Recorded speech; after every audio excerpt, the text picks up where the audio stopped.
Chapter 32. Barry Duckworth was beginning to think he would never get home. He was in his car, headed in that direction, still trying to get his head around what he'd seen at the coroner's office, when he got a call on his cell. "Duckworth." "Detective, it's Officer Carlson. Angus Carlson?" "Officer Carlson. I thought I might be hearing from you. You been talking to the chief?" "I heard from her a few minutes ago. About lending a hand to the detective division?" "Yeah," Duckworth said. "I'll be reporting to you." "Yep." "I'm looking forward to the opportunity." "Sure. See you in the morning." "There's another reason why I'm calling," Carlson said. "Another squirrel joke?" "No, sir, but it's sort of connected. Well, not connected, really. It's just that I'm at a scene that maybe doesn't warrant your attention, but it's so weird.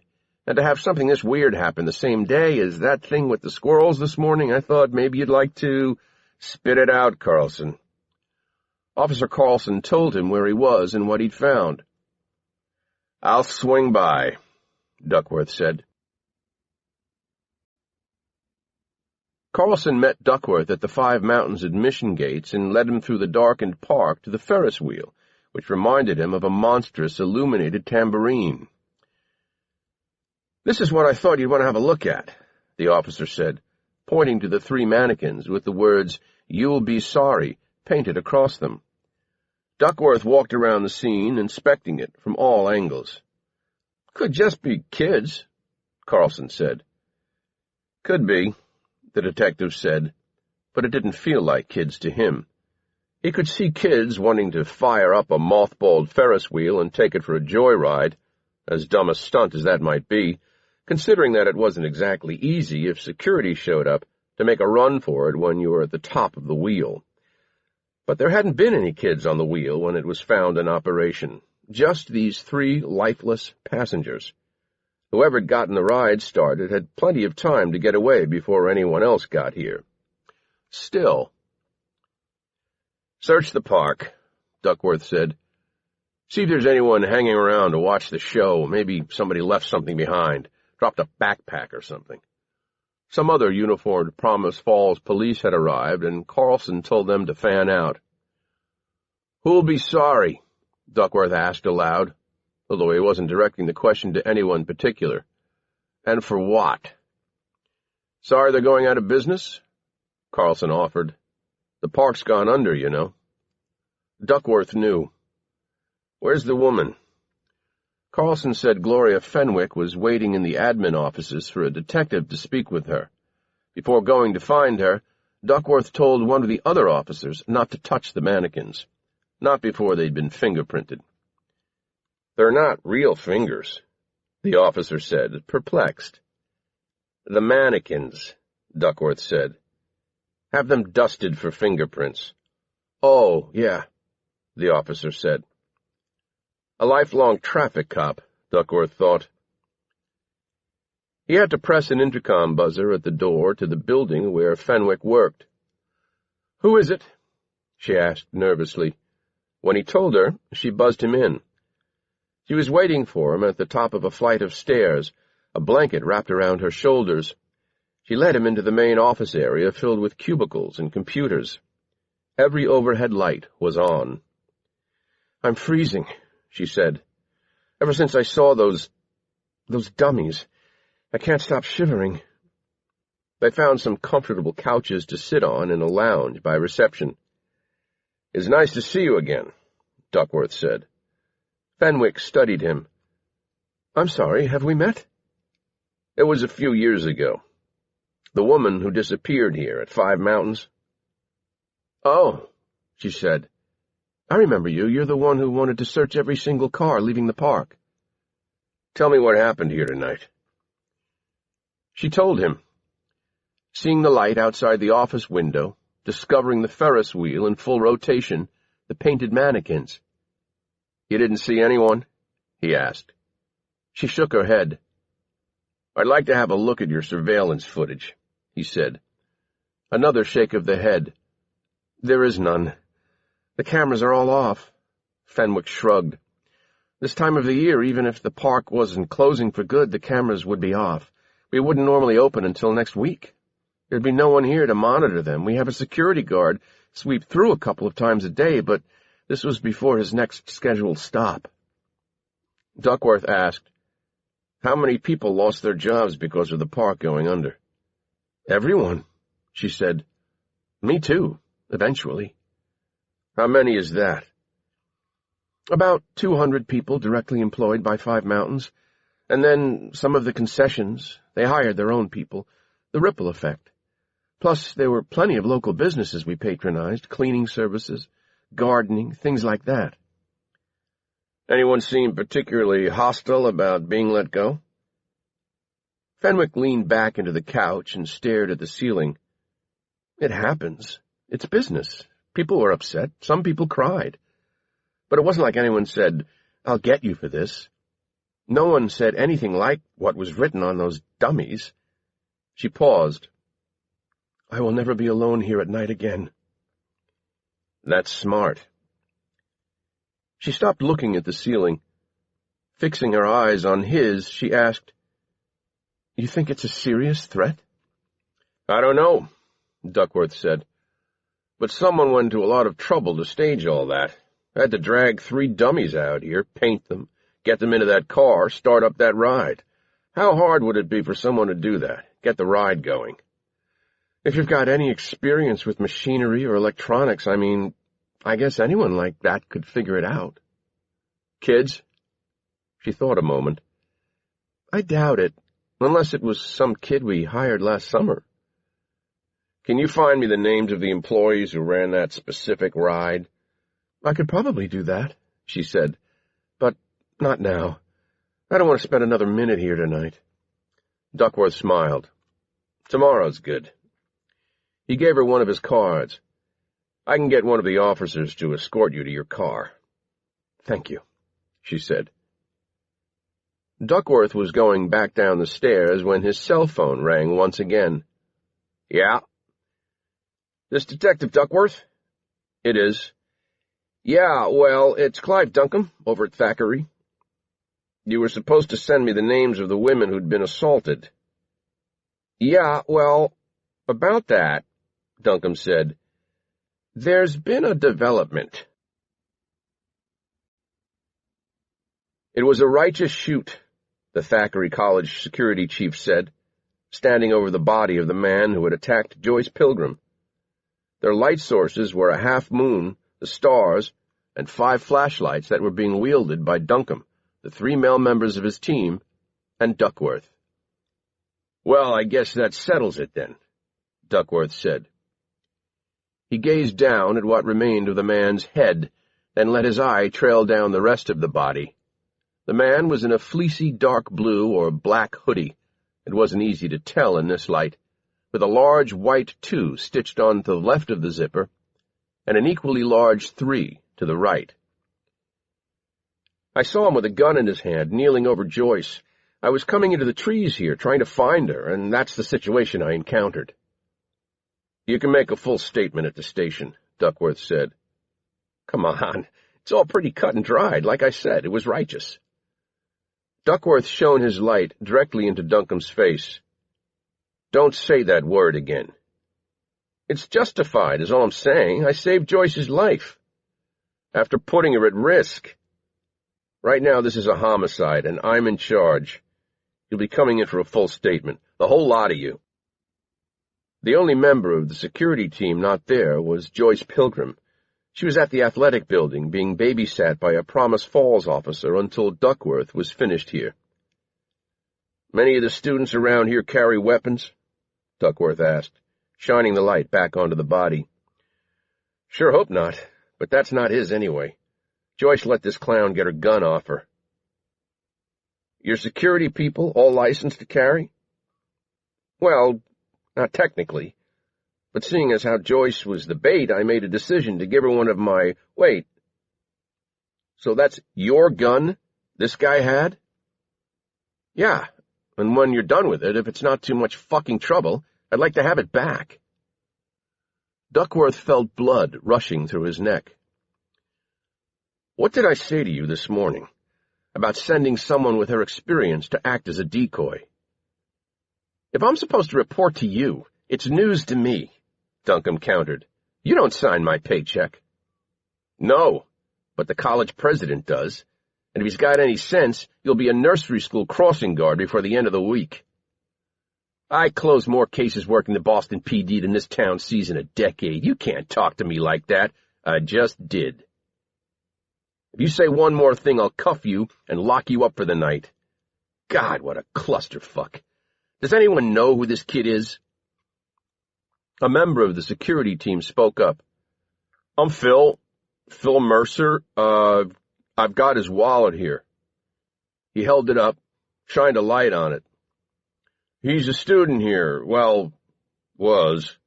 His name is... You've touched the body? Duckworth asked. I couldn't have gotten at his wallet otherwise, he said, as if he'd just been asked the stupidest question he'd ever heard. The detective sighed. Who is he? Hang on. Let me look at this license again. Okay. Mason Helt. His student card is here and everything. Here you go. And he tossed the wallet in Duckworth's direction. The detective, stunned, managed to catch the wallet and still hang on to the flashlight. He looked at Duncombe. You must be so proud, he said.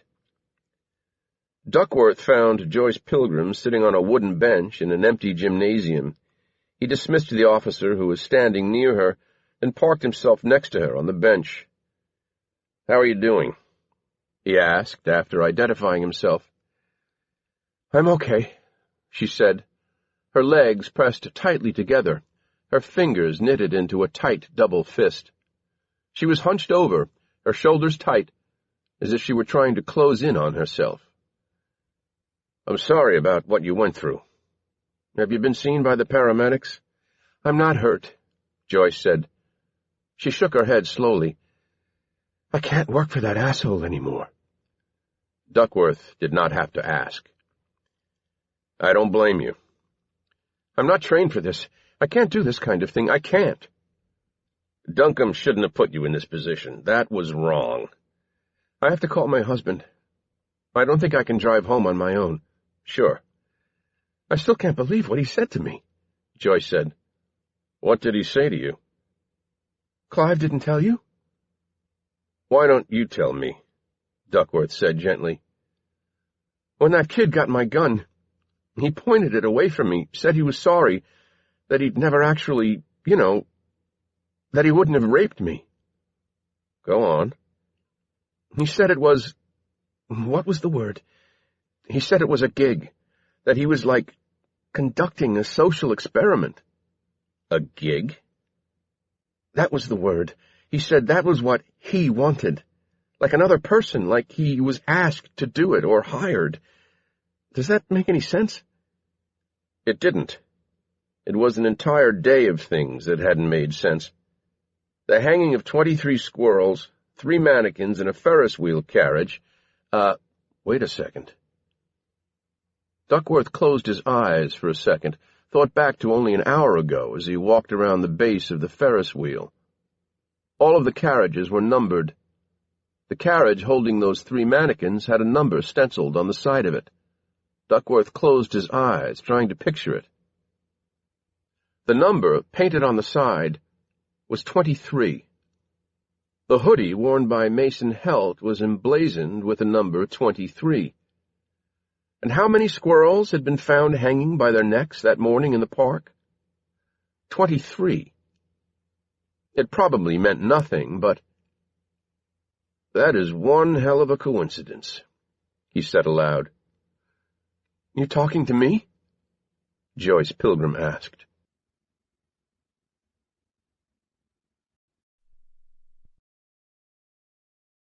This audiobook has been broken into multiple parts to make the download faster. You have reached the end of a part, but not the end of the complete audiobook, so please check your library for the next part of this audiobook. Audible hopes you've enjoyed this program. This is Audible. Broken Promise by Linwood Barclay. Narrated by Brian O'Neill, with Quincy Dunn Baker as David Hargood. Chapter 33. David. Since the first person Jack Sturgis had cautioned me against visiting was Bill Gaynor, I decided to see him first. I didn't know what I'd ask him, but maybe now, some 12 hours after our first encounter, we'd be able to have something approaching a civil conversation. Maybe, given that I was the one who'd shown up with Matthew, he'd even want to talk to me, ask questions about how it all happened. So, I parked Mom's Taurus out front of his Breckenwood house and made the trip to the front door. You wouldn't know anything had happened here earlier in the day. No police cruisers, no yellow crime scene tape, no news vans. Everyone had been and gone. The street was quiet, and most of the houses were dark, including this one, save for the light over the front door. At the house next door, however, several lights were still on.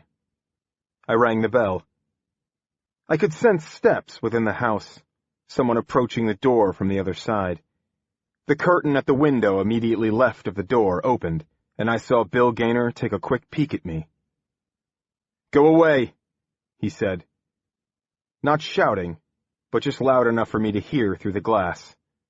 "Please," I said. The light over my head went out, and that was that. I wasn't going to ring that bell a second time, not after what this man had been through.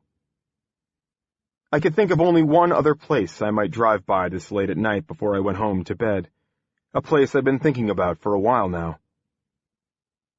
But before I made it back to the car, I heard the door open on the neighboring house that was still lit up.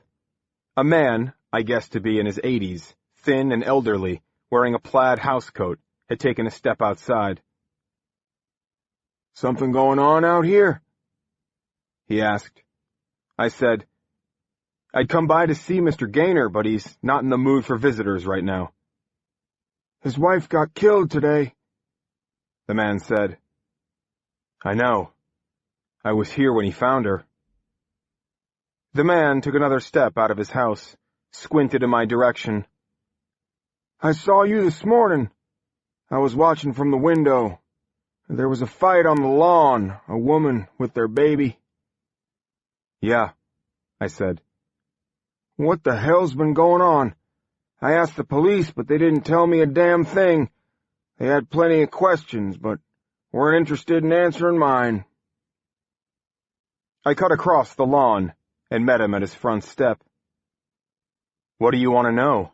I asked him. My name is David, by the way. "I'm Terrence," he said, nodding. "Terrence Rodd. I lived here 20 years.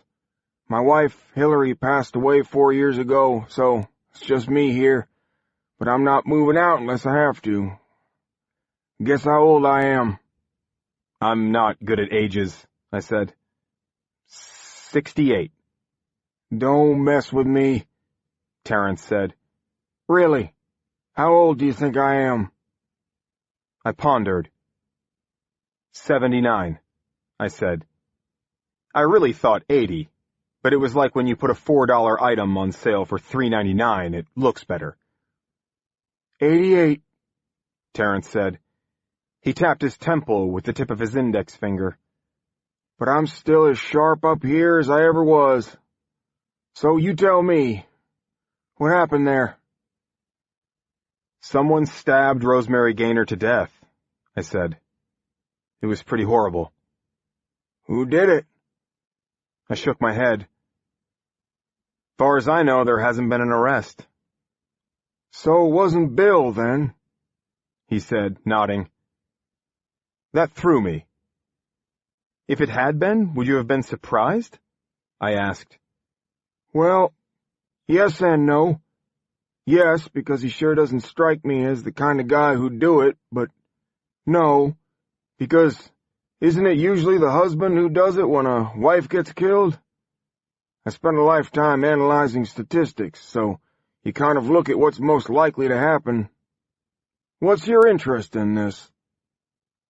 "Like I said, I was here when Mr. Gaynor found her." That seemed to be enough for him. He nodded.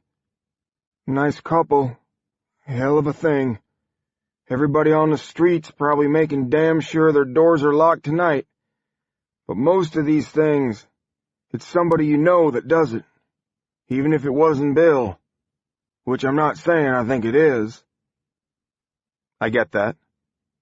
Cute little baby, too. Baby's okay, right? Yes, I said. Thank God. I'm freezing out here in my bathrobe. Nice talking to you. You mind if I ask you a couple of questions? He hesitated. He'd have to invite me in if he wanted to warm up. You didn't do it, did you? No, I said. Hang on 1 second. He went back into the house, closed the door. It reopened in 10 seconds. Now he had a phone in his hand. He held it up in front of me. Smile. I smiled. There was a flash. He turned his attention to the phone, tapped away. I'm just going to email this to my daughter in Des Moines. If I end up dead, they'll have your picture. Fair enough, I said. There was a whoosh as the email was sent. Come on in, he said. I followed him into the house. He said, I keep a lot of lights on until I go to bed. I don't sleep too well, wander the house a lot. Don't usually go to bed till about 1 in the morning. Try watching one of those classic movies on Turner, then I go to bed, but I wake up early. Oh, yeah? Usually can't sleep in past 6. Used to read the paper in the morning, but the goddamn assholes shut the Standard down. I heard, I said. Come into the kitchen. Want some hot chocolate? I usually make some hot chocolate at night. That'd be nice. The place was done in lots of wood. Wood cabinets, wood floors, even wood panels over the fridge and other appliances. Not one thing out of place, either. Nothing in the sink, no piles of bills and envelopes by the phone. A real estate photographer could have walked in and not had to do a moment's prep. Beautiful home, I said. He filled 2 mugs with milk from the fridge and put them into the microwave. Set it for 90 seconds. I'll give it a stir halfway through, he said. Did you know the Gaynors well? Terence shrugged. Said hi, coming in and out, that kind of thing. And they have a nanny, too, comes by most days. Name of Sarita. She was the nicest of the bunch, really. Yeah? Sweet girl. I know you're not supposed to call them girls anymore. She was a woman. Tough little thing. Went from one job to the other. I think she was sending money back to family in Mexico. Don't think she was here legally, but hey, people do what they have to do. Do you know what her other job was? Nursing home. I was trying to remember the name of it earlier when the cops were here asking questions. Couldn't think of it. There's only about 50 of them in the area. Reason I know she worked at one is I asked her what it was like there, in case I get to the point I can't look after myself here on my own. And it sounds like an okay joint, but truth is, I hope one day, when it's my time, I just go. He snapped his fingers. Just like that. I go to bed one night and just don't wake up the next day. What do you think about that? Who was it who said, I expect to die at 110, shot by a jealous husband? Thurgood Marshall, Associate Justice of the United States Supreme Court, Terence said, and chuckled. That sounds good, too. The microwave beeped. He took out the mugs, gave each a stir, and put them back into the oven for another 1.5 minutes. I think I had more conversations with Sarita in the last 10 months she's been coming over than I've had with the Gaynors since they moved in. Although, a year back or so, they weren't around much anyway. Where were they? Boston. Bill, he works for some insurance company based there, and he had to be away for several months, so Rosemary went and lived with him. Did the last few months of her pregnancy there. First time I saw them after they came back, she had the baby. The oven beeped again. He took out the mugs, handed one to me. I blew on it before taking a sip. It was good hot chocolate. I don't have any marshmallows, he said apologetically. Used to buy them once in a while, would forget I had them. I'd open up the bag and they were hard as golf balls. We ended up straying off topic, at least from the topic I'd come to discuss. Terrence used to own horses, and he wanted to tell me about it. I didn't pay much attention, but he was a nice man, and the time passed pleasantly. I thanked him for the hot chocolate and the conversation, and as I was heading back to the Taurus, he said, Davidson. Sorry?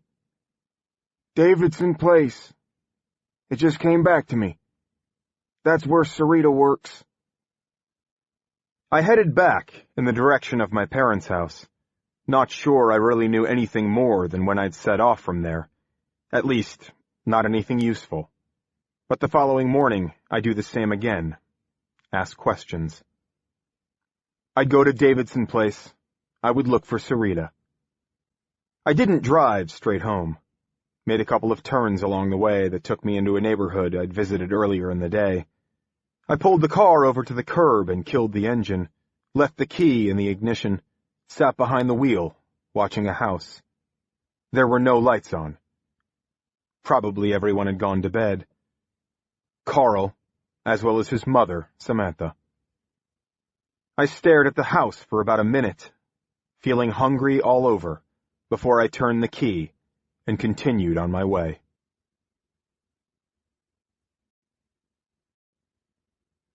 The second day. Chapter 34. The naked woman was sitting on the edge of the bed, weeping. The man who remained under the covers on the other side of the bed stirred, rolled over. He reached out and touched the tips of his fingers to the woman's back. "Hey, babe," he said. She continued to cry. Her face was in her hands, her elbows on her knees. The man threw off the covers and huddled behind her on the mattress on his knees, pressed his naked body up against hers and wrapped his arms around her. "It's okay. It's okay. It's going to be okay." "How can it be okay?" she asked. "How can it ever be okay?" I don't know. But we'll find a way." She shook her head and sobbed. "They'll find me, Marshall. I know they'll find me." "I'm going to look after you," he said comfortingly. "I will. I'll keep them from finding you." She broke free of him and walked to the bathroom of his small apartment, closed the door. He put his ear to it and said, "You okay in there, Sarita?" "Yes," she said. "I just need a minute." Marshall stood outside the door, wondering what he should do. He looked about his place, which consisted of a single room, not counting the bathroom, a small fridge, hot plate, and sink over in one corner, a bed, a couple of cushioned chairs he'd scored on junk day when people were putting things out on the street. A toilet flushed, a tap ran, and then the door opened. Sarita stood in front of him, head down, and said, "I'm going to have to go home. I'm going to have to go back to Monclova." "No, you're not going back to Mexico," he said, taking her into his arms again. "You've got a life here. You've got me." "No, I have no life here. I go home or I just disappear somewhere, get a job, start doing the whole thing all over again," she sniffed. "I need to make a living. I have people counting on me. I can make more money here." "I can lend you some," he said. "Shit, I can give you some money. I don't have a lot, but I got $200-300 I could give you." Sarita laughed. "Seriously? How long would that last me?" I know, it's not like I'm a fucking millionaire, you know. But now that you mention money, I was kind of thinking about something in the night." She pushed past him and found her underwear on the floor at the foot of the bed. She stepped into her panties, then slipped on her bra while Marshall stood and watched her. "Whatever it is, I don't want to know," Sarita said. "Come on, you have to at least hear me out. It could be the answer to your problems, for both of us, really. If you need to get away, that's cool, I get that. But I could come with you. I don't know, she said. I don't want to get you in trouble. Come on, he said. We're in this together. No, Sarita said. We're not. You haven't done anything wrong, except for hiding me. When they find out you've been keeping me here, you could be in all kinds of trouble, and not just because I'm not supposed to be here. She pulled on her jeans and put on a blouse and began to button it up. Marshall glanced around, saw his boxers on the floor, and stepped into them. I'm going to call in sick, he said. We'll figure out something. He picked up a cell phone on his side of the bed. Yeah, hey, Manny, I've got some kind of bug, been puking my guts up all night. Can't afford to give something like that to the geezers. Yeah, okay, thanks. He put the phone back down. That's disrespectful, Sarita said. They're nice old people. I didn't mean anything by it, he said. Anyway, I don't have to go in, so now we can talk about my idea. She shook her head. My only idea is to get as far away from here as fast as I can. Maybe you could drive me to Albany or something, and then I can catch a train. Where are you going to go? New York? I got a cousin there. I just have to find her. Sit down, he said. I don't. Just sit down and hear me out, okay? She dropped onto the end of the bed and looked up at him. What? There's stuff this Gaynor guy isn't going to want to come out, right? Maybe it's already out there, she said. Yeah, but maybe it isn't. Maybe it's not going to come out. Maybe they'll pin his wife's murder on someone right away and they won't find out about the other stuff.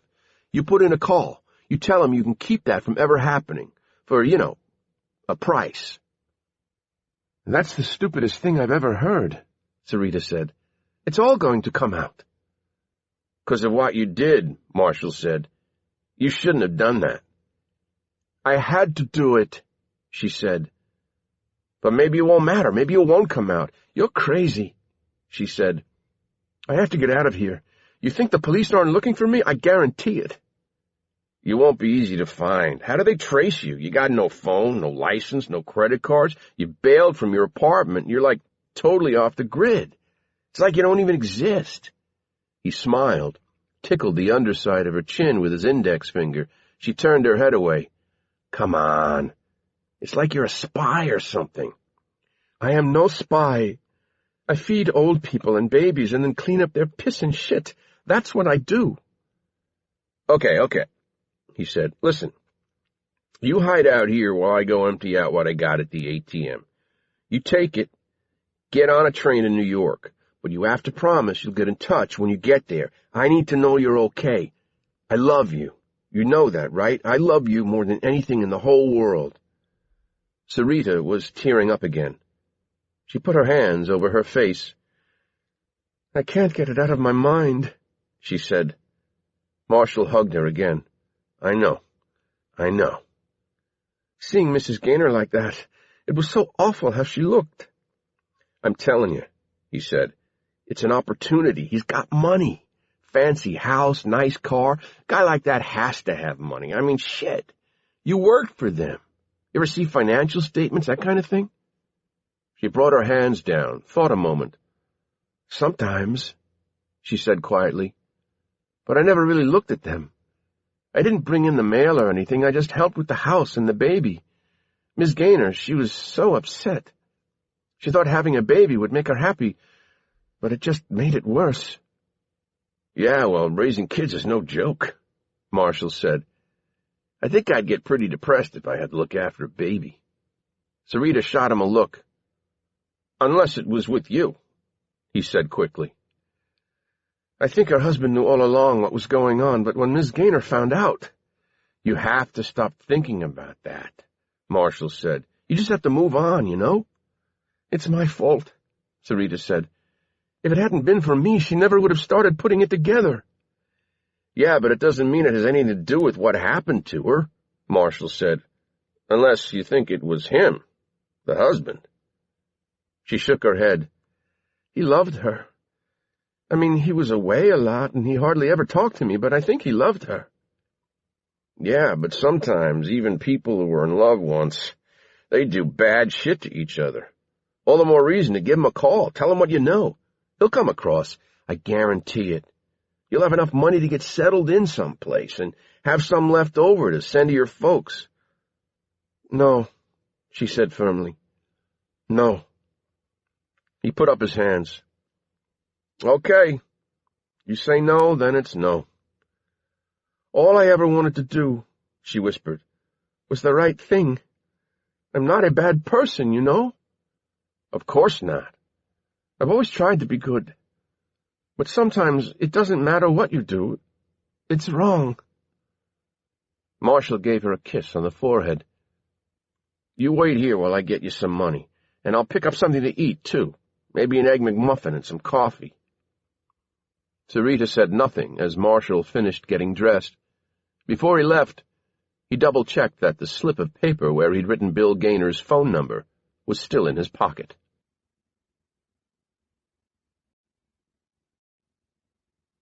Chapter 35. Barry Duckworth was up at 6. He hadn't gotten in until nearly midnight. As he'd pulled into the drive, he'd noticed a white van parked at the curb opposite his house, but didn't give it much thought. He had noticed the writing on the side. He struggled up the stairs, stripped down to his boxers, and collapsed into bed next to Maureen.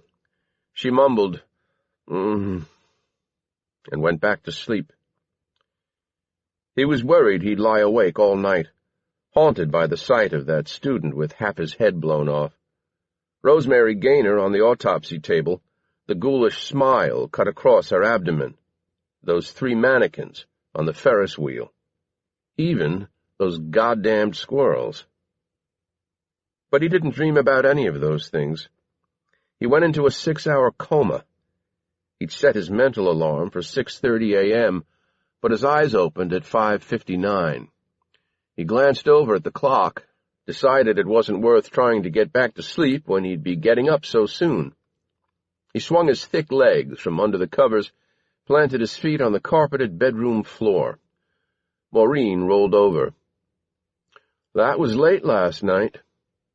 Yeah, he said, rubbing his eyes, then reaching for his phone to see whether he had any messages. There was nothing that needed his immediate attention. I tried to wait up for you, she said. Why? To celebrate. Huh? 20 years on the job. I didn't forget. Now, with light coming through the window, he saw 2 tall fluted glasses on the dresser, an ice bucket, a bottle of champagne. By now, the bucket would be full of water. I didn't see that when I came in, he said. My detective, Maureen said. Nothing gets past you. I'm sorry, he said. Shh, she said. I should have said something. But we can have a little celebration now. She reached down under the covers, found him. When they were finished, he said, I have to get moving. Maureen threw back the rumpled sheets. Go. I'll put on the coffee. He padded down the hallway to the bathroom, reached into the shower, and turned on the water, stuck in his hand to test whether the hot water had traveled 2 floors up from the old heater yet. He caught a brief glimpse of himself in the mirror before stepping in. It always depressed Duckworth to see himself naked. What the hell happened? How could Maureen enjoy making love with someone who looked the way he did? He hadn't been this heavy when he was in college, and he was certainly in better shape when he joined the Promise Falls police. He blamed, in part, all those hours he sat in a cruiser as a uniformed officer. He hated that the cliché, at least where he was connected, was true. Barry Duckworth liked to stop at donut shops. It wasn't just that he liked donuts, which he did, very much. It was a way of breaking the boredom. You went in, you had a coffee, you ate a donut. You talked to the people behind the counter, took a seat, and shot the breeze with a few of the customers. He liked to think of it at the time as public relations. And when he made detective, well, it wasn't like the movies where you were running down alleys and jumping over fences. You spent your time talking to witnesses and making notes and sitting at a desk and writing reports and phoning people.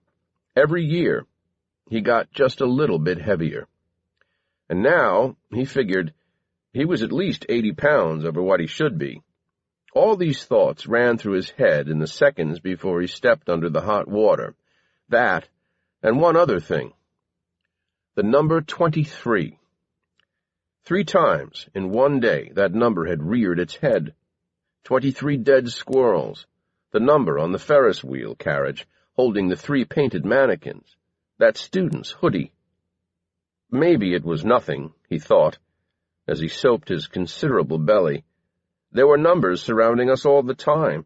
There were probably numerical coincidences everywhere if you knew where to look. License plates, dates of birth, home addresses, social security numbers. And yet, he'd keep his eyes open, have that number in the back of his mind as he continued with his investigation. Make that investigations. Now that Angus Carlson was going to be assisting, Duckworth hoped he could hand off some of his workload. Assuming Carlson would be starting in the detective division today, Duckworth was going to give him a list of things to look into. Those strung-up squirrels, for starters. See if he thought they were so funny then. And Duckworth still wanted the other Thackeray College students, the 3 who'd been attacked before last night, interviewed. Maybe Joyce wasn't the only one who'd heard some very strange comments from Mason Helt. Finally, he wanted Carlson to go back out to 5 Mountains and find out who fired up the Ferris wheel. Duckworth could concentrate his efforts on the Rosemary Gaynor investigation and finding the missing nanny, Sarita Gomez. The old guy who lived next door said she worked shifts at a nursing home, but didn't know which one. There were several in the Promise Falls area, so it might be better to go to the station and work the phones than drive from facility to facility. He cranked the taps shut, reached for the towel, stepped out onto the mat. He was holding the towel around his waist. There wasn't quite enough material to allow him to tuck it into place, and glanced out the bathroom window, which looked out onto the street. That white van from the night before was still there. Even though the sun wasn't quite up yet, Barry could make out the words written on the side. Finley Springs Water. He blinked a couple of times to be sure he was reading that correctly. What the hell was Randall Finley's van doing parked out front of his house? Was that actually the same van that had been there the night before? Had Randy been waiting to talk to him last night and returned this morning? He skipped shaving. Duckworth ran his fingers through his hair, dressed hurriedly, not bothering with a tie, which he could do after breakfast, and followed the smell of brewing coffee to the kitchen below. "It's ready," Maureen said when he came into the room. "What's Randall Finley doing here?" "What?" she said. "Finley, you know, first-class asshole, former mayor. That Finley?" "I know who you mean. He's here?" "His van's parked across the street. I think it's been there all night. Was he hiding under our bed?" "You got me. We've been having an affair for the last 6 months."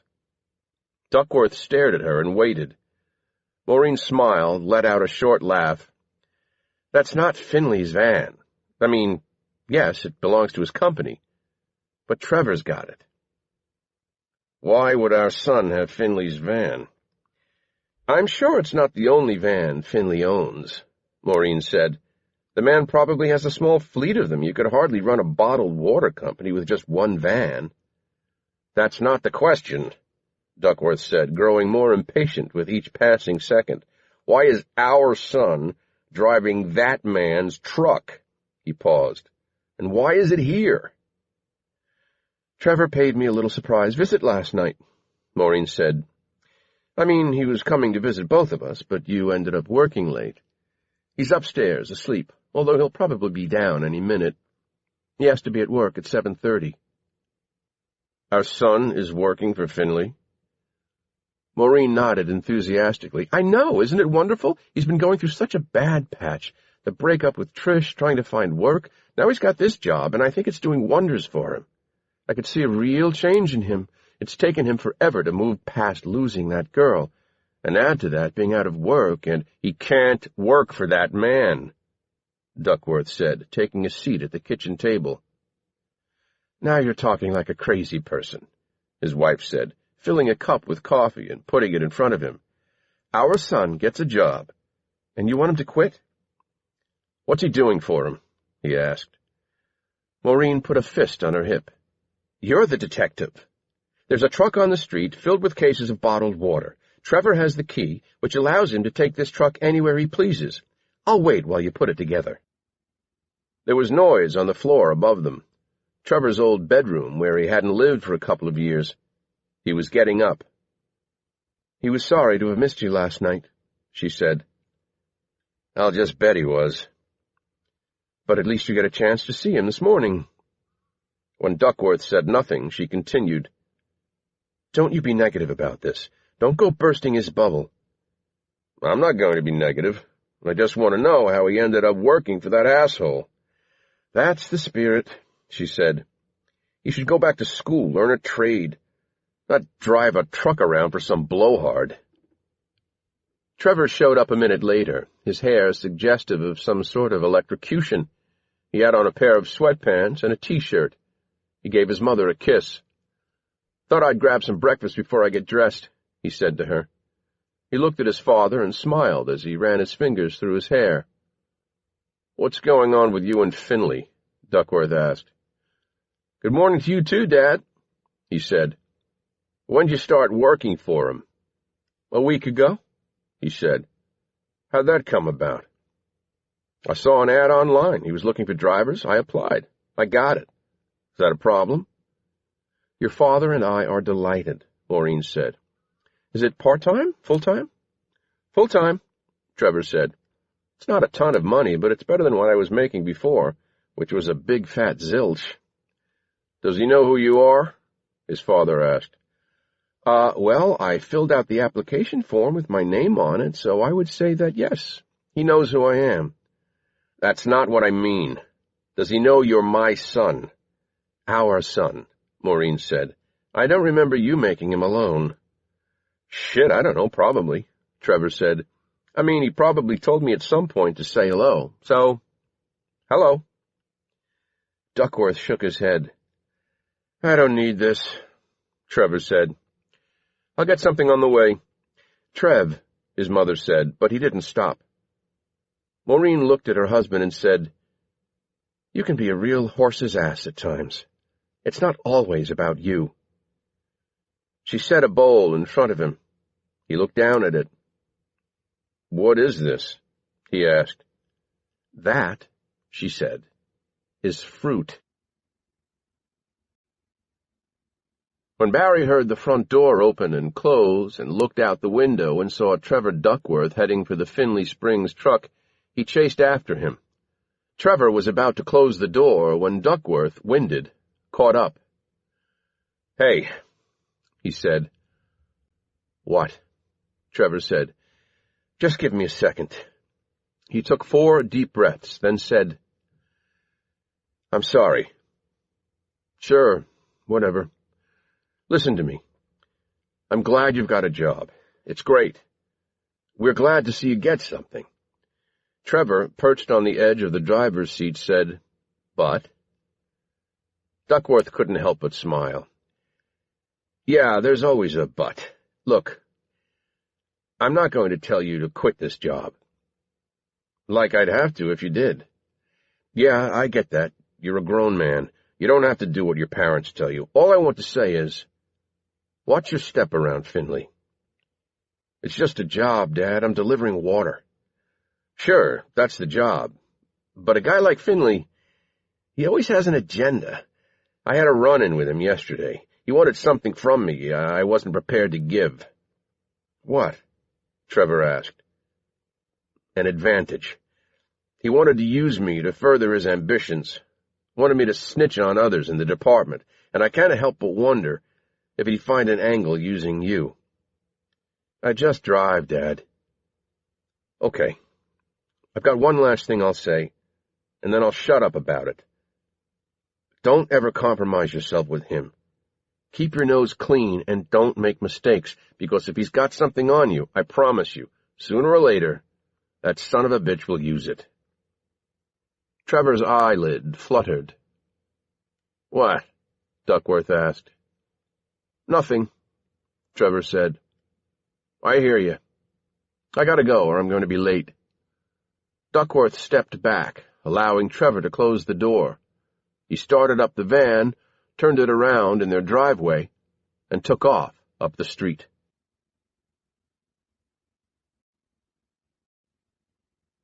Chapter 36.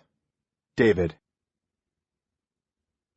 I popped in to see Ethan before he was out of bed. Told him I had a lot of things to do today, and that he'd have to get himself to school. No ride. Okay, he said. You feel better? I asked. It was meant as a general question. Did he feel better about Carl after their meeting the night before? After showing him Dad's model railroad? And after getting the pocket watch back? My tummy's okay this morning, he said. So he'd taken the question more literally, but in a way answered the question I thought I'd asked. If he wasn't feigning illness and wasn't anxious about attending school, then maybe he did feel better about things generally. I hadn't planned to have breakfast, but Mom had already put a cup of coffee at my place at the table. I grabbed it, without sitting down, took a sip, set it on the counter. I have to go, I said. To Dad, who was struggling as usual with the tablet, jabbing it like he was Mo poking Curly's eye out, I said, Ethan can walk today. Scoot him out in plenty of time to get to school. Sure. He gonna have any more trouble with that boy? I hope not. Dad nodded. That's good. There was something different about him today. Actually, I'd noticed it first late yesterday. He was more pensive. When he'd put his arms around me in the garage and intimated he wasn't the good man I'd always thought he was, I'd wondered what he was beating himself up about. Maybe it had something to do with Mom. I could tell something was going on with her, that she was becoming more forgetful, that Dad was covering up her mistakes. I could see that getting him down, but if Dad was being any less attentive, less supportive, the evidence wasn't there. He seemed as devoted to her as always. I saw that girl, Mom said, sitting down with her own coffee. What girl? The one who came over last night with her boy. She seemed nice. You didn't even talk to her, Mom. I didn't even know you'd seen her. I was looking out the window, she said. Ethan and I had to get out of this house. Yes, she seemed nice, I said, but she's got plenty of baggage. Who doesn't? Mom asked. You think we didn't have baggage when we met each other? Dad looked up from the tablet. David doesn't need to take on another woman with a checkered past, he said. What did that detective say?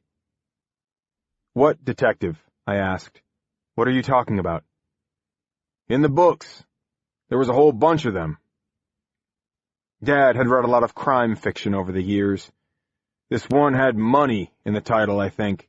The detective says something like, never go to bed with a girl who's got more troubles than you do.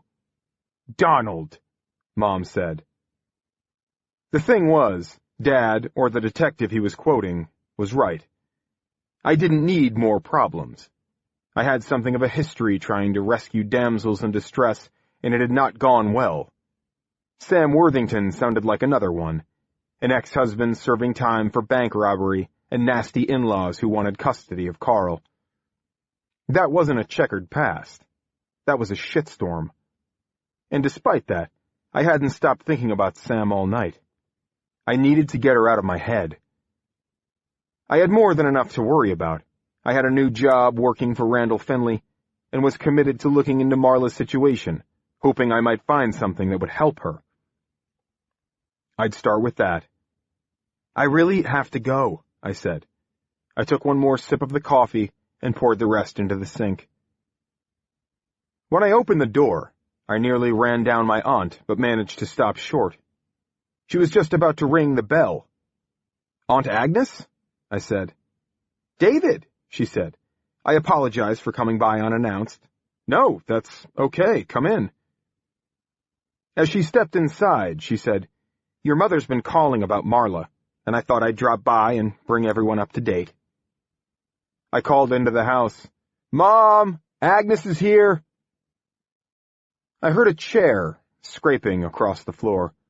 A second later, Mom appeared and hobbled toward her sister. Her leg was still hurting. The two of them threw their arms around each other. Despite my aunt's reputation for coldness, and the strain that sometimes existed between her and my mother, I guessed that deep down they still cared for each other. Aunt Agnes just wasn't very good at showing it sometimes. "How is she?" Mom asked. "How is Marla doing?" "She's okay," Agnes said. "Hello, Don." Dad had made his way out of the kitchen to see what was going on. "I know you've been phoning, and I thought I'd just stop by and tell you she's probably going to come home today. Although, frankly, having her at the hospital is great, because I can wander up there any time I want to see her. But it's the wrong place for her. She needs to be home. Gil and I are going to spell each other, so there's always someone there." "What about," Dad started to ask. "You know, the baby and the woman." Agnes smiled, clearly understanding what he was trying to ask, but didn't want to put into words. "The police are doing what they have to do, and we're doing what we have to do. I've got Natalie Bondurant on it." "Do you really think Marla should be going home this soon?" Mom asked. "I mean, considering what she tried to do, wouldn't it be better—" "I think I know what I'm doing where my own daughter is concerned," Agnes said. "Of course," Mom said. "Of course you do. All I'm saying is if something did happen again, if there was another incident, it might be better if she was already at the hospital and—" "Arlene, please," Agnes said. Mom said nothing, at least for a couple of beats. I guess she'd gotten the message. Back off. "I know what you're thinking," Mom said. "You think I don't know anything." "I didn't say that," Agnes said. "I'm just making the point that Marla is my daughter, not yours, and I resent that you would suggest that I don't have her best interests at heart." "My God, I never said such a thing," Mom said. "You're putting words into my mouth." "For Christ's sake, stop it," Dad said. "Both of you. Arlene, your sister's going to know what's best for her own daughter." Mom glared at my father for what she surely saw as treason. She took a second to compose herself, underwent an emotional reboot, and said to Agnes, "I'm very sorry if you thought that was what I meant. Anything you need, you just ask. You know we think the world of Marla and would do anything to help her." She reached out and took her sister's hand in hers. Agnes didn't do anything to stop her. "Thank you," my aunt said, her voice still slightly frosty. "And David's going to help, you know." Agnes shot a smile at me that seemed genuine. "I know, and I appreciate that, I truly do. Listen, I must get to the hospital for more reasons than I can count. David, I seem to have caught you as you were leaving. I'll head out with you."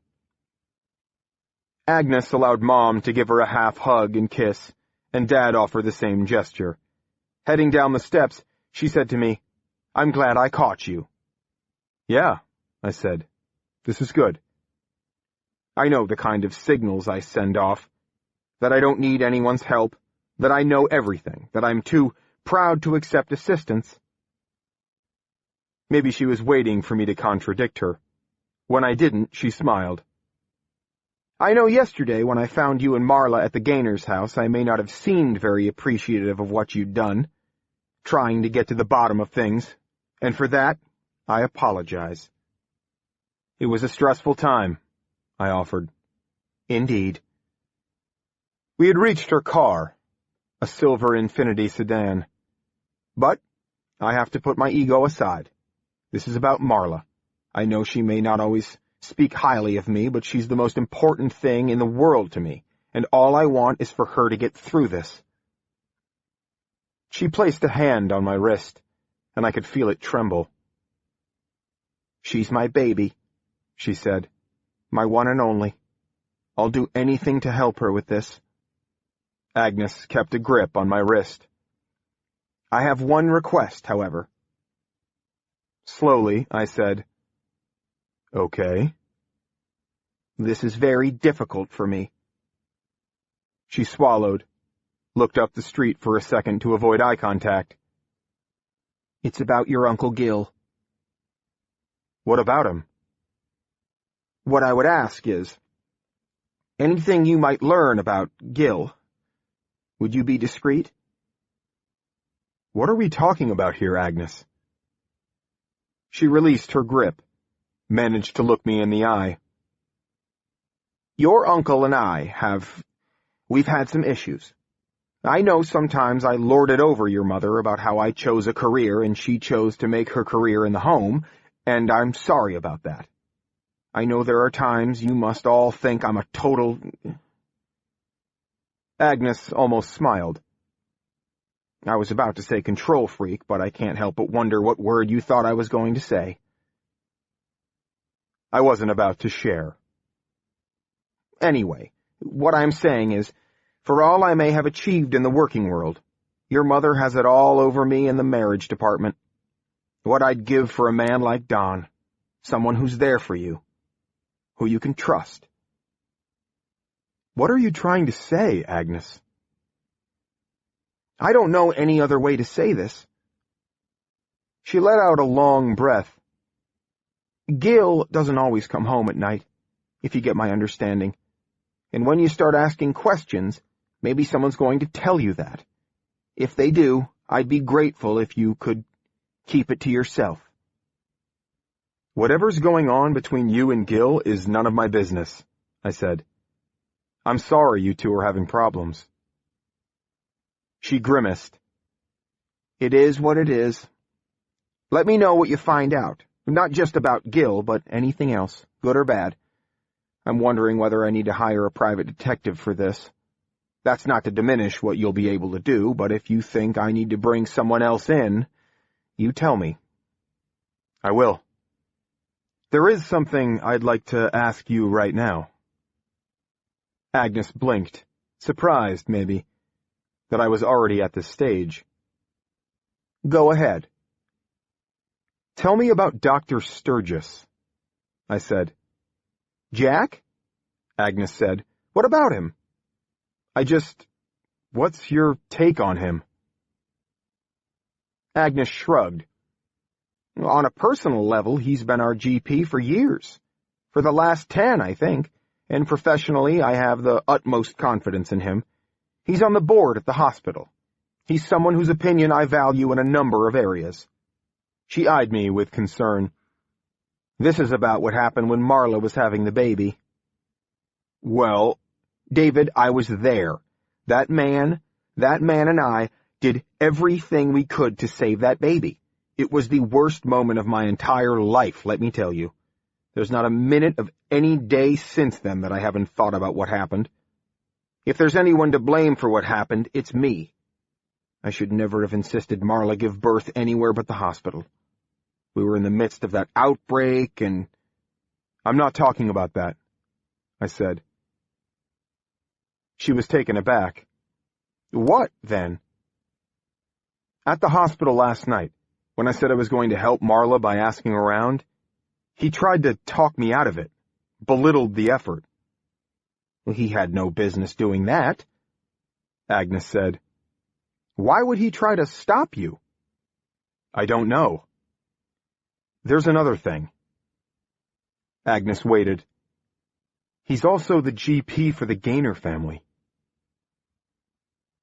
Agnes's mouth opened half an inch in what clearly looked like astonishment. "Are you sure about that?" I nodded. "He told me. He was cautioning me against talking to Bill Gaynor, said the man wouldn't be up to it, so he must have known Rosemary Gaynor. Has he mentioned that to you?" I'm not sure."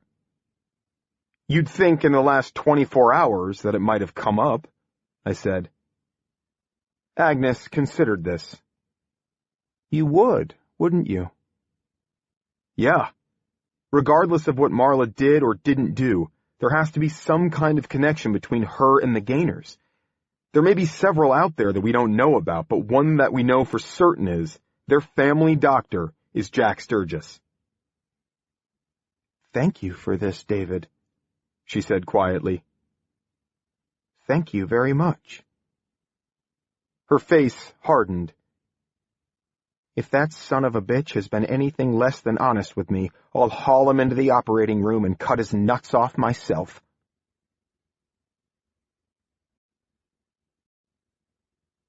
Chapter 37. Marshall did not go to the ATM for money for Sarita Gomez. Once he was a few blocks from his home, he pulled into the lot of McDonald's and got out his phone. He entered a number, put the phone to his ear, and waited. There were 4 rings, then a pickup. Hello? Is this Mr. Gaynor? Who is this? If you're some goddamn reporter, I have nothing to say. Is this Bill Gaynor or not? Because I'm telling you right now, you better not fuck around with me, because if you do, you're going to be pretty goddamn sorry. Dead air, then. Yes, this is Bill Gaynor. That's good. Now we're starting off on a good foot here. Who is this? Gaynor asked. Tell me who this is, or I'm hanging up right now. Now we're starting off bad again. I'm going to talk, and you're going to listen, okay? Trust me. It's in your interests. What do you want? What do I want? I want to do you a favor, that's what I want. I'm trying to be a good citizen here by keeping quiet about things I know, things that, if they came out, could cause you a fucking boatload of trouble. I don't have any idea what you're talking about, Gaynor said, but his voice lacked confidence. Oh, I think you do. Look, I don't know what kind of crazy shakedown you're trying to pull, but it's not going to work. I don't know who you are, so fuck you. Something horrible happens to someone, and every nut comes out of the woodwork. Jesus, what the hell's wrong with people? For God's sake, I've just lost my wife. Have you no sense of decency? Marshall pressed on. I'm trying to do the decent thing here, Mr. Gaynor, if you'd only shut up and listen. And yeah, I know about your wife, and I'm betting you know a lot more than you're letting on, am I right? I'm guessing there's a whole lot you haven't mentioned to the cops about your perfect little family. The sort of thing I could mention if I wanted to. The other end of the line went quiet. Marshall figured Gaynor was thinking it through. Finally, the man said, What is it you want? 50,000. What? You heard me. $50,000. You get that to me, and I won't breathe a word about what I know. I don't have that kind of money. Give me a break. Guy like you? Nice house, flashy car? The truth was, Marshall had no idea what kind of car Bill Gaynor drove, but he was betting it was a nice one. A whole lot nicer than his shitbox van, that was for sure. I'm telling you, I don't have 50,000 just lying around, Gaynor insisted. You think I keep that kind of money under my mattress? What if I gave you till noon to get it? Would that help? God damn it, who are you? You already asked me that. Does this have something to do with Sarita? Gaynor asked. Did she put you up to this? Are you working with her? Marshall found that more than a little troubling, that the man put it together that fast, but it made sense. How many people other than Sarita could know what was really going on in the Gaynor household? Marshall told himself to stay cool. He could do this. He could squeeze enough money out of this guy to give Sarita a fresh start somewhere else. In fact, if he could really get 50 thou out of the guy, it'll be enough for both of them. They could run off together. They could both kiss their shit-ass jobs goodbye. 50 grand. That would be more than enough to set themselves up somewhere else. More than enough to stay off society's radar for months.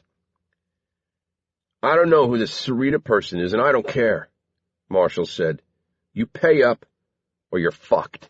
I make an anonymous call to the cops. If that's what you want, I can do it.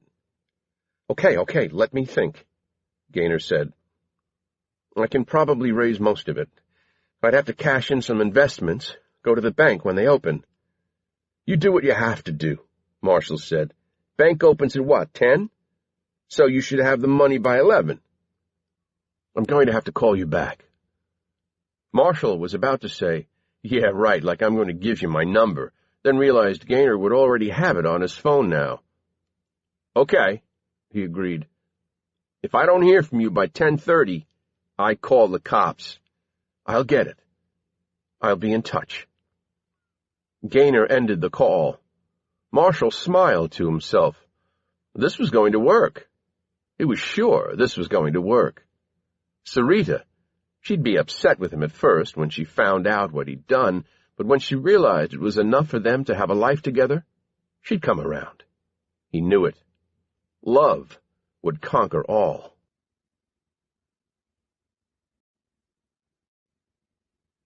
Chapter 38. David. I decided Davidson Place would be my first stop. The nursing home was on the west side of Promise Falls, a low-rise building in that netherworld between the suburbs and industrial land. I remembered from when I was a reporter how neighbors banded together to fight just about anything they believed would impact the quality of their domesticity. Group homes for mentally challenged kids, halfway houses, shopping malls, homes too big for the lot. But for the life of me, I had a hard time getting my head around why someone would object to a nursing home in their community. Were they worried about keeping awake at night by the sounds of shuffling feet? I parked in the visitor's lot and looked for reception. That took me to the lobby, where I saw several old souls sitting in wheelchairs fast asleep. A woman behind the counter asked whether she could help me, and I said I was looking for Sarita. "Sarita Gomez?" she asked. I didn't know, but I said, "Yes." "I haven't seen her today, but I can check whether she's in. Can I ask what it's concerning?" That was when it occurred to me that the police had not already been here. If Barry Duckworth had been asking for Sarita, it would be all over the building. Was it possible I had the jump on him? The Gaynor's elderly neighbor had said something about not being able to remember the name of this place when he'd been talking to the police. "It's a personal matter," I said, then added, in an attempt to make my inquiry sound work-related, "It has to do with someone's care." The woman figured out I was telling her it was none of her business. She picked up the phone, entered an extension, and said, "Gail, you seen Sarita around?" "Okay." "Uh-huh. Got it." She hung up and looked at me. "Sarita didn't come in for her shift yesterday, and she's not in today. I'm sorry." "Did she call in sick?" I asked. The woman shrugged. Probably I didn't get the details. Would I be able to talk to her supervisor? I leaned over the counter and said in a voice just above a whisper, "It's very important. It's the kind of thing I think Davidson Place would like to sort out quietly." The woman could read into that whatever she wanted. Maybe I had a loved one here. Maybe I had a complaint about the care of my ailing grandmother. Maybe there was a theft allegation. "What's your name?" she asked. I told her. "Just a minute." She picked up the phone again. I turned away, only half listening. Then she said to me, "Mrs. Delaney will be down to see you shortly, Mr. Harwood. Have a seat over there." I dropped into a nearby vinyl chair. Across from me sat a man who I guess was in his late 80s or early 90s, dressed in a shirt and pants that he probably acquired when he was 40 pounds heavier. His neck stuck out of the collar like a flagpole in a golf green hole. He was holding an Ed McBain paperback mystery, open to about the midpoint, staring at the page, and in the 5 minutes I waited for Mrs. Delaney to show up, I never saw his eyes move once, and the page was never turned. "Mr. Harwood." I glanced up. "Yes, Mrs. Delaney?" She nodded. "You were asking about Sarita Gomez?" "I was hoping to speak with her," I said, standing. "I'd like to speak with her myself," the woman said. I'm afraid she isn't here, and attempts to reach her have been unsuccessful. Oh, I said. She hasn't shown up for work? May I ask what this is concerning? Do you have someone here at Davidson? I don't. This concerns work Sarita does outside of this facility. Then why are you asking me about it? I'm trying to locate her. I thought since she works here, I might be able to talk to her, ask her a few questions. I'm afraid I can't help you, Mrs. Delaney said. Sarita did not show up this morning. She's a good worker and the residents here like her very much, but as I'm sure you can imagine, some kinds of employees are more reliable than others. I'm sorry? The fact that she's... The woman cut herself off. The fact that she's what? I thought. Then took a shot. Undocumented? Is Sarita working here illegally? I'm sure that's not the case, Mrs. Delaney said. Do you have an address for her? I asked. Just a number where she can be reached. I spoke to the person at that number and she tells me Sarita's gone away. I couldn't tell you whether she'll be coming back or not. And you still haven't told me what business you have with her. Time to hit her between the eyes. She worked as a nanny for the Gaynors. That name mean anything to you? Mrs. Delaney shook her head. Should it? Did you watch the news last night? That woman who was fatally stabbed in her home over on Breckenwood? A flash of recognition. She had heard the story. That was horrible. But what does it have to do with Sarita? She was their nanny. Her hands flew to her mouth. Oh my God, she said. I'm surprised the police haven't been here already, but I think you should be expecting them. This is unimaginable. Are you saying Sarita had something to do with that? I hesitated. I'm saying she may know something about it. Who are you, if you're not with the police? She asked pointedly. I'm investigating on behalf of an interested party, I said, which was as artful a dodge as I could think of on the spot. When was the last time you saw her?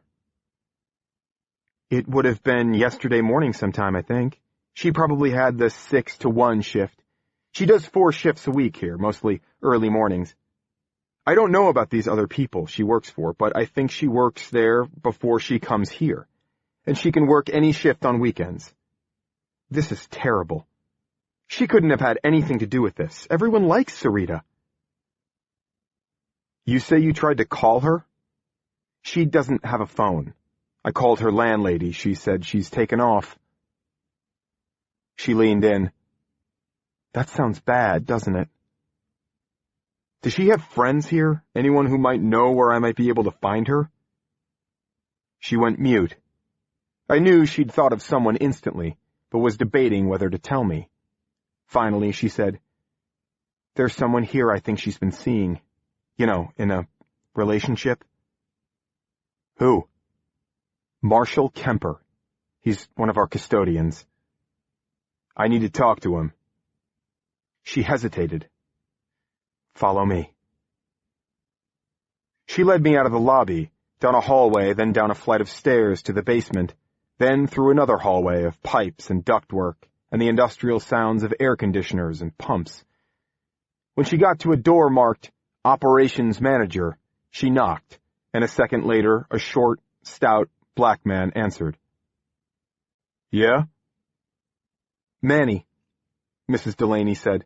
We're looking for Marshall. Where would he be this time of day? Normally, he'd be getting the trash pickup ready, but this turns out not to be a normal day. Marshall phoned in sick a while ago. Mrs. Delaney looked at me. I need an address, I said.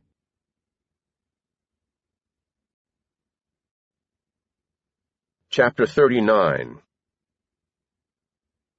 There's a problem, Bill Gaynor said, speaking into the kitchen phone while Matthew, in his high chair, stuffed dry Cheerios into his mouth. What kind of problem? Dr. Jack Sturgis said. I got a call. Someone wanting money. Blackmail. The guy was a goddamn blackmailer. Gaynor turned his back to his son and kept his voice down. He didn't want Matthew to hear foul language.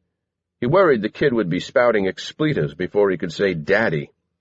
A word, Gaynor thought sadly, his son was likely to utter before mommy. Who was it? It's not like he said, "Hi, I'm Joe Smith, your neighborhood extortionist." He didn't identify himself, but he must be someone who knows Sarita. Why? Sturgis asked. I've been thinking about this. Rose had been funny these last few weeks. I think she knew the truth somehow. I think it was weighing on her. I can't say for sure. But it was little things, she said, the way she was acting. And I've been trying to figure out, if she did know, who might she have found out from? Who might have helped her put it together? Sarita? The doctor said. Yeah. I'm wondering if she could have been in a position to know something. Sturgis thought about that. It's possible. It would explain a lot. The way things have gone down, this guy who called me, it sounds like maybe he's got it figured out. What's he want? Sturgis asked. 50,000. Jesus. I haven't got it, Gaynor said. After I came up with 100 grand for you, I've got nothing left. I'm going to have to put Rose's funeral on my line of credit. Let me think, Sturgis said. Give me half of what I paid you, Gaynor said. A loan. I'll pay it back. There'll be insurance money coming in. Rosemary's $1 million policy, the doctor said. Clearly your blackmailer doesn't know about that, or he'd be asking for a lot more than 50,000. So you know I'll be able to reimburse you once my company makes good on the policy. So help me now with the 50. That's going to be difficult, Sturgis said. I don't have it to give. What the fuck are you talking about? Gaynor said, whispering angrily, glancing back at Matthew to make sure he wasn't choking on a Cheerio. How could someone blow through $100,000 that fast? My financial needs are none of your business, Bill. Sounds to me like if anyone is to blame here, it's at your end. You need to fix this, and you need to fix it fast. I'm telling you, I don't have the money. Maybe I should just not pay him, let him say whatever the hell he wants to say, to whoever he wants to tell it to. The police would be pretty goddamn interested. Don't joke, Bill. Who said I'm joking? If this gets out, all I have to say is I knew nothing about it, not at the time. That I thought everything was above board. You know who they'll come after? You, that's who. Is it the gambling, Jack? Is that where the money went? Did even a dime of that money go where you said it was going to go? You kept it all, didn't you, to pay off your debts? How do you think that'll look when it comes out? What you did for the money, and what you did with it when you got it? Just shut up, Sturgis said. I'm trying to work this out. You'd better work it out fast. The call is set for 10:30. I'm supposed to be at the bank when it opens, and what if when I get there the accounts are frozen or something because of Rose's death? Then there won't be a damn thing I can do about this. Tell him you have the money, the doctor said. When he calls you, tell him you've got it. But I won't. That's okay. This guy, do you think he knows you to see you? How would I know that? You didn't recognize the voice. I'm telling you, Jack, I don't know who it is. We have to assume he knows what you look like, so you're going to have to be the one who meets him. Has he said where he wants to meet? No, he'll probably do that when we talk at 10:30. We need to think about that. We need to know how he wants to do the handoff. It needs to be in a very public... No, not a public place. Not a place with cameras, someplace isolated. That'd be better. Soon as you know what he wants to do, you call me. Don't commit to anything. Tell him you've got the funeral home on the other line, and you have to deal with it. You'll call him back. Then we'll talk.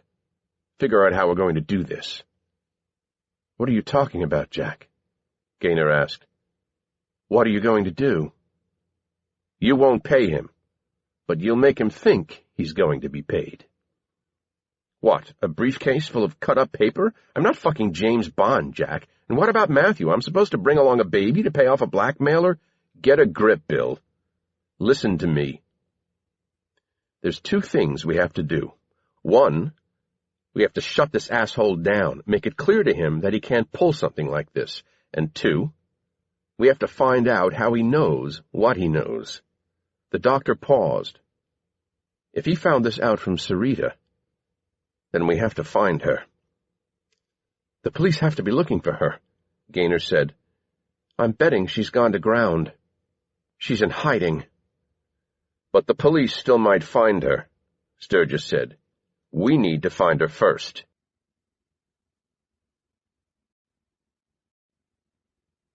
Chapter 40.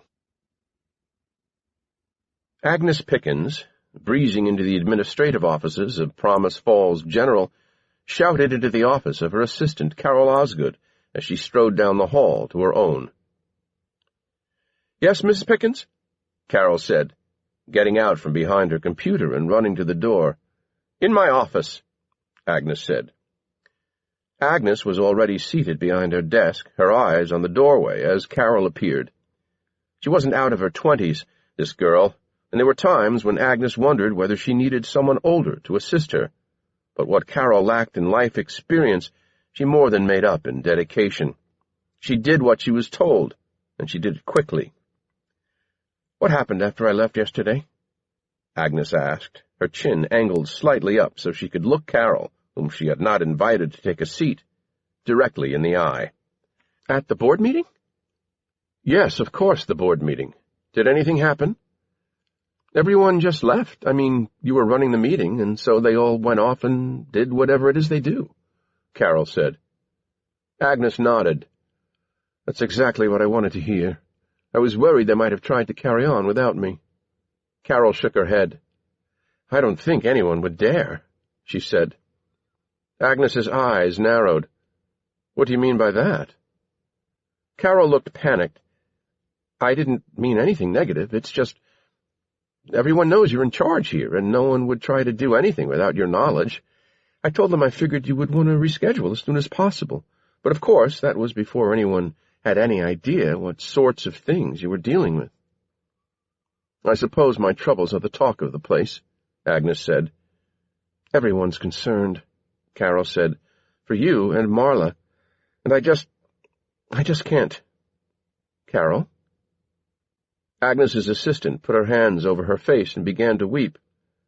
"Good heavens, Carol!" "I'm sorry," she said.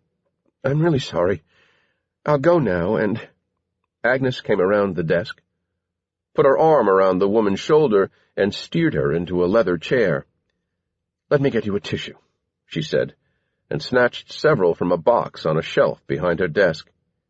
She handed them to Carol, who dabbed her eyes and then blew her nose. She wadded the tissue into a ball and surrounded it with her hands. "What's going on, Carol?" Nothing, she said. I feel so terrible for you and what you're going through. I mean, I know there's no end of tragedies in this building every day, but when something happens to someone you know, someone you work for—" "It's okay," Agnes said. "You're dealing with it so well, and I really admire that. I just don't know how you do it." Agnes pulled over another chair so she could sit knee to knee with her assistant. "Believe me, Carol, inside, I'm a basket case." She put a hand on Carol's knee. "I can't believe you'd be this upset about something happening to me." Carol looked at her with red eyes. "Why would you say that?" "Because, my dear, I can be a first-class bitch." Agnes smiled. "In case you hadn't noticed." Carol allowed herself a short laugh that sounded more like a clearing of the throat. "I wouldn't say that." "Not to my face you wouldn't," Agnes said. "I know what I am. I know how I come across. You can't run a place like this and be a nice person, and when you're a woman you have to be even tougher, and you can't worry about what they think of you. But it doesn't mean you don't feel or that you're not hurting inside. I know. You take a lot of abuse from me and you keep on going, and I respect that about you. And I'm touched that you'd be so worried about my situation. But you don't have to worry about me. I'll sort things out. We'll get through this. Gil and I and Marla, We'll do whatever it takes. That's the way I've always been. Maybe sometimes I come across like I don't care, but that's not true." Carol nodded. "Are you going to be okay?" Agnes asked. "Do you want to take the day?" She shook her head violently. "No, I'm certainly not going to leave you, not when you have this much to deal with. I mean, how would it look? You can come to work, but I have to go home?" Agnes patted her hand. "Okay, then. I want you to reschedule that board meeting for tomorrow, first thing, and let everyone know there's a chance I might have to cancel again. Our situation is a bit unpredictable at the moment. Of course. And now I'm going to go up and see how Marla is doing. I think I'll have her sent home today. I couldn't believe it when I heard. Well, everything about this is pretty unbelievable. Gil's going to take some time off, or at least conduct all his business from the house, so there'll be someone there with Marla at all times. He's there now. We'll spell each other." "That sounds like a good idea," Carol said. She stood. "Thank you for this. And there's just one other thing I'd like to say." "Okay," Agnes said, and waited. "I just know Marla didn't do anything bad." "Well, that's nice of you, Carol. I've met her lots of times, and I don't think she has a mean bone in her body. She's a good person." Agnes smiled. "Let everyone know about the rescheduled meeting. I'll be back in a while." Agnes left her office, heading for the elevators. Carol returned to her own desk, tossed her tissue into the wastebasket, tucked under it, then took a small makeup mirror from her purse to make sure she looked presentable. When she finished with that, she took out her cell phone. She found the number she was looking for, then put the phone to her ear and listened to the rings. After 5, someone picked up. Carol said, "Hey, it's me. I just had the most amazing conversation with, my boss. She was so nice to me. I've been a total wreck about what's going on, and I kind of lost it, and she was really comforting. I've really never seen her like that before. Yeah, kind of weird. And it got me thinking about us, that maybe it's time to, there's just no future. I know. I just don't think I can keep doing this. I kind of figured you'd be thinking along the same lines." "I know. I hear you. Look, I have to go. There's a lot going on here." "Don't say that. You're going to make me cry." "I love you too, Gil."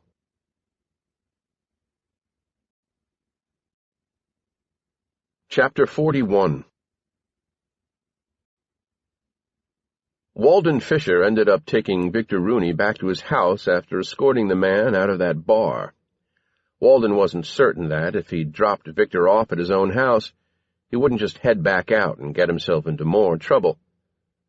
So he put Victor in the spare room, the one that had once been his daughter Olivia's bedroom, and where, Walden suspected, Victor had probably slept on more than one occasion when he was seeing Olivia, when Walden and his wife had been out to dinner or out of town. It was a long time since anything like that had bothered Walden. Back then, he'd suspected his daughter and Victor were having sex, and he couldn't say he was happy about it at the time, but he and Beth had been young once too, and it wasn't as if they'd waited for their wedding night. You couldn't run your kids' lives, he told himself. It was hard enough when they were in their teens, but once they were adults, all bets were off. You could let them know you were there for them, but if you tried to tell them what to do, well, you might as well try teaching a goat how to drive a tractor. Walden was in the garage out back of the house, tending to a few things, when he saw a movement in the kitchen window. He returned to the house to find that Victor was up, hair tousled, eyes dark and heavy-lidded. "I wondered where the hell I was," he said, his voice sounding as if it were coming through a can of gravel. "When I opened my eyes, I knew I wasn't home. I don't even remember you bringing me here last night." "You were pretty out of it," Walden said. "I know where you found me, I remember that, but Not a lot else. You were about to get yourself beat up good. What was I doing? Walden shook his head. It doesn't matter. There's still coffee. Should be hot. You should have some. Yeah, I guess, he mumbled, and disappeared back into the house. Walden went in after him, poured him some coffee. Just black, Victor said, taking the mug from Walden. I feel kinda like shit. You look kinda like shit. Victor grinned, took a sip. Victor, I know this is none of my business, but I'm gonna put my oar in anyway. Yeah, sure, whatever, he said. You're a bright guy. I mean, you always were. Good at school. You picked up stuff fast, good with your hands, as I recall. Mechanically inclined, but book smart, too. A real whiz kid, he said, nodding. What I'm saying is, you've got something to offer. You have skills. There's got to be someone in town here who could use those. But you have to stop getting wasted every night. You've been spying on me? No, I'm making an assumption. But tell me I'm wrong. Victor set his coffee on the counter. Why aren't you upset? Excuse me? I don't get it. Why aren't you a mess like I am? She was your fucking daughter. Walden came at him like a cannonball. He grabbed the man by his jacket, yanked him close to his face, then threw him up against the counter. Victor's head flung back, hit the upper cupboards, rattled dishes. But Walden wasn't finished. He grabbed hold of Victor again with everything he had, and this time threw him down onto the floor. He was some 3 decades older than Victor, but Walden had no trouble throwing the man around. Maybe it helped that he was angry and Victor was hungover. Never, Walden shouted. Never say that. He brought back a leg and kicked Victor in the thigh. The younger man pulled in on himself, put his hands up over his head in case Walden's shoe connected with him there next. I'm sorry, Jesus, I'm sorry. You think you're the only one who grieves? Walden said, still shouting. God damn your arrogance, you little shit. Okay, I didn't mean it. Walden collapsed into a kitchen chair, rested his arms on the table, and worked on catching his breath. Slowly, Victor got to his feet, pulled out a chair on the other side of the table, and sat down. I was out of line, he said. Walden's hands were shaking. Really, that was wrong. I should never have said anything like that. You're a good man. I know you miss her. You've always been good to me. What you did for me last night, bringing me here, I appreciate that. That was real decent of you. Walden looked at his hands, put one over the other to stop the trembling. Slowly he spoke. I had Beth, he said.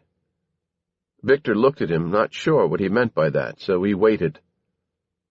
Walden continued. I had Beth, so I had to hold it together. She went to pieces. She was never really able to move on. What would have happened to her? Who would have looked after her if I went to the bar every night to feel sorry for myself? Where would she have been then? He lifted his hand and pointed an accusing finger at Victor. I couldn't be as selfish as you. I couldn't drown my sorrows the way you have. I had responsibilities, and I met them. I had nobody to be responsible for, Victor said. So what difference did it make what I did? What difference? Walden asked. Are you asking what's the point? Is there one? What about you? Now that your wife is gone, now that you've lost the person, the people who were most important to you, what's the fucking point? We honor them, Walden said.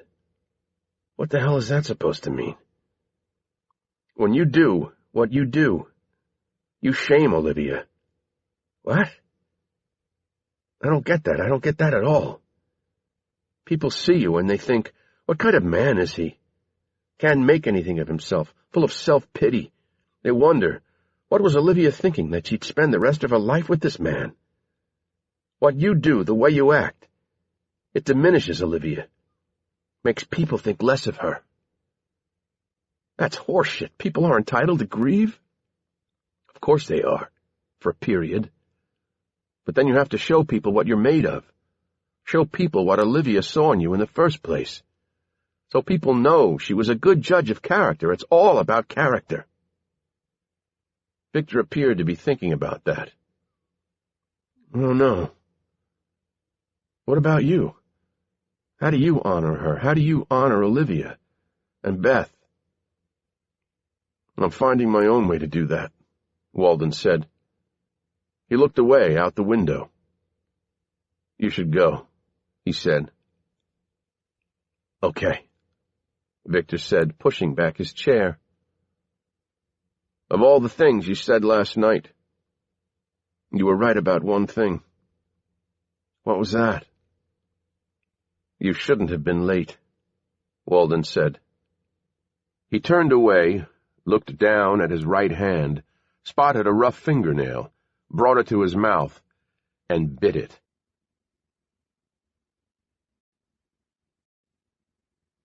Chapter 42. David. I was planning to head straight to the address I had for Marshal Kemper, the Davidson Place custodian who'd booked off sick, who, I hoped, might know where I could find Sarita Gomez. I felt an urgency to get there, but I realized my route would take me to within a block of where Marlad told me Derek Cutter, the young man who'd gotten her pregnant, lived. He was someone I wanted to talk to, and this might be my best chance at catching him. So, I hung a left and pulled up in front of a brick duplex, a simple box of a building constructed without a single nod to any kind of architectural style. One apartment on the first floor, another on the second. Marla had said Derek shared the upper apartment with some other students. I parked at the curb, then went up and rang the bell for the top unit.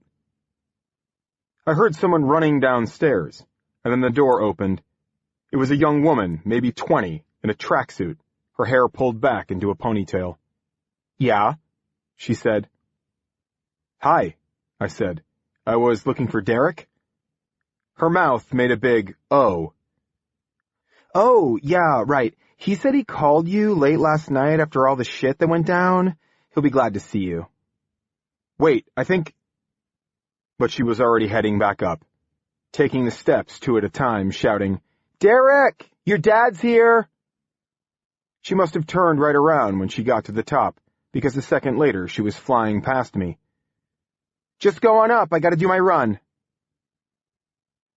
I climbed the stairs, and as I reached the door to the second-floor apartment, it opened, and a man I guessed was Derek looked startled to see me.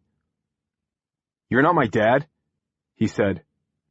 He looked thin, in his t-shirt and boxers, his legs coming out of them like two white sticks.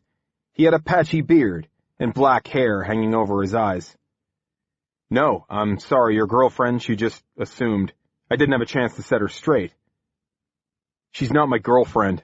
She's a roommate, and, who are you? Marla's cousin, I said. I'm David Harwood. Marla, he said. You're Marla Pickens' cousin? You got a minute? Sure. Yeah, come on in. He created a space on the couch by clearing away several books and a laptop. I sat down, and he perched himself on the end of a coffee table that was littered with half a dozen empty beer cans. Why are you here about Marla? He asked. When his roommate mentioned something about all the shit that went down, I'd assumed it had to do with the Gaynor murder and Marla's possible involvement. It had made the news. You haven't heard? I've heard about what went down on campus last night, but that hasn't got anything to do with Marla, does it? Now it appeared neither of us was up to speed, but on totally different events.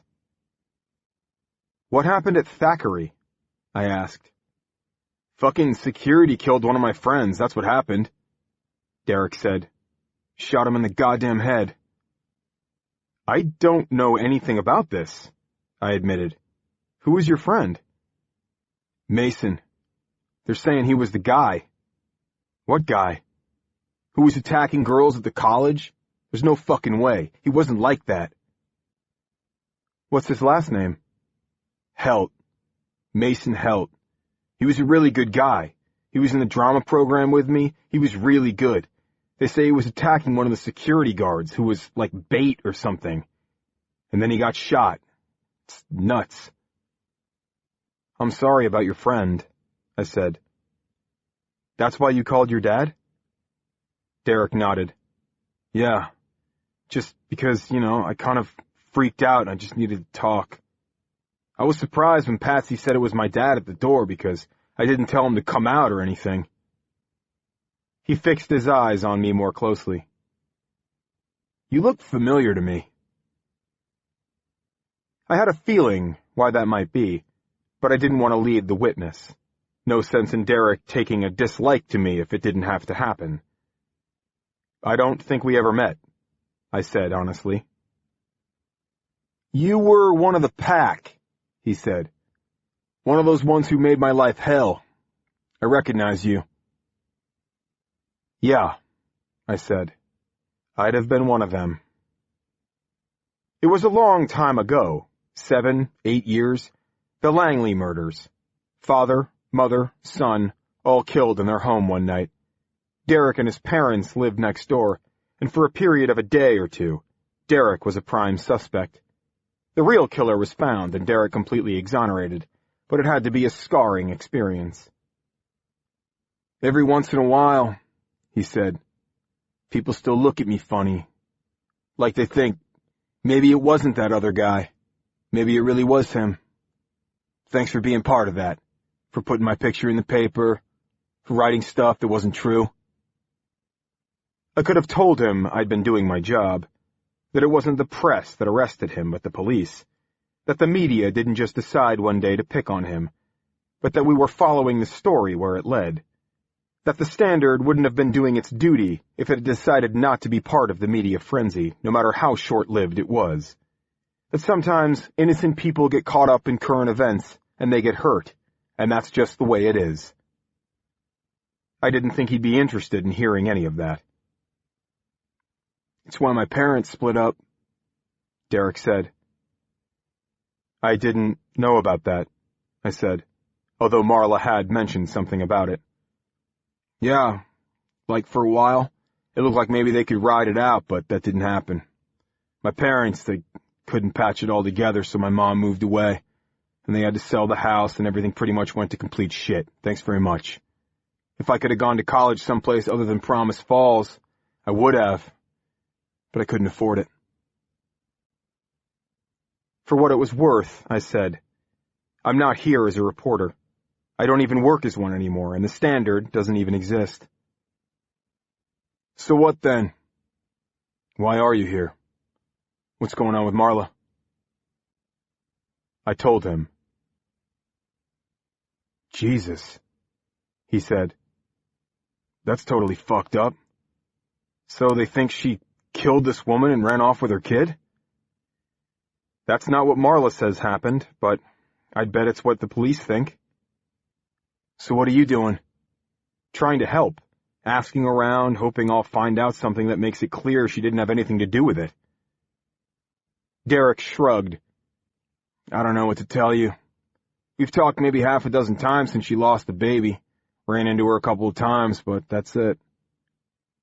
Did you know about the earlier incident when she tried to smuggle a baby out of the hospital? He nodded. And she told me about it. She said she just kind of lost her mind for a second, but that was pretty crazy of her. How'd you meet? His story matched Marla's.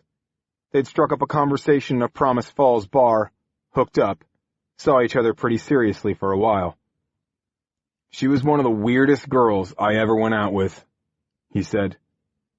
How so?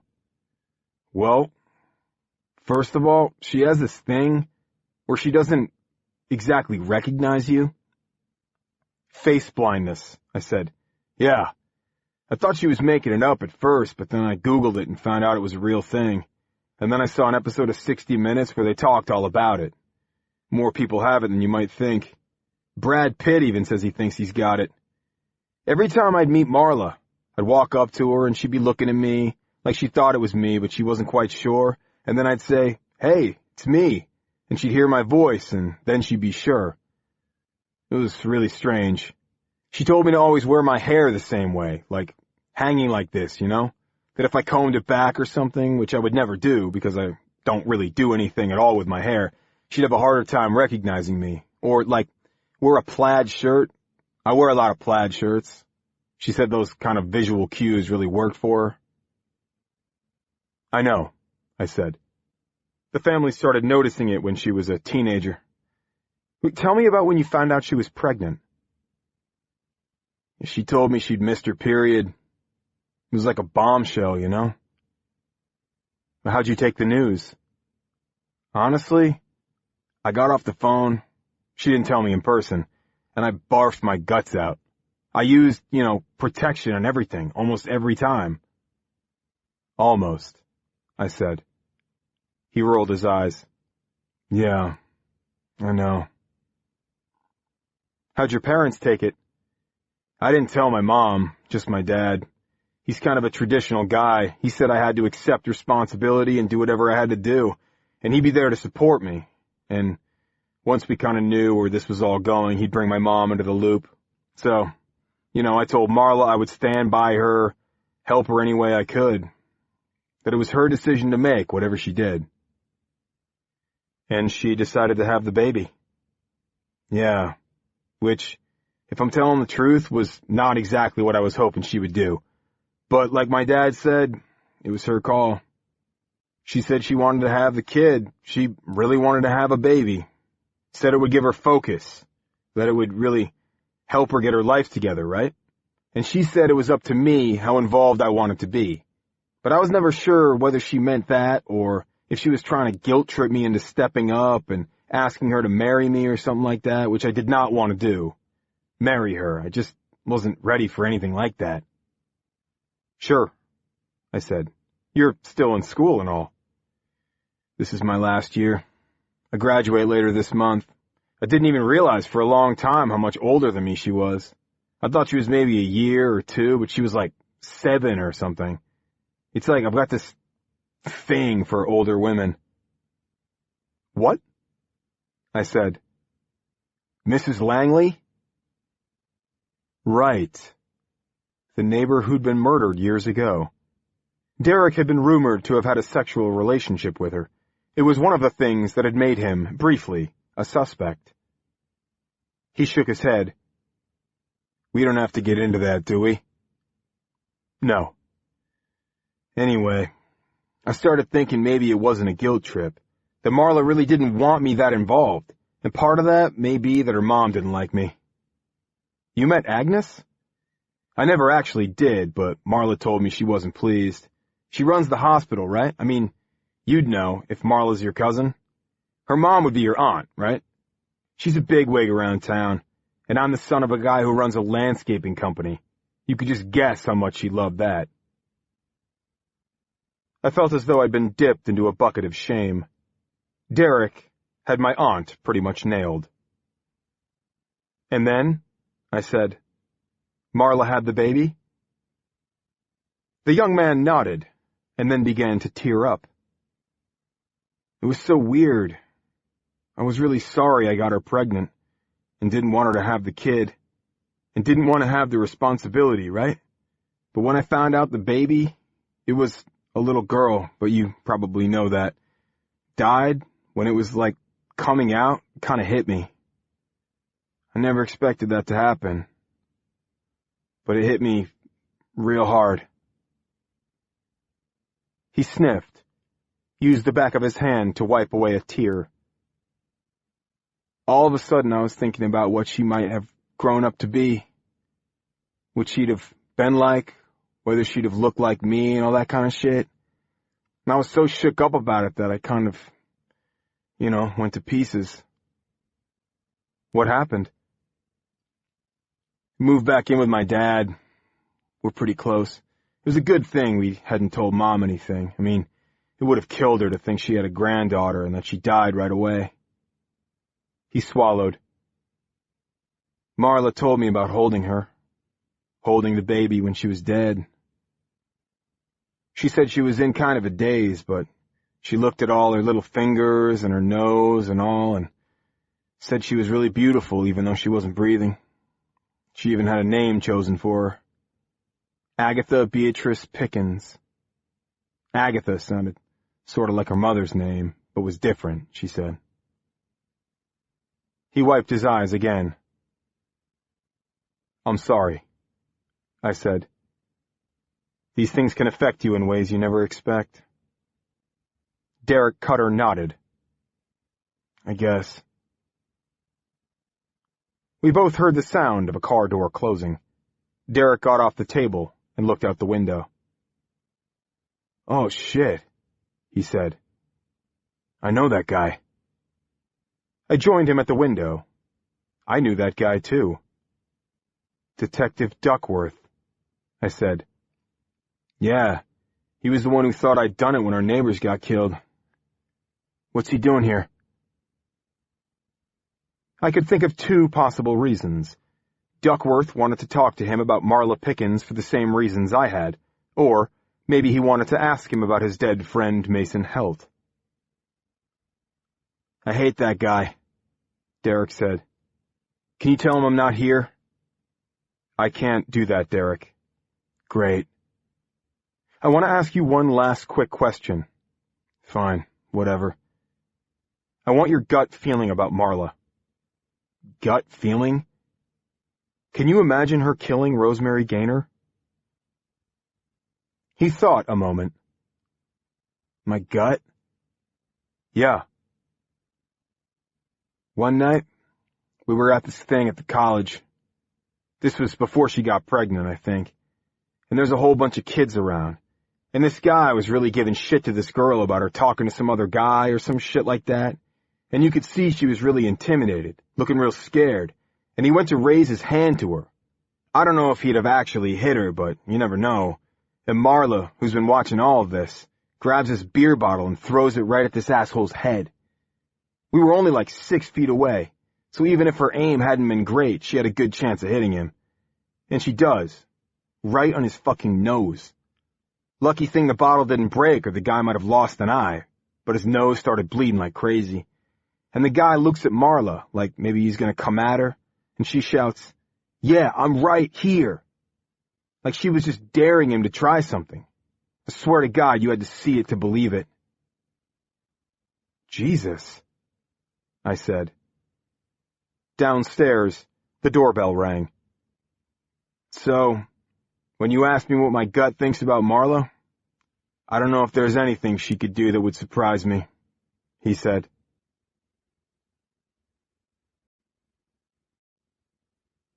Chapter 43. Duckworth thought, I'm an idiot. He just pulled up in front of the house where he'd been told by the Thackeray College registration office that he could find Derek Cutter, when he realized what he should have asked Sarita Gomez's landlord, Mrs. Selfridge, she of the magnificent banana bread. When Duckworth had left the station that morning, he dragooned a female officer and put her on the phones to call nursing homes in and around Promise Falls to try to find where Sarita worked. It had occurred to him that even if they were to call the right place, someone might deny employing a person here illegally. It was on the way to interview Derek that it hit him. Stupid, stupid, stupid, he said to himself. He pulled right over to the curb, a couple of blocks away from Derek's address, and got out his notebook and phone. He found Mrs. Selfridge's number and dialed. She answered on the third ring. He identified himself. "Oh, hello, Detective," she said. "If you're wondering if Sarita's come back, she hasn't. She's paid up to the end of the month, but I'm thinking I should start looking for a new tenant. I got a feeling she's flown the coop for good." "You might be right," Duckworth said. "I wanted to thank you again for that banana bread. I was wondering, would you be willing to part with the recipe? And if you say no, I'm pretty sure I can get a subpoena." That made her laugh. "I don't even have it written down. I just do it out of my head, but I guess I could come up with something." "And there's another thing," he said. I can't believe I didn't think of this yesterday. Your phone that Sarita used? Yes. I'd like you to go through the call history, calls in and out. I could do that, she said. You want me to do that before or after I get you the recipe? Before, Duckworth said, with some regret. Sarita probably made and received calls from the nursing home where she worked. Once we have that number, we'll know her employer. And there may be other numbers, too. That might help me find her. He paused. And when I do, I can ask her whether she's going to keep the room. Oh, I'd really appreciate that. You have the card I left with you? He asked. She said yes. Okay, if you'd take down those numbers and email them to me, I sure would appreciate it. Mrs. Selfridge said she would get right on it, and Duckworth said goodbye. Idiot, he thought again. He wanted to plead overwork, juggling too many cases at once.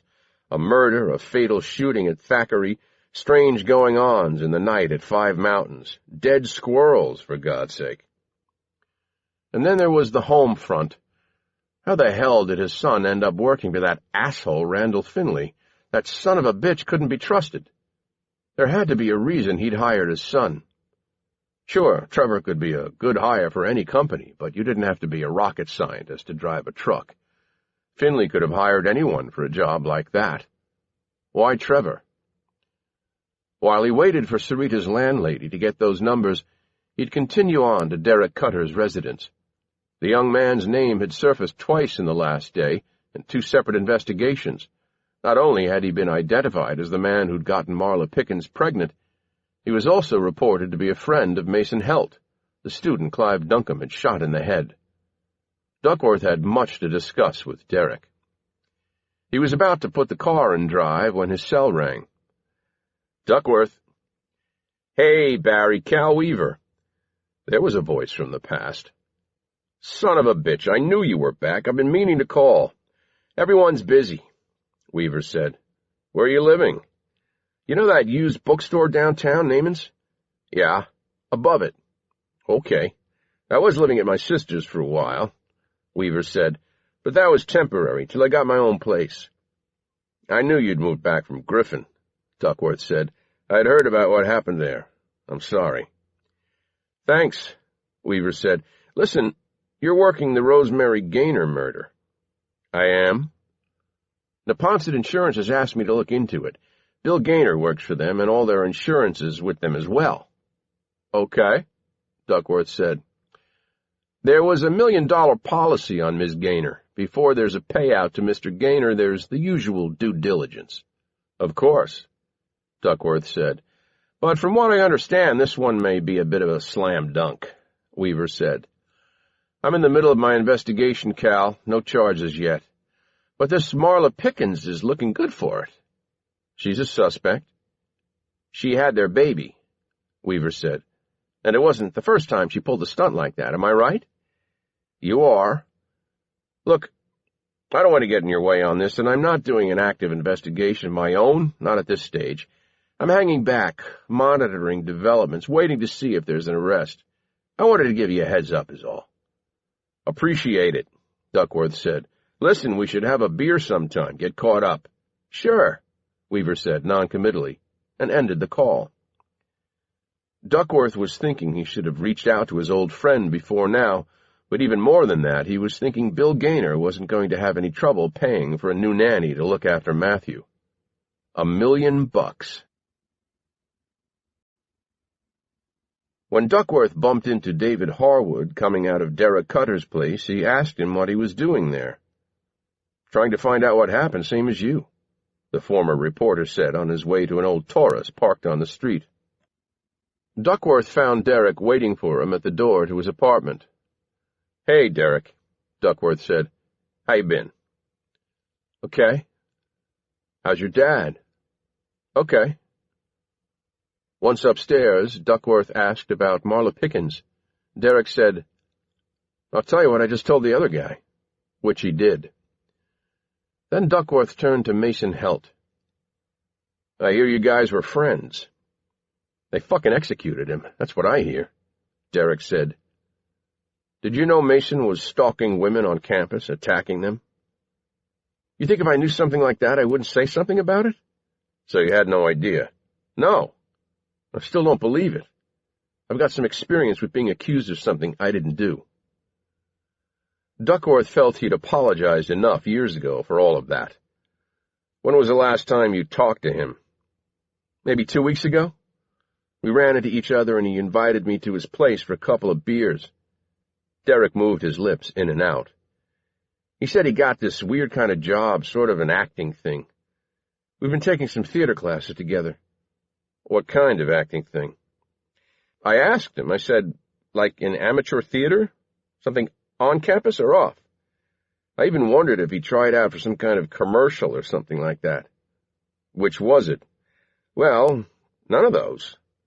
Mason said it was a private thing. I thought, maybe it's got to do with sex, like maybe some old guy hired him to come to his house and dance or strip or do some kinky kind of role play. Why would something like that come to mind? Duckworth asked. Have you ever been asked to do something like that? Jeez, no. It's just because he was so secretive about it. It made me wonder. But I kept asking him about it, and what he would say was, it was kind of like, when they hire actors to pretend they're sick and medical students have to figure out what they've got. I've heard of that. Like what he was doing was part of a study or something, but he also implied it was a bit risky. He shook his head. He sure turned out to be right about that. Did Mason say you hired him? No, but he said he'd be able to buy me a few rounds for the next few weeks on what he was getting paid.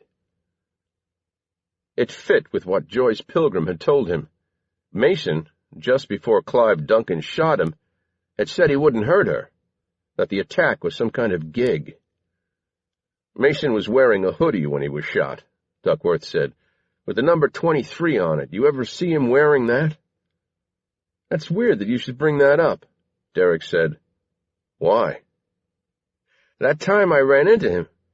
He'd been to some sports store in Promise Falls where you can buy stitch-on letters for varsity jackets, that kind of thing. He had this white plastic bag, and I asked him what was in it, and he said it was for the gig, but he wouldn't show it to me. But he had to leave the room for a second to take a leak, and I peeked inside, and it was 2 numbers. The way they were in the bag, they made a 32, but yeah, could just as easy be a 23. So whoever hired him for whatever it was he was supposed to do, he had to be wearing that number. I guess, Derek said. Why would someone do that? I don't know. What's the significance of 23? I don't know. Maybe it's a reference to Psalm 23, Derek offered. You're going to have to help me there, the detective said. I sleep in on Sunday mornings if I'm not on duty. Well, I haven't been to church in years either, but my parents used to send me to Sunday school when I was really little. Psalm 23 is the one that goes, The Lord is my shepherd. And there's that part that talks about walking through the valley of the shadow of death, but not fearing any evil, It rings a bell, Duckworth said.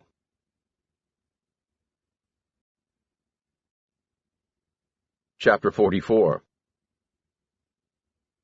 Trevor Duckworth had rarely driven a van with so few windows. There was the front windshield, of course, and the roll-down ones on the driver and passenger doors, but that was it. The cargo area was totally closed in. There wasn't even any glass on the 2 rear floor-to-ceiling doors. Visibility was a bitch. A couple of times over the years he'd found himself behind the wheel of a rental, helping someone move, and he hated having to back the damn thing up. Couldn't see where you were going. He'd adopted a style of backing up very slowly and hoping that if and when he hit something, or somebody, he'd hear it and stop before he did too much damage. But after a few days of working for Finley Springs Water, he was getting the hang of it. He could back this sucker up pretty nicely, using only the mirrors that were bolted to the 2 doors. He dropped off about 100 cases of water at several convenience stores around Promise Falls and had now returned to the plant with an empty truck. He drove up in front of the loading docks, put the column shift into reverse, spun the wheel around and guided the truck right up to the platform, stopped an inch short, never touched the bumper. Hot damn. He grabbed a clipboard from the other seat that listed the places he'd been and how much had been delivered, and headed to the office with the paperwork. God, his dad could be such a dick sometimes. Giving him a hard time about working for Randall Finley, who cared? A job was a job, and Trevor had been out of work for too long. How long had his parents been at him about getting a weekly paycheck, and then he finally gets one, and his dad's not happy about it. At least his mother seemed pleased. It was funny about her. She could be such a huge worrier, like when he was going around Europe with Trish and was out of touch with his parents for days or weeks at a time. It drove his mother crazy. And yet now that he was back in Promise Falls, she was okay. She was the one he could go to when he had a problem. His dad was another story. Maybe it was the whole thing about being a cop. You got all hard-ass about everything. And then all this shit about how Finley might have hired him to get some sort of leverage over his father. Sometimes, Trevor thought, his dad believed the whole world revolved around him. Just as well he lied to him about how he got the job at Finley Springs. Trevor had said he'd found the job online. That wasn't exactly the truth. Yes, the water bottling company had placed ads on the internet looking for drivers, but Trevor had been offered the job in person. He was at Walgreens, buying half a dozen microwavable frozen dinners, which was about the only thing he ever ate these days, at his apartment, when this guy, coming down the aisle the other way, caught his eye and said, "Hey, aren't you Barry's boy?" "Yeah," Trevor said. The man extended a hand. "Randy Finley. I think we may have met a few years ago when you were just a kid. Your dad and I worked together some when I was mayor. How you doing? Did I hear you were touring around Europe at some point with the Vanderberg's girl, Tricia?" "Trish," Trevor said. They made some small talk. Finley asked after Trevor's father. Said they didn't cross paths that much anymore, not since Finley left politics and started up a new business. Had Trevor heard of his water bottling operation? Trevor said he had not. Finley said, "If you know any guys looking for work, point them in my direction. Rest of this town is going to shit. But we're hiring, like I say, if you know anyone." "What kind of work?" Trevor asked.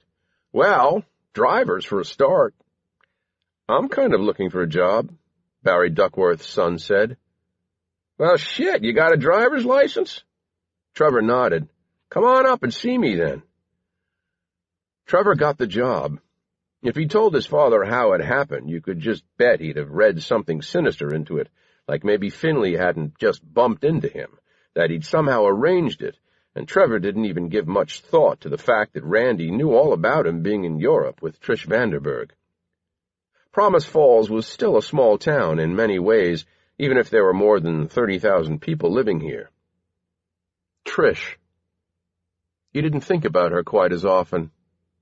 Hell, she crossed his mind only every 10 minutes now instead of every 5. How many times had he apologized to her, said he was sorry, and what he'd done he really wasn't like that. He just lost his head for a second. She'd actually told him once that she'd forgiven him, but that didn't mean she was coming back. Stupid, stupid, stupid. Trevor wished he could turn back the clock, start over. You make one stupid mistake and you never stop paying for it. He was slipping into the office to drop off the clipboard when he felt a hand slap him atop the shoulder. "How's it hanging?" Finley asked.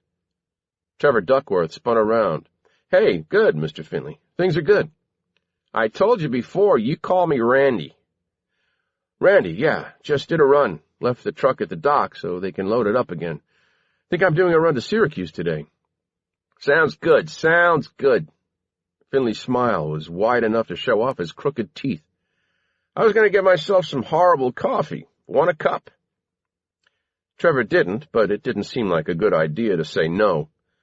Finley went over to the coffee machine sitting on a table in the corner of the room, glanced into 2 empty mugs to see whether they were relatively clean, and filled them. "You know, I make this coffee with our own spring water, and it still tastes like shit. What do you take?" Some milk, if you've got it. That all? Yeah. Because I usually add something a bit stronger.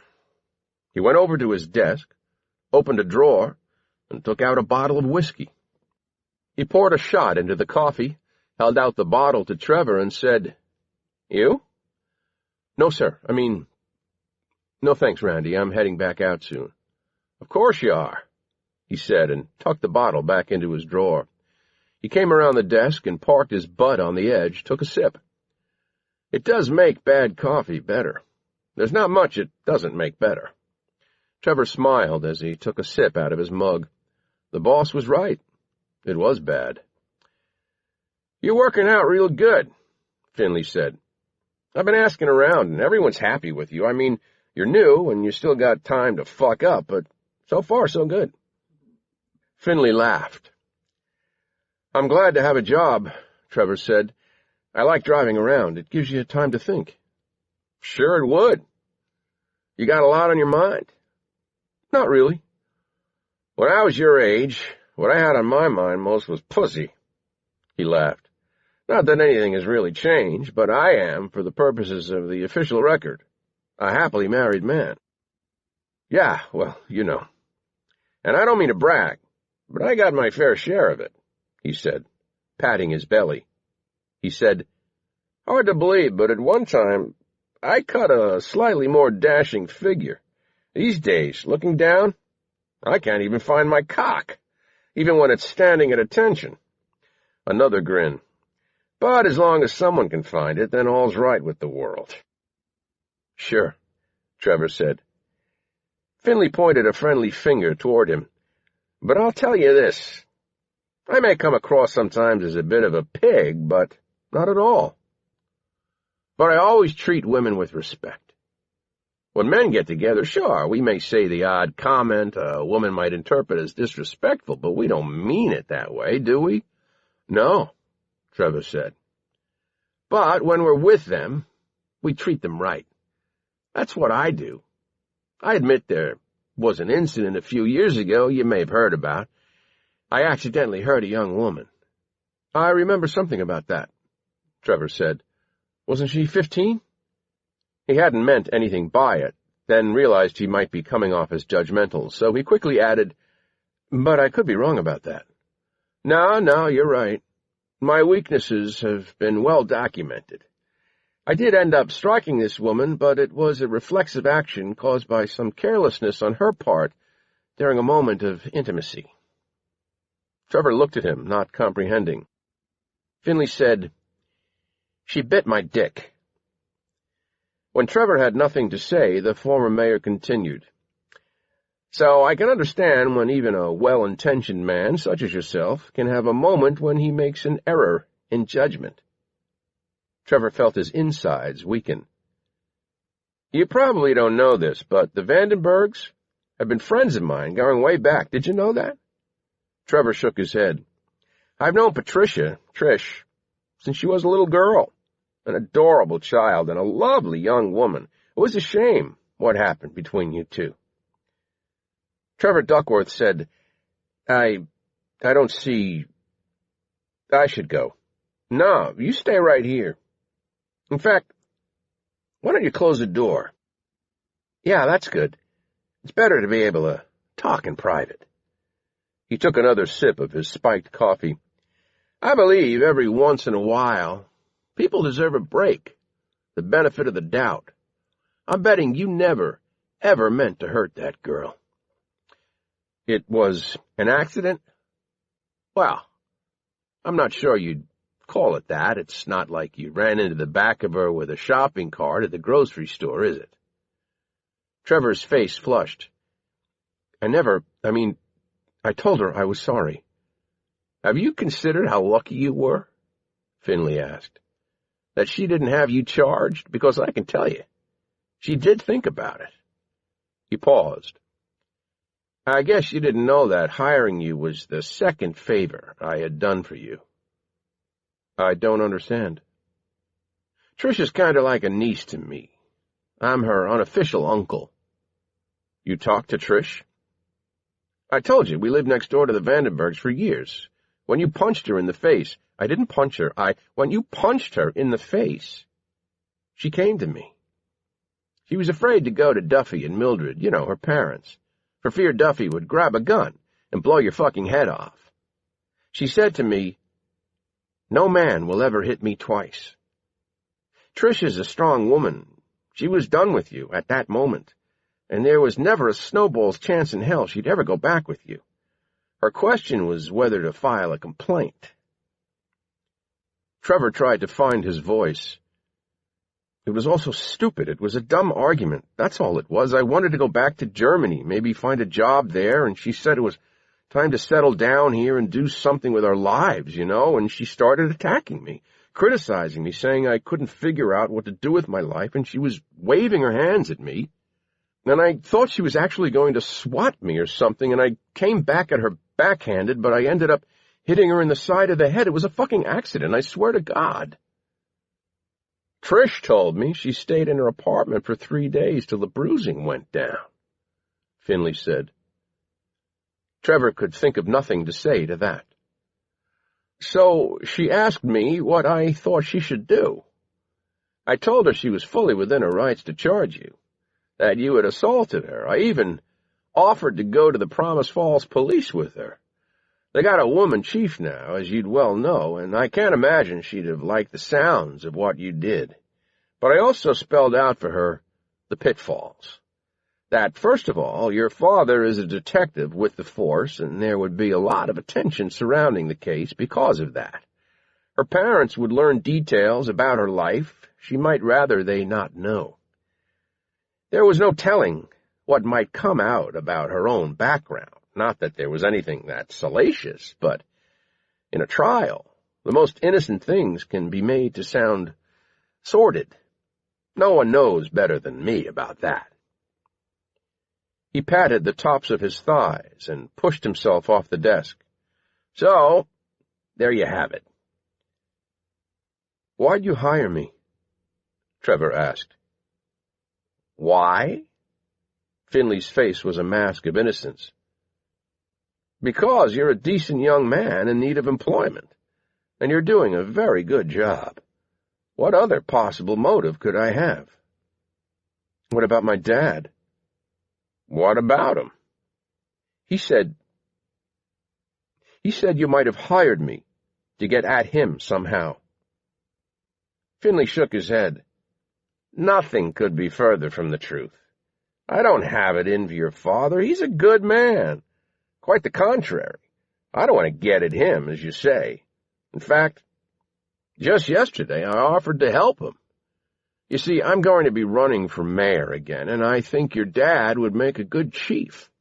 All I might ever want from him is to keep his ears open about things in the department, issues I might want to address in my campaign. What did he say? Finley smiled. Not a lot, but maybe one day you'll want to tell your father about our little chat here today, and maybe he'd be more inclined to be in my corner. What do you think? Or, failing that, I'm guessing that when you go home for Sunday dinner, you hear things about your dad's work, stuff that maybe isn't part of the public discussion. If you're ever interested in sharing anything like that, I can tell you right now, I would be an attentive listener. Trevor Duckworth swallowed hard. His mouth was dry. He needed a drink, but the last thing he wanted was a mouthful of Finley Springs water.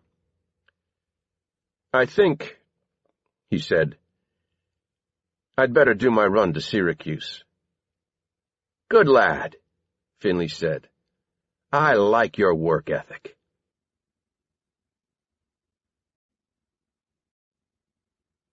Chapter 45. Someone was knocking lightly on the door of Marshal Kemper's apartment. Sarita Gomez was standing in front of the bathroom sink, staring at her reflection in the mirror when she heard it. She froze. The police had found her. They must have discovered where she worked. Maybe someone had told them she'd been seeing Kemper. So now they were here. She knew she was stupid to think she could hide out for long. She had to get out of Promise Falls. She had to get as far away from here as she could, as quickly as possible. Sarita stepped out of the bathroom and approached the apartment door in bare feet, trying to step lightly so as not to make any of the floorboards creak. She stood 3 feet from the door, held her breath. Another knock. Then, "Babe, it's me," an urgent whisper. She went to the door, unlocked it, removed the chain. Marshall entered the room with a McDonald's bag. "I got breakfast," he said, setting the bag on the counter of the kitchen nook. He pulled out 2 coffees, 5 breakfast sandwiches, and 5 hash browns. "I was starving, and I figured you would be, too." He unwrapped a sandwich and bit into it, stuffing nearly 1/3 of it into his mouth at once. Sarita said, "Did you get some cash?" Marshall said, I don't feel safe here. I want to get a train to New York." Marshall got enough food down his throat to talk. "I didn't go to the cash machine. I did something else, something that'll give you way more money, both of us." He held out a sandwich to her, but she didn't take it. "What did you do?" "You gotta listen to me, babe. I know you were worried about this, but I've got the ball rolling. This is going to work. This is going to set us up good." "Tell me you didn't call Mr. Gaynor." "Look, just hear me out. You idiot!" "No, listen." He reached out to her with a hand that wasn't holding a breakfast sandwich, but Sarita stepped back. He took a quick bite of biscuit, egg, and sausage. "This is going to work out. He's going to give us $50,000. "Oh, my God. You mentioned me? You told him I was part of this?" No, I'm not an idiot. When I say us, I mean we get the money. But as far as Gaynor knows, he's just dealing with one guy, and he has no idea who that guy is. I told you not to do this." "Come on. You're not thinking straight because you're so directly involved. I'm taking a step back. I can see the whole picture. You have to trust me on this." He glanced at his watch. "Guy's going to be calling me very soon. If I haven't heard from him by 10:30, so far as he knows, I go to the cops with everything I know, everything you've told me." "You can't do that. You can't go to the police." Marshall rolled his eyes. "Of course I'm not going to the cops, but he doesn't know that. That's the beauty of it. That's why he's going to come up with 50,000. A guy like that, he won't even miss that kind of money. But for us, it's a chance to start our lives over." "You're making things worse. Things are already bad, and you're making them worse." "Come on, babe. How is this worse? This is a solution. This is a way out of the mess." "You told me you wouldn't do this," Sarita said. "I have to go. I have to get out of here. Hold on. Just for a little while. Maybe another hour? Gaynor's going to call me any second. I go get the money. I come back. We go. Anything we need, we can buy it on the way." She walked to the window, looked out at the street, walked back. She paced. "All I ever wanted was to do the right thing," she said. "When I saw her there in the kitchen, I had to do something, and you did a good thing. It wasn't like you could leave the little fucker there, but that part's over. Now where—" The cell phone in the front pocket of Marshall's jeans rang. He tossed his sandwich onto the counter and dug in his pocket for the phone, put it to his ear. "Right on time, Mr. Gaynor," Marshall said. Sarita watched him, slowly shaking her head. She was mouthing, "No, no, no," as Marshall put a finger to his lips. "It wasn't easy," Bill Gaynor said. "But you did it. I got the money." "That's excellent," Marshall Kemper said. "Now, here's what I want you to do. You know the Promise Falls Mall?" "Of course," he said. Marshall said, "Okay, so I want you to put the money in one of those eco bags. You got one of them?" "Yes." "You can get it all in there, right?" he asked. "Will it fit?" "It'll fit," Gaynor said. "Okay, so you put the money in the eco bag. There's a hot dog place over on the left side, and right near the end of it, there's a garbage can. Just put the bag in there and walk away." "Leave the money in the garbage?" "I'll collect it soon enough, but here's the thing. I'll be watching. I'll know what you look like, but you won't know me. and I'll be watching to see if anybody's watching you. You understand? I understand. Because if you try to pull something, then I go to the cops. You get that? I told you I understand. Okay. You make the drop. You get out. Simple as that. You did the right thing, Gaynor. You're not going to hear from me again after this. I'm not one of those guys who's going to come back again and hit you up for money. I got ethics. Whatever, Gaynor said. When do you want to do this? Marshall looked at his watch again. Sarita could see him thinking, timing things. 1 hour, Marshall said. Don't be late. I won't. Gaynor ended the call. Marshall looked at Sarita and smiled. We're going to be rich, babe. 50,000 is not rich, she said. Even someone as poor as me knows 50,000 is not rich. You're a fool. I'm going to finish my sandwich and then I gotta go, he said. He put a hand behind her neck and pulled her toward him, kissed her. You just wait. I'm going to take care of you. Marshall got a seat in the far corner of the food court. It wasn't as busy as he'd hoped, 11 o'clock on a weekday morning. There were a few seniors sitting around drinking coffee, some of them clustered together, shooting the shit. What they did, Marshall knew, was arrive here before the shops opened, do their mall walk, traipsing from one end of the place to the other 20 or 30 times in their goofy-looking running shoes. Then they bought some coffee and donuts and sat around and talked for 3 hours because they had nothing else in the world to do. This was their last stop before they hit Davidson Place. Marshall bought himself a newspaper and a Coke and sat at a table that gave him an unobstructed view of the hot dog stand and the nearby garbage receptacle. It was one of those units with one opening for trash, another for recyclables, and a place on top to leave your plastic tray. The food court was at the end of a broad hall, which meant there was only one direction Bill Gaynor could come from. 10 minutes after Marshall had settled in, he saw a man approaching. The man was carrying a baby up against his chest with one arm, and an eco-bag hung from the end of his other arm. At first Marshall thought, who brings a baby to pay off a blackmailer? Then he thought, oh yeah, his nanny didn't show up for work today. Duh. Marshall tried to keep his focus on the sports pages of the Times-Union, the closest thing you could get to a local paper these days. Every few seconds he'd steal a quick glance at the man. He strolled past where Marshall was sitting, heading in the direction of the garbage. Marshall felt a tingling all over, so close to so much money. When Gaynor had his back to him, Marshall could not take his eyes off the bag. Gaynor reached the trash, took a quick look around, pushed open the hinge door, and shoved the bag inside. Baby still in his arm, he turned and walked back in the direction he'd come from. Marshall waited until he was out of sight. All right, Marshall said, getting up, leaving his paper and Coke behind. He began walking briskly toward the trash. At a table just a few steps away from it, an elderly man cut short his discussion with 3 other seniors and jumped to his feet. He moved, a lot faster than Marshall thought he should have been able to do at his age, toward the trash bin. Get out of my way, old man, Marshall said under his breath. The old man had nothing in his hands to throw away. Once he'd reached the trash, he opened the door with one hand and reached in with the other. Hey! Marshall shouted from 30 feet away. Hey! He closed the distance in a second, put his hand on the man's arm and started to pull it out.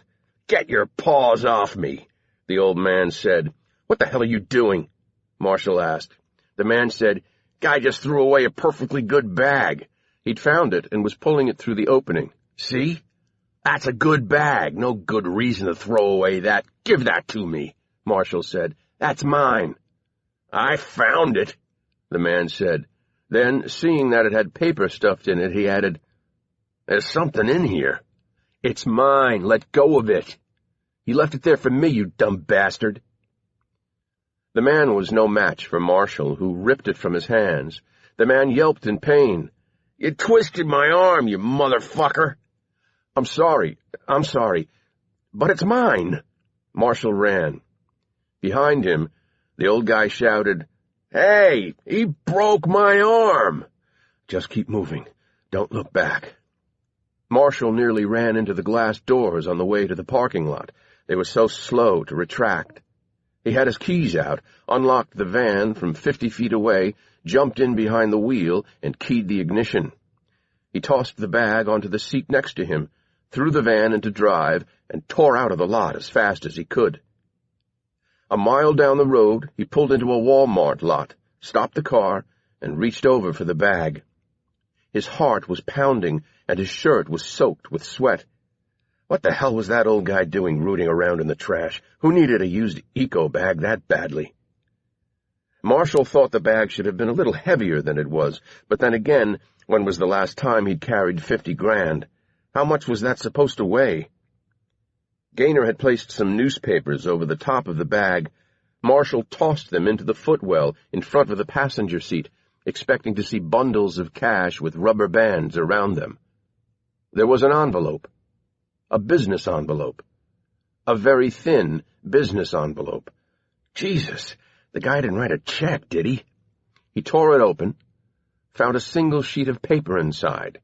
Gaynor had written the following: "Didn't feel safe leaving money in trash. Have different plan for delivery. Call me."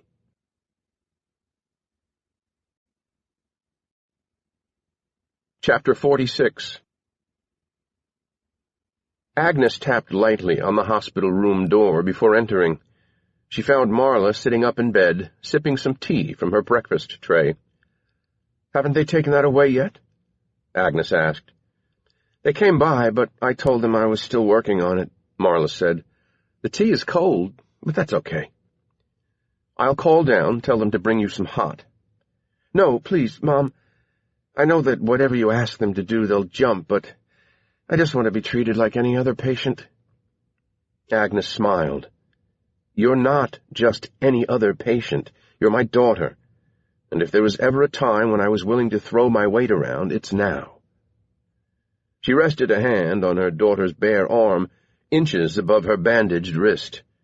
"But the truth is, I'm getting you out of here. You're better off at home than here. It's a good hospital. No, it's a great hospital, no matter how some sons of bitches want to rank it. But you're better off with us." "I'd like that," Marla said weakly. "How are you feeling?" "Okay. The doctor, not Dr. Sturgis, but the psychiatrist, was in to see me a while ago, and he's going to give me something." "I know. I already have that sorted. Do you feel like you're going to do anything like that again?" Marla shook her head.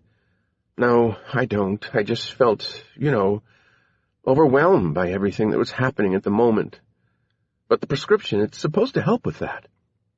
She put a hand on top of her mother's. "Really, I won't do it again." "Promise?" "I promise." "Okay, then," Agnes said cautiously. "That's good enough for me." "Carol was in to see me," Marla said. "I really like her." "I'm lucky to have her. She told me this morning that she's very worried about you." Marla nodded. "That's what she said. Even though I've only met her a few times, she really seems to like me." "What about Dr. Sturgis? Has he been in to check on you?" Marla shook her head. "I haven't seen him all day."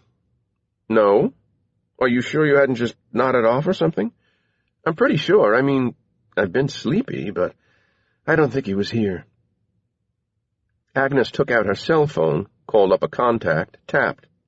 She put the phone to her ear. "I always thought you weren't supposed to use a cell phone in the hospital," Marla said.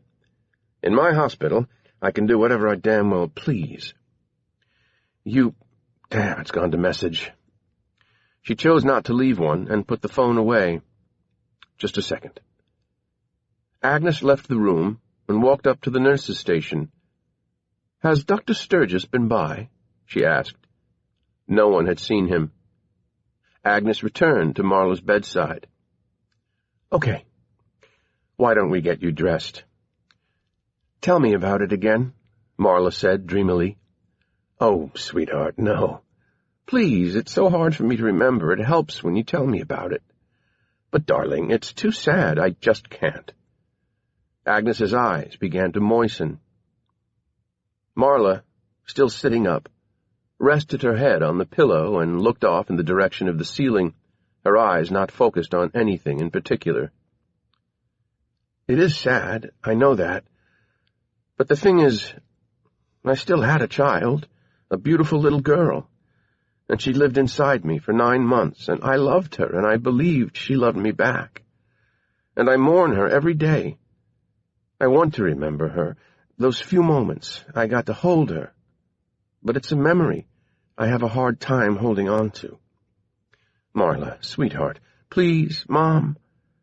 I know sometimes it's even harder for you to talk about than it is for me, but believe me, I like to hear this."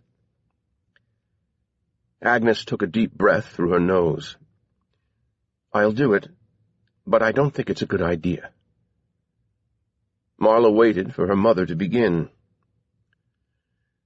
"After the baby came out, the doctor and I, even though we knew its condition,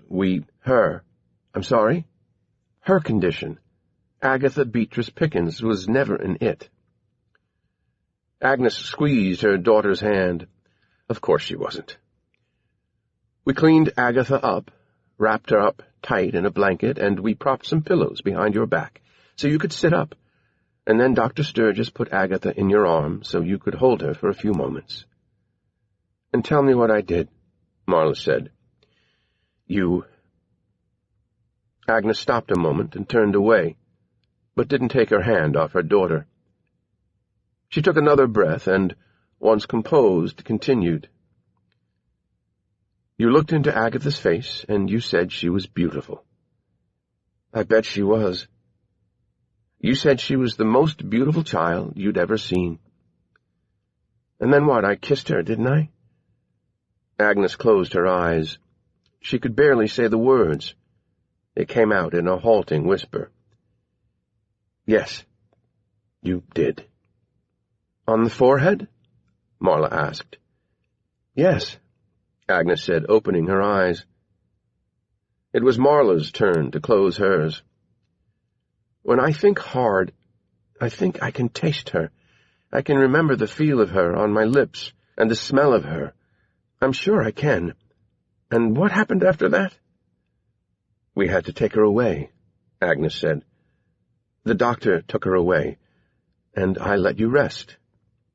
I was very tired. I think I slept for a long time." "You did." "But you were there when I woke up," Marla said and smiled. "I'm sorry about all the trouble I've been since then. I know I'm not quite right. I've gone a little crazy." "Don't say that. You're fine. You're strong. You're a good girl, and I'm very proud of you. You're getting your life back on track." Marla looked into her mother's face. "I hope so. I don't think I've given you much to be proud of." Agnes leaned over the bed and took her daughter into her arms. "Don't ever say that. Don't think that for a minute." "But I know," Marla said, her voice muffled by her mother's shoulder. "You've always been worried about what people think. I know I haven't lived up to your expectations." "Stop it," Agnes said. "Just stop it." She took a deep breath. "I've told you about my friend. When I was in my teens, my best friend, Vera." "Yes, Mom." Agnes smiled. "I know I've told you about her many times, about how when she was 23 and 6 months from graduating at the University of Connecticut, she got pregnant. I know. I want you to listen. You need to hear this, even if I've told you before. It was actually her professor who got her pregnant. Those kinds of things happened back then, professors having affairs with their students. This was before that was seen as inappropriate, before sexual harassment policies. Vera was going to go to medical school after college. She wanted to be a surgeon. But when she got pregnant, everything changed. It was a difficult pregnancy. She had to withdraw from her courses, and of course, this professor was hardly going to leave his wife and marry Vera. He tried to get her to end the pregnancy, but her faith wouldn't permit that. And so she had this child, and was on her own to raise it. Her parents pretty much disowned her, and none of her dreams, none of them, ever came true. Of course, she wanted to have a baby one day, but this child, it came at the wrong time for her. Her life could have been very different, and my heart aches for her every time I think about her. That baby came at the wrong time for her. Mom, I know. What I'm saying is, I know how sad you must be, how devastating this has been for you. But maybe, I don't know, maybe this is the way it's supposed to be for you. It wasn't the right time. Look at you. These internet reviews, they might lead to something better, more rewarding. You're moving forward. What happened last night, and Agnes glanced at her daughter's bandaged wrist, is a bump in the road. A big bump, sure, but a bump in the road. You're going to be okay. You're moving ahead. Marla's eyes closed briefly. She was drifting off. Agnes released her daughter and said, "You start getting ready. I'm going to step out into the hall and call Dr. Sturgis to let him know I'm discharging you on my own." "Okay." Marla paused. "I say bad things about you sometimes, Mom, but I love you." Agnes forced a smile, stepped out into the hall, walked past the nurse's station, giving the staff a curt nod, and continued on down the hall until she reached a supply room full of linens. She stepped in, closed the door, leaned her back up against it to make certain no one would walk in on her, placed her hand over her mouth, and wept.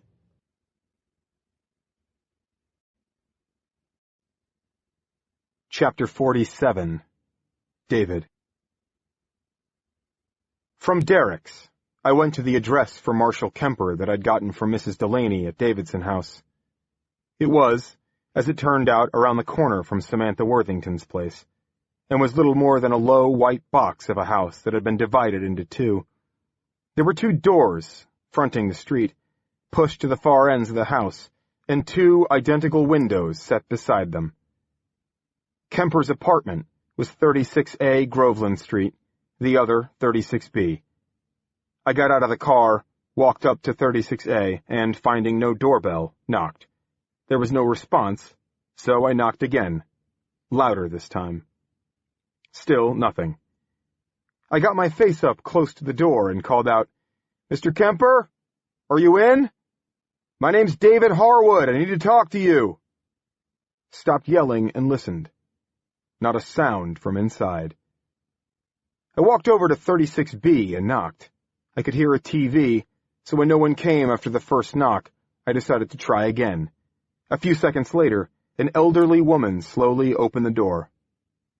"Yes?" she said. "Hi," I said. "I was looking for Marshal Kemper." She tilted her head. "That's the man who lives next door. You got the wrong place." "I know that. He's not home. I wondered whether you'd seen him around." "What you want him for?" "He's an old friend," I said. "I was passing by and thought I'd drop in on him. Haven't seen him in a while." The woman shrugged. "I don't keep track of his comings and goings, but I don't see his van out there, so I guess he's not home. I'm missing The Price is Right." "Sure. Sorry," I said. "Thanks for your time." She was starting to close the door, then stopped, as if something had occurred to her. "Maybe him and that girl went off on a holiday together or something." "Girl?" I said. "You mean Sarita?" Another shrug. "Maybe. Nice little thing. Always says hi to me. Oh, it's the showcase. Gotta go." She started to close the door, but I put my hand up to stop it. "When's the last time you saw her?" I asked. "What?" "When did you last see Sarita?" Third shrug. "Last night, maybe? I don't know. I get the days mixed up sometimes." This time, when she went to close the door, I didn't try to stop her. So, Sarita, if it was Sarita, had been here recently. Since Rosemary Gaynor had been murdered, maybe Kemper had taken her in, was hiding her. Maybe the two of them had taken off together, which strongly suggested they had something to do with the woman's murder. The harder it was to find Sarita, the more likely it seemed to me that Marla really hadn't killed that woman. Not that I'd found out anything useful so far that might help my cousin. Even Derek wasn't willing to dismiss outright the idea that she could be a killer. Nothing she did would surprise him, he'd said. Not the sort of thing you wanted to hear someone say on the stand in front of a jury. I went back to 36A and banged on the door once more. "Sarita?" I called out. "Sarita Gomez? Are you there? If you are, I really need to talk to you. I'm not the police. I have nothing to do with them. I'm trying to help out a friend. If you're in there, please open the door and talk to me." I waited. After 30 seconds, I used my hand as a visor and peered through the window. I could make out a bed and a kitchen area, a couple of chairs, but I didn't see any movement. "Nuts," I said under my breath. As I walked back to my car, my phone rang. I looked at it, saw that it was Finley. "How's it going?" he asked. "Fine." "So how long I gotta wait before you start helping me out?" "I don't know. Another day or so, maybe?" "Because this job isn't going to sit around forever," Finley said. "Plenty of others who'd like to take it." "Then maybe you should hire one of them," I said. "Fuck it. You're the one I want. Just get done doing whatever the hell it is you're doing. I'm hearing things through the grapevine that there's something weird going on in town.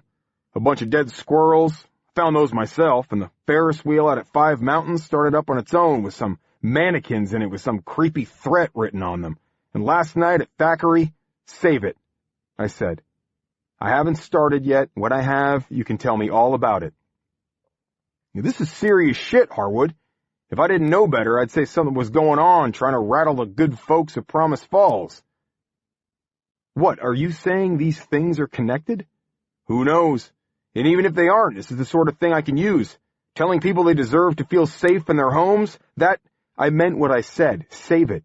Soon as I can devote all my attention to your needs, I'll let you know." Finley grunted. The call ended.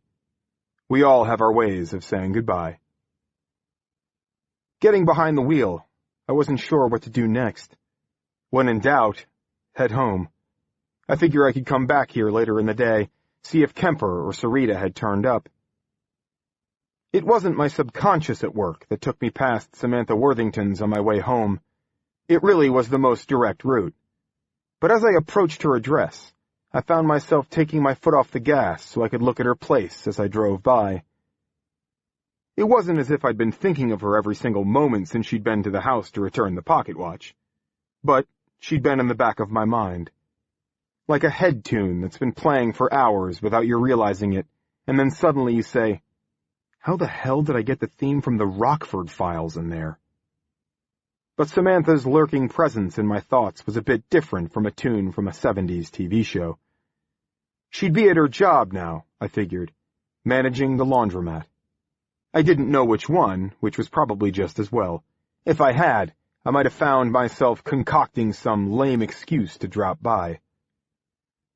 I could just imagine what my mother would say if I headed out the door with a basket of dirty laundry. "What are you thinking?" she'd say. "You are not taking that out to be done. You leave that with me right now." Add it to the list of reasons I needed to move out. What I didn't expect, as I rolled past Samantha's place, was that she would walk out the front door and look right at me. Shit. I had an instant to decide how to handle it. I could speed off, pretend I hadn't seen her, except it was pretty clear I had.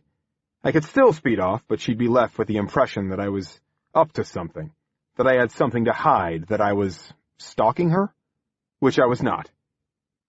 Okay, maybe driving by here the night before was a little suspect, but this was legit.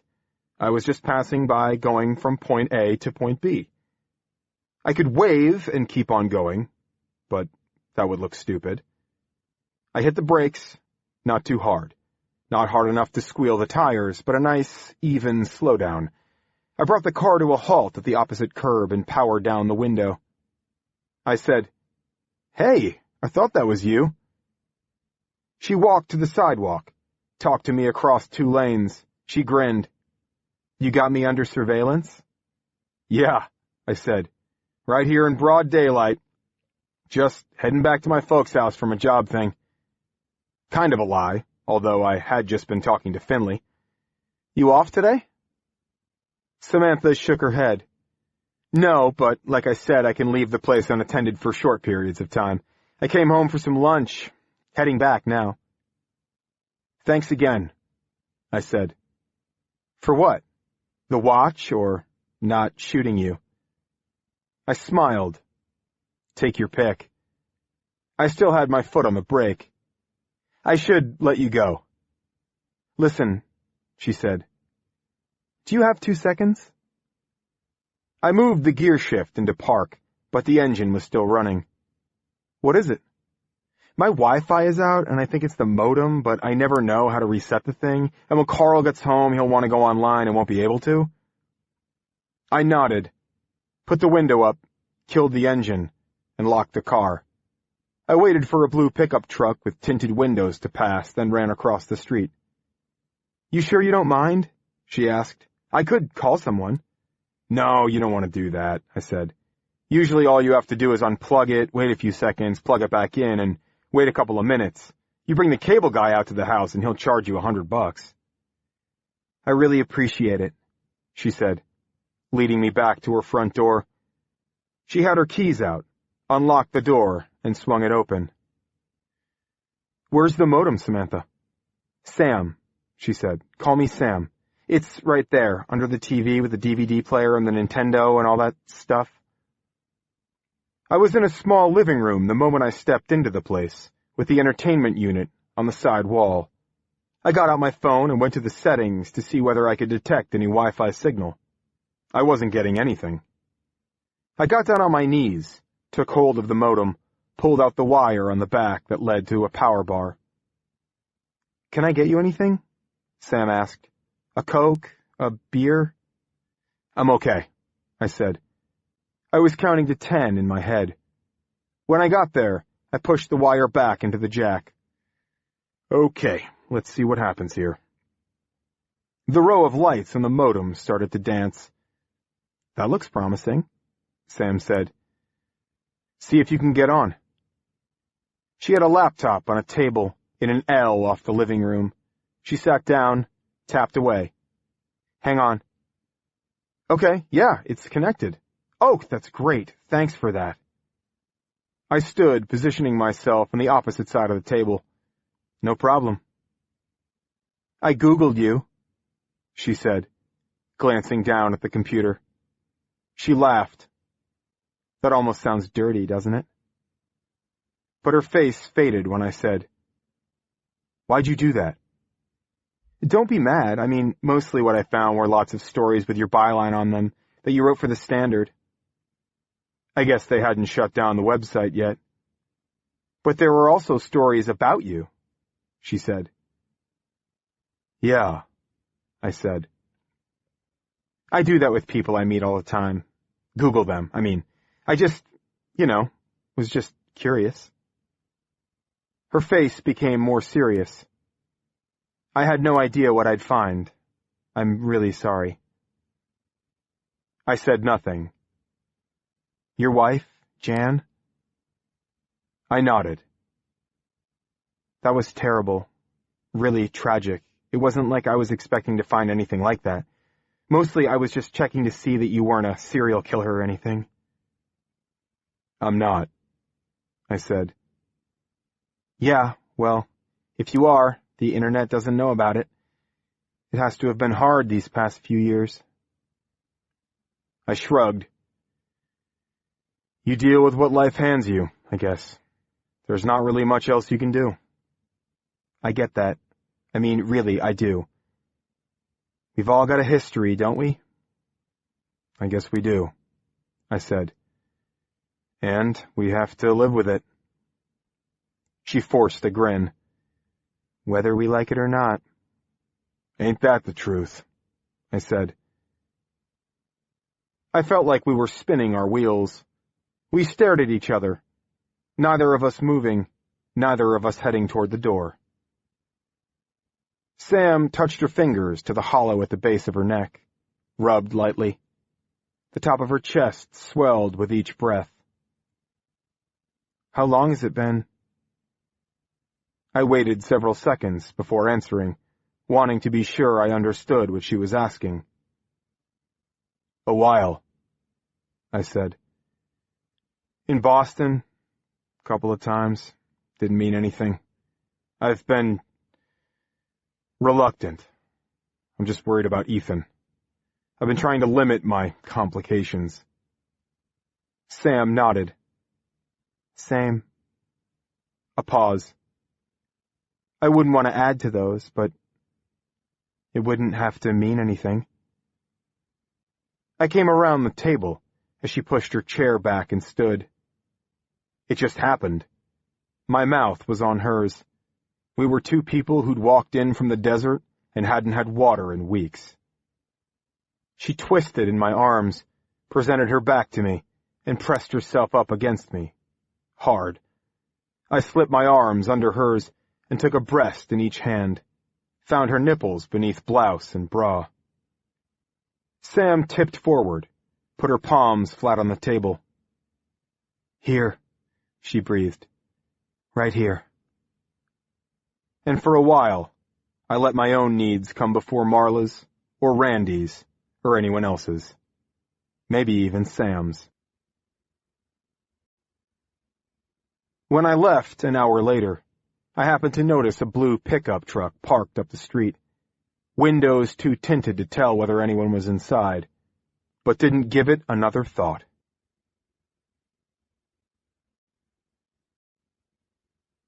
Chapter 48. What the hell? Marshall shouted in the cocoon of his black van, looking at the note that Bill Gaynor had left for him in the bag. You prick! So Gaynor just decided he changed the location of the drop, did he? Who the hell did he think he was? Did he think he was running this operation? Son of a bitch! Marshall said to himself. Was the guy setting him up? Leading him into some kind of trap? Hard to know, and Marshall hadn't called him yet to find out where he wanted to hand over the money, but it was fishy, no doubt about it. Then again, Marshall told himself, maybe the guy had a point. Look at that old guy at the mall who tried to get to the bag before Marshall could. Could you blame someone for not wanting to put $50,000 in a garbage bin? So, then maybe it wasn't a trap. Gaynor was just being cautious. He didn't want to take any chances that the money would go to the wrong person. It probably wasn't like he could go out and get another 50 grand just like that. Suppose it was the other way around, Marshall thought. Would he want to dump that kind of cash where any asshole might grab it? Probably not.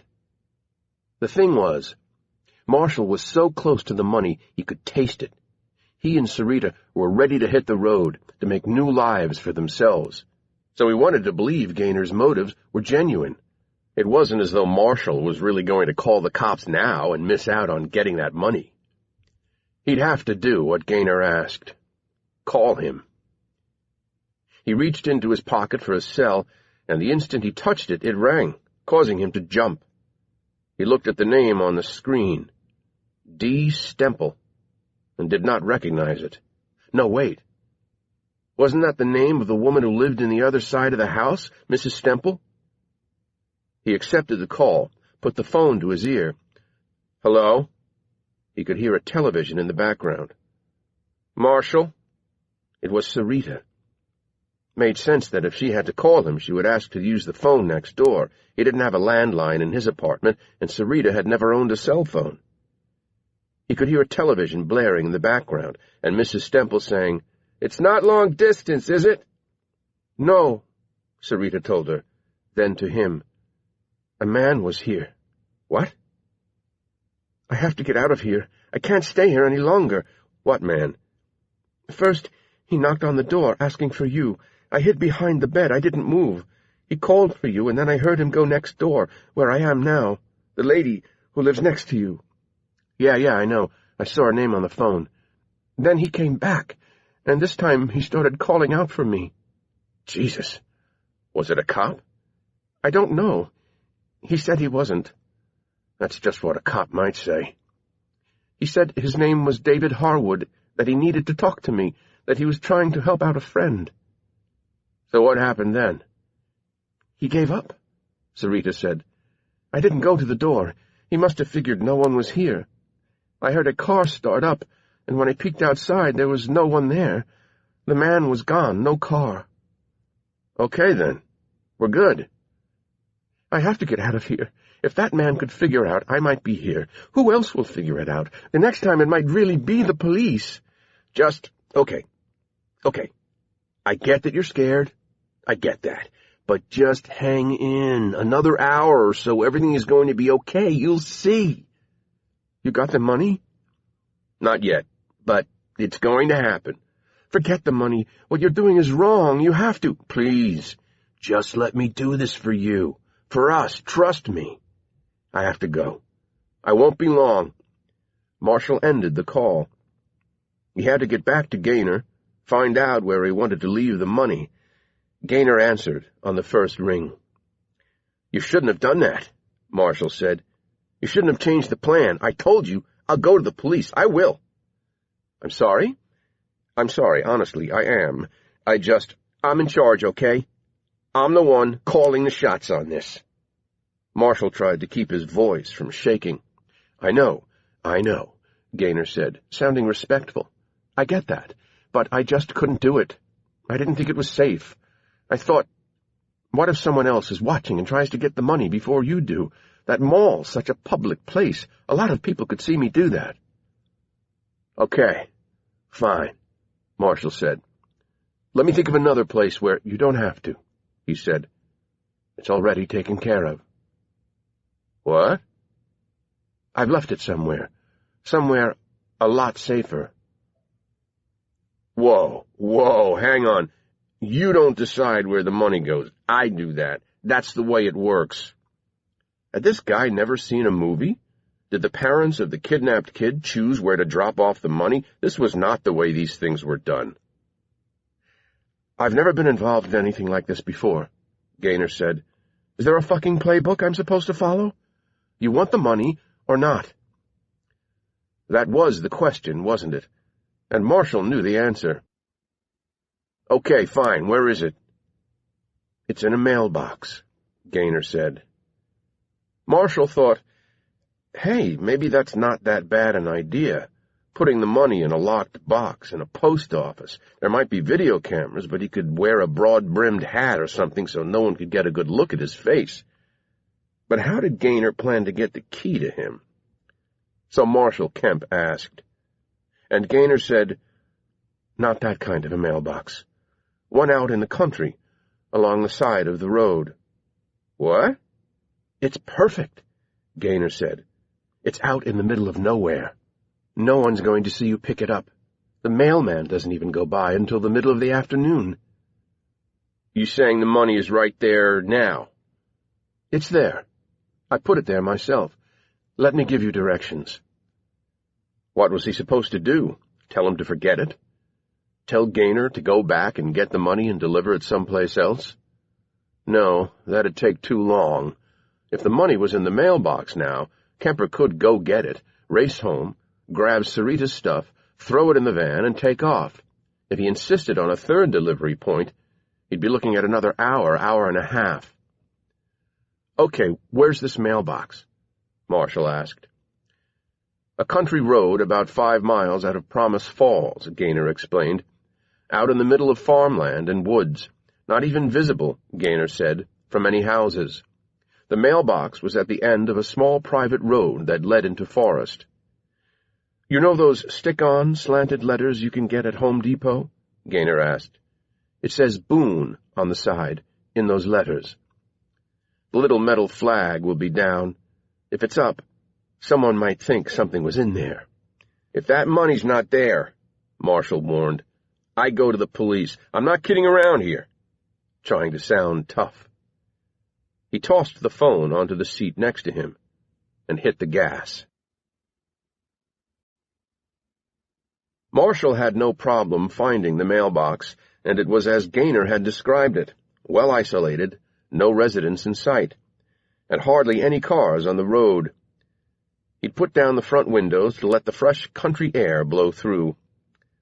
The first thing Marshall did was some recon. He barely slowed when he saw the mailbox with Boone on the side. He kept on going to the next road. He figured, if Gaynor had called the cops, there'd be a few cruisers posted nearby, but there were no cop cars within 2 miles either way of the mailbox. No helicopters in the air, either. Maybe he hadn't done anything like this before, but Marshal Kemper was no fool. He turned the van around and returned to the Boone lane, pulled in. It did indeed lead into thick forest. Someone must have had a home deep in there somewhere, a hunting cabin, maybe. The trees came right up close to the road. He stopped with the driver's door about 20 feet from the mailbox, a rusted aluminum container about 10 inches high, 2 feet deep. Shaped like a barn with a rounded roof. He walked around to the front of it, pulled down the squeaky door, and there, just like Gaynor promised, was a package. Not an eco-bag, but something the size of a shoebox, wrapped in brown paper with string tied around it. He worked the package out of the box, closed the door, and went back to his truck. As he was getting in, he felt something sharp jab him in the neck. "Jesus!" he shouted, the package falling out of his hands and hitting the gravel road. For a split second, he wondered whether he'd been stung by a bee, but as soon as he turned his head, he saw that there was someone in the passenger seat, a man, late 50s, nice suit, with a syringe in his hand. What the fuck did you do?" Marshall said. He slapped his hand on his neck where the needle had gone in. The man pointed the business end of the syringe at Marshall, using it like a gun to keep him from attacking him. "Listen to me," the man said. "You don't have much time. You're probably already starting to feel the effects. It works fast." The guy was right about that. Marshall felt his arms getting heavy. His head was turning into a bowling ball. "What did you do?" "Listen to me," he said again. "I have a second syringe. It'll counteract what I just injected into you, because it's going to kill you." "Like an anecdote?" "Yeah, like that. But there isn't much time." "Then get the second syringe." Christ, it really was fast. His tongue was expanding like a sponge. "Just as soon as you answer my questions. How did you find out what you know about Gaynor?" "I just did, that's all." "Was it Sarita?" Marshall shook his head. "Clock's ticking," the man said. Marshall nodded. "Yeah." "Where is she?" He tried to shake his head, but it was getting harder and harder to move it. "I'm not dialing tick-tock. She's at my place." "Is she there now?" Another feeble nod.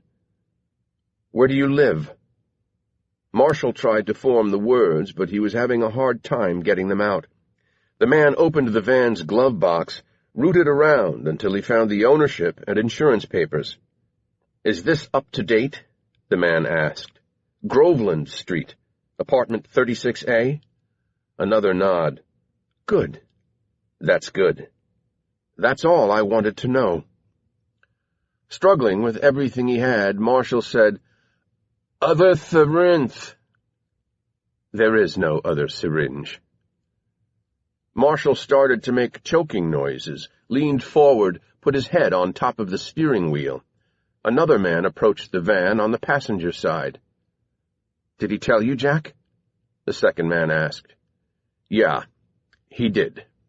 I know where Sarita is. How's the hole coming, Bill?" Bill Gaynor raised his dirty hands. "I've got 3 fucking blisters." Jack Sturgis, tipping his head in Marshal Kemper's direction, said, "Don't complain to him."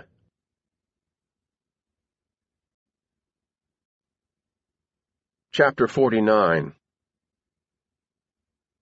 Mrs. Selfridge came through for Barry Duckworth. An email which included phone numbers related to Sarita's use of Mrs. Selfridge's landline dropped into his cell shortly after he left Derek Cutter's place. He tapped on an already highlighted number, hopeful that whoever picked up would prove to be helpful. He got lucky. "Davidson House," a woman said. "How may I connect you?" "Sorry, wrong number," he said, and headed straight there. Shortly after he arrived, he was introduced to a Mrs. Delaney, who told him that yes, Sarita Gomez had worked for them, and no, she was not in today. "I told all this to the other gentleman," she said. "What other gentleman?" Mrs. Delaney pondered. "I don't think he ever told me his name, but he said he was conducting an investigation." "What did he look like?" The man Mrs. Delaney described could be David Harwood.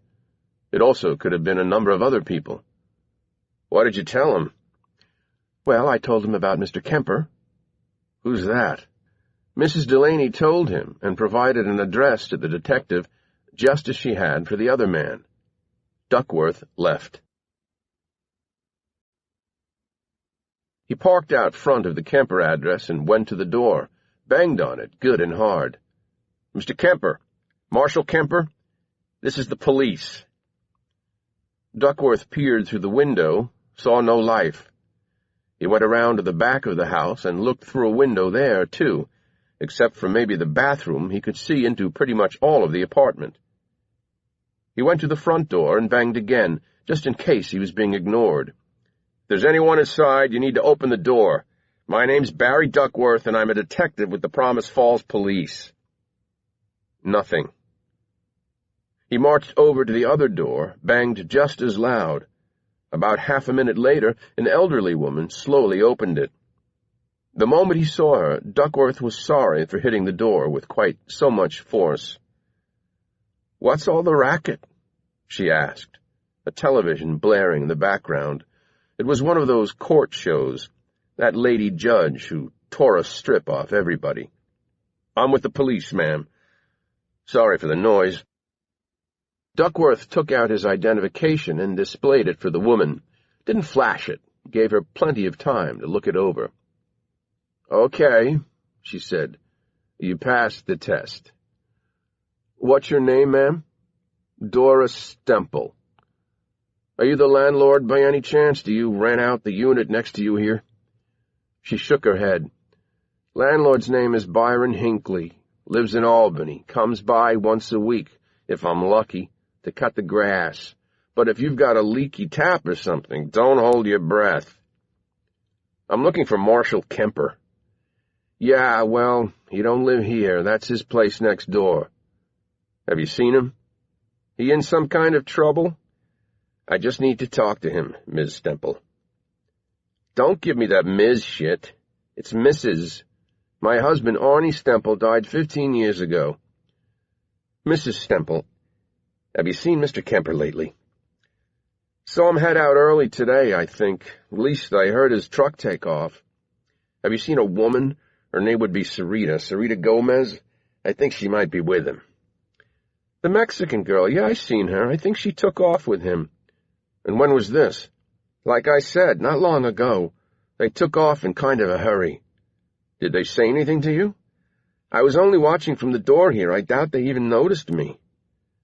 "Have you noticed anything unusual next door the last day or so? Odd comings and goings, strange people dropping by?" Doris Stemple shook her head. "I won't lie. I kind of watch what's going on, but I haven't seen anything weird lately. There's a kid up the street, he's about 9. Likes to walk around with his privates hanging out. He's not right in the head. But other than that, not that much goes on around here." Duckworth handed her one of his business cards. "If you see Mr. Kemper or his girlfriend, would you please call me? And if you see them, don't tell them I was asking around for them. I'd like them to be here when I get back." She waved the card in the air with her bony hands. "Okie dokie," she said. "I'm going to go back and watch TV, if that's all right with you." "Sure," Duckworth said. "Thanks very much for your time." He got back behind the wheel of his car and decided to return to the station. He was still waiting to hear back from the hotel in Boston where Bill Gaynor had been staying. He wanted to know whether the man had left for home when he'd said he had.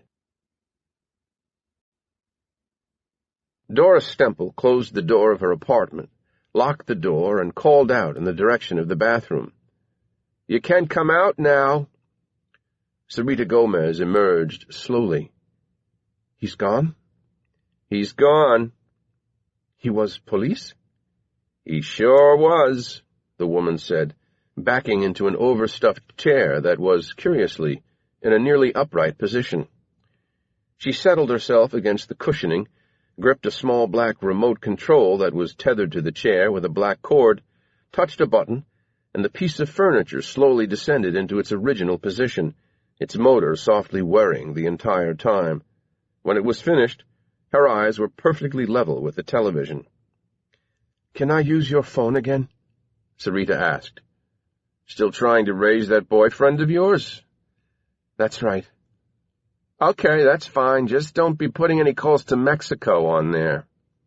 "I won't do that." She used the landline, entered the same number she'd been trying for the last 15 minutes. Marshall was not answering. It kept going to message. "Marshall, when you get this, call Mrs. Stemple, please." Sarita hung up, slowly crossed the room, and sat down in the chair next to the old woman. She reached over and patted the young girl's hand. "Still no luck?" Sarita shook her head. "Something's gone wrong." "What's he off doing?"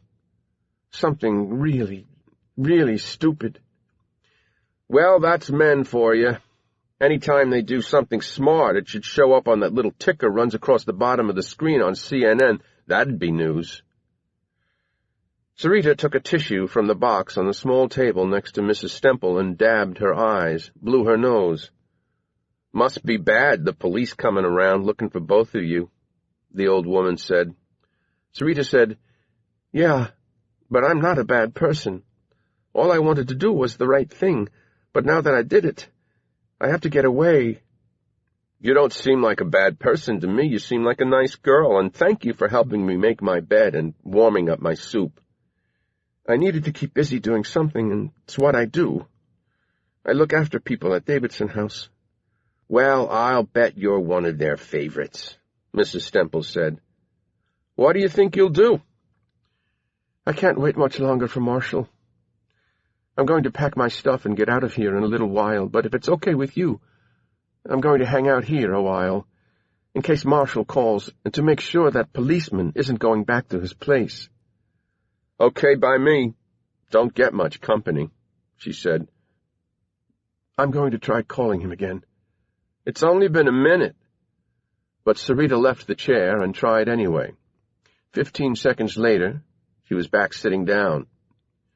She used another tissue to dab at her eyes. "I think something bad has happened. Maybe he's been arrested." Dora said, "None of my business, but do you want to tell me what kind of trouble you're in?"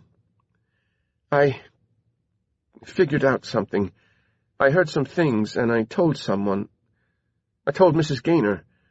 She was the lady I worked for. I thought it was the right thing to do. I told her something she wasn't supposed to know, I guess." She swallowed hard.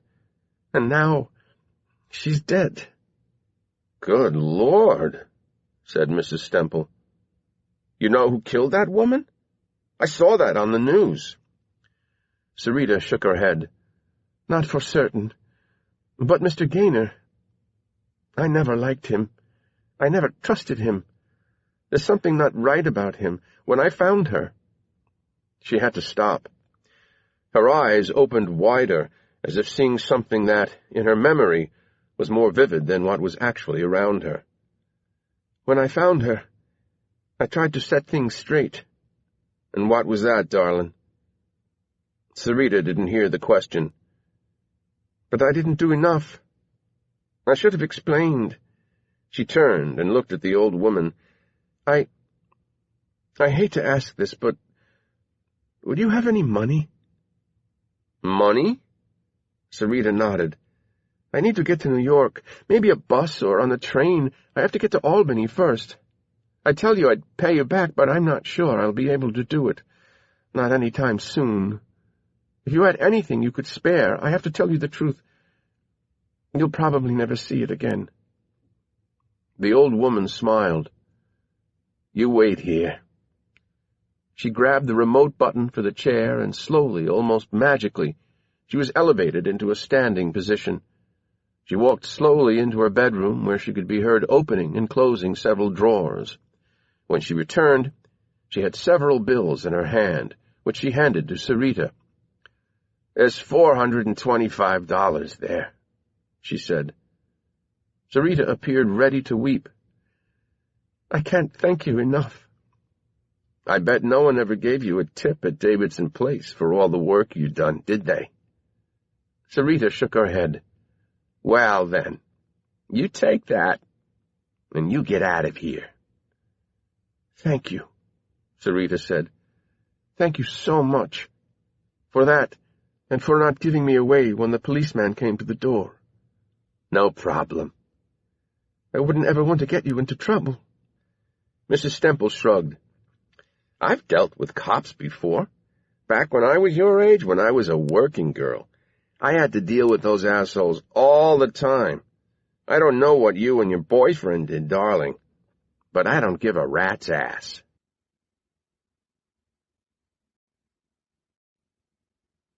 Chapter 50. Walden Fisher trekked up to the Promise Falls Cemetery almost every day. He liked to go up after he'd had breakfast, but once he'd taken Victor Mooney back to his van, he decided to run a few errands, and his visit to the cemetery got pushed back to midday. Just so long as he got there. He'd only started making this a daily trip since Beth had died. He had wanted to come up here more often to kneel at his daughter Olivia's headstone and say a few words, but Beth would not accompany him. It was too upsetting for her.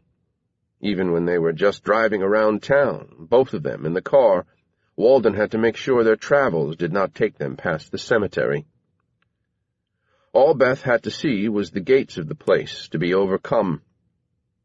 Sometimes, in the evenings, and on weekends when he wasn't working, Walden would tell Beth he was off to Home Depot and come up here instead to visit his daughter. But one couldn't justify a daily visit to the hardware giant. No home needed that much maintenance. So he got up here only once a week or so. But now, with Beth gone, with his wife and daughter both here sharing a plot, there was nothing to stop him from coming as often as he wanted. He didn't always bring flowers, but today he did.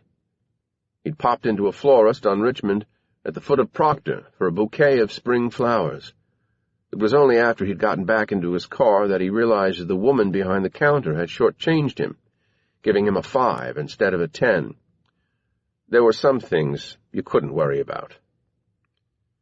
He parked his van on the gravel lane that led through the cemetery and walked slowly over to the Fisher family plot. There was a headstone for Olivia, one for Beth, space for a third. "Soon enough," he said, setting a bouquet in front of each stone.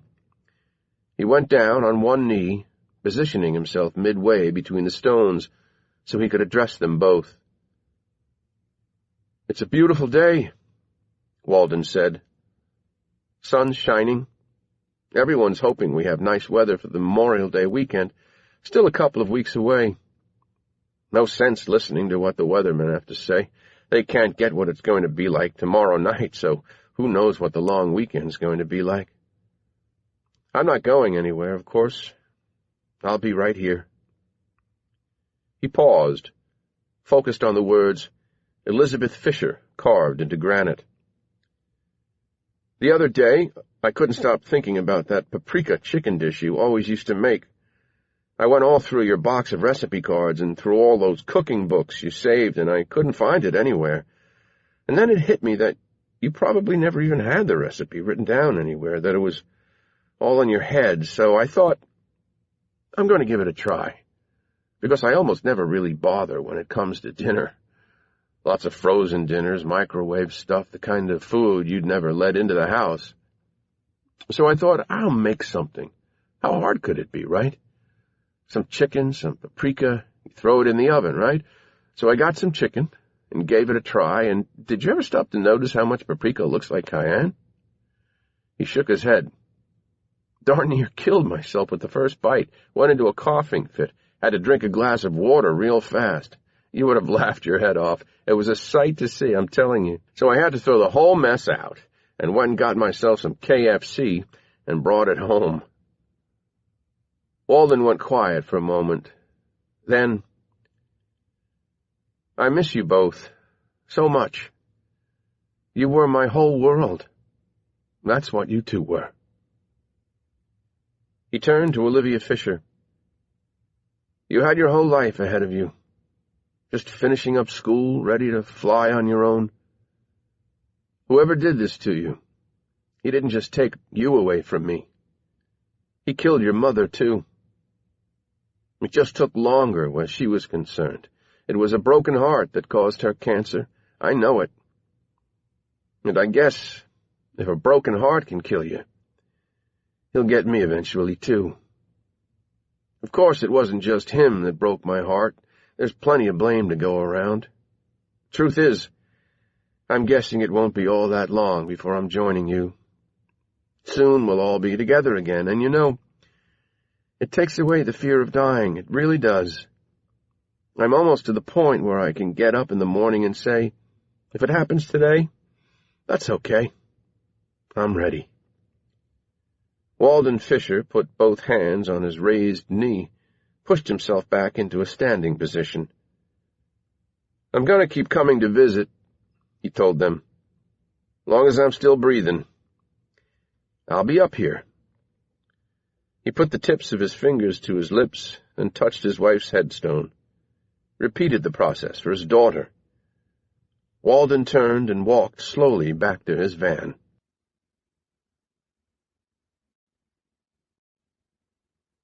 Chapter 51. Seeing no cars in the distance, in either direction, and confident that there would be none for the next couple of minutes, Jack Sturgis and Bill Gaynor dragged Marshal Kemper's body out of his van and into the forest.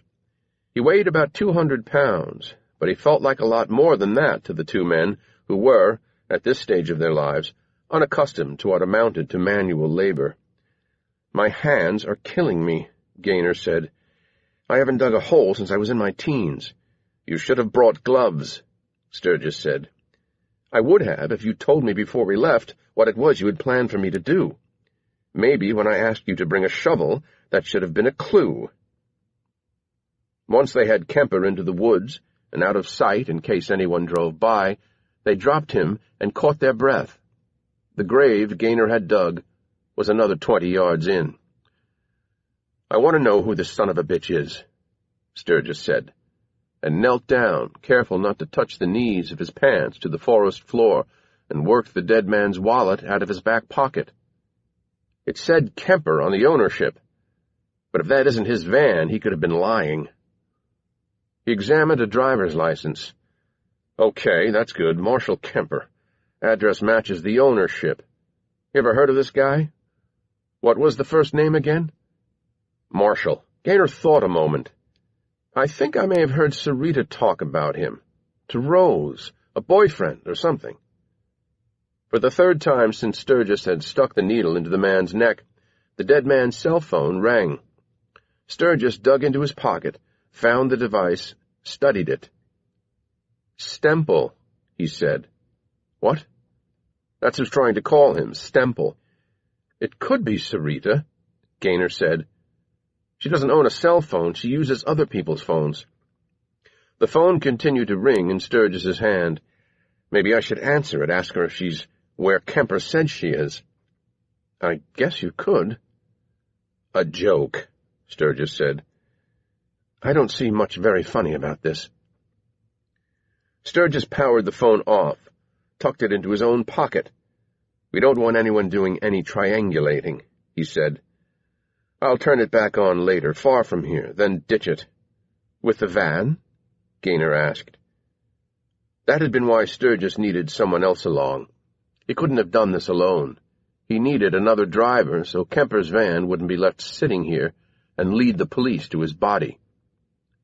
"Whose property is this?" Gaynor asked. "Who's Boone?" "Patient of mine," he said. "Taylor Boone, rich old guy, got a nice house way up that lane up top of a hill. Beautiful view." "How the hell do you know he's not going to turn in that drive any second now?" "I picked this spot because I know Taylor's off in Europe right now, and because this is as good a place as any to get rid of him." Gaynor looked down at the dead man. "What the hell did you inject him with?" "Are you writing a report?" Sturgis said. "It did the job. Come on, we have to get this done, then go find your nanny." "I'm gonna be sick," he said, and then he was, violently. "That's great," Sturgis said. "Litter the scene with your DNA. Cover that mess up with some dirt." "I don't know if I can do this. I just don't know." "You need me to remind you what we'd have been facing if everything came out? Disgrace would be the least of it. Jail time, more than likely, and now, well, we'd hardly get off with a slap on the wrist now, would we?" "I'm not the one who gave him a fatal injection." "That's right," Sturgis said. "You're an innocent bystander. Grab his legs." The doctor got Kemper under the arms. The man was heavy, and they couldn't help dragging his butt across the forest floor. When they reached the hole, they heaved the body in. A shovel was sticking out of the dirt pile next to it. "Okay, fill it in," Sturgis said. "You," he said. "I told you, my hands are raw." Sturgis took 2 handkerchiefs from his suit jacket, wrapped them around his hands, and took a turn with a shovel. "We can't do this to Sarita," said Gaynor. "No one said we had to," Sturgis said. "I'm sure we can talk some sense into her." "Like you tried with this guy?" "He was blackmailing you. Some people can't be reasoned with." "I can't believe Sarita put him up to this. She's a decent person." Sturgis stopped shoveling to catch his breath. "Really? And look at the shitstorm she's brought down on you. On us." "We don't know for sure it was her," Gaynor said. "Who else could it be? Who else could have known? More than once, when you and I were having a conversation at your house, I'd come out a door, and there she was. She's all ears, that woman. She's a sneak." Sturgis shook his head tiredly and tossed the shovel at Gaynor, who fumbled the catch. The tool landed in the dirt. Sturgis offered the 2 handkerchiefs. "These'll help." Gaynor wrapped them around his palms. "How does a guy like you become a doctor?" "I help people," he said.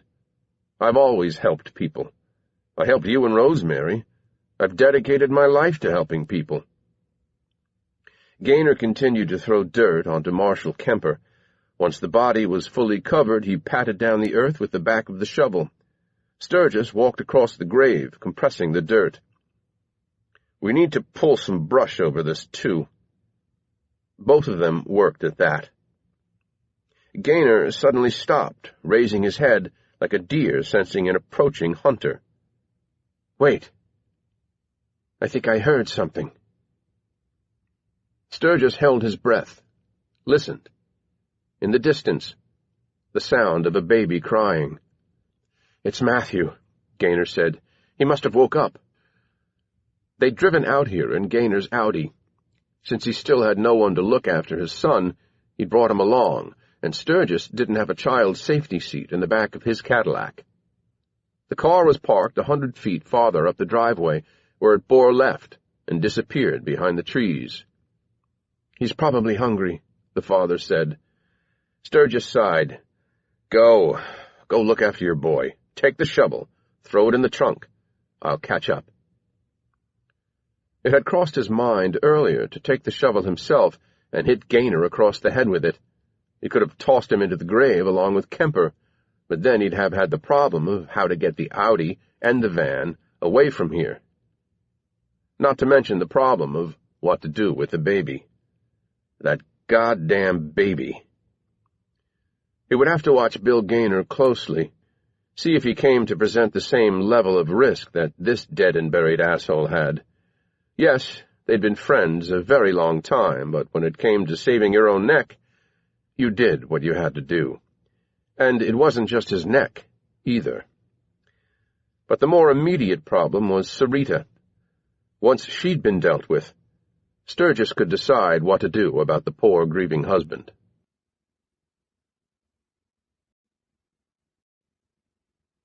Chapter 52. David. As I drove away from Sam's place, I decided to try again to find Marshall Kemper, or even better, Sarita Gomez. Maybe someone would come to the door of his place this time. On the way, I couldn't stop thinking about what had just happened, about what I might be getting myself into. I didn't need my life to be any more complicated, and Sam Worthington was definitely a complication. Any other man who just had impulsive, spontaneous sex with a woman he barely knew, and at her kitchen table no less, might be feeling pretty full of himself. Ain't I something? And who knew? Maybe this was the start of something. Maybe this rough, animalistic act was the beginning of an actual relationship. Maybe out of this, what some might call sordid encounter, something pretty decent might emerge. Granted, it might not be the sort of story you'd share with your grandkids one day, but hey, it was the kind of memory, when you called it up, someone might ask why you had that stupid grin all over your face. Except it wasn't in my nature to see the glass as half full, not after the kinds of things I'd been through in recent years. I had more than enough to deal with at the moment. Raising Ethan on my own, starting a new job, living with my parents. I was hoping that working for Finley, even if it didn't last forever, God forbid, would allow me to rent a place for Ethan and myself. It'd be an interim step to finding us another house. The one thing I didn't need to bring into the mix was a relationship, especially not one with a woman who'd had as many problems going on in her life as I did, arguably more. And yet sometimes we do stupid things. Some needs blind us to reason. Maybe Sam had been thinking the same thing. As I was leaving, she'd said, "That was nice. We might do that again sometime." Not, "Call me," not, "What are you doing this weekend," not, "Would you like to come over for dinner tonight?" Maybe she figured getting involved with me would screw up her life too. I was reminded of what my father had said.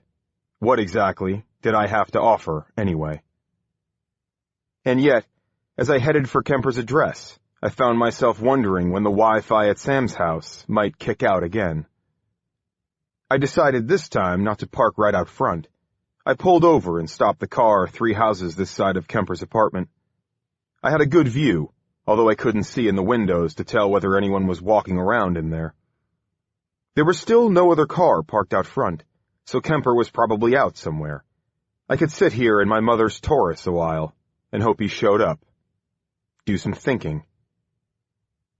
It had been half a decade since Jan had died, and yet there wasn't a day I did not think about her. To say my emotions were mixed was to put it lightly. I'd loved Jan once. A love so great it ached. But those aches had eventually mutated into something very different. Something bordering on poisonous. Jan had never been who she claimed to be, and it made everything I'd once felt for her false in retrospect. I was a different man now. More cautious, less foolish, or so I'd thought. Maybe the way to handle things with Sam was... I'd have to put that thought on hold. A door was opening. But wait. It wasn't Kemper's apartment.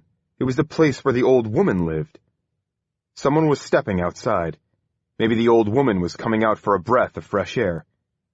Except it wasn't her.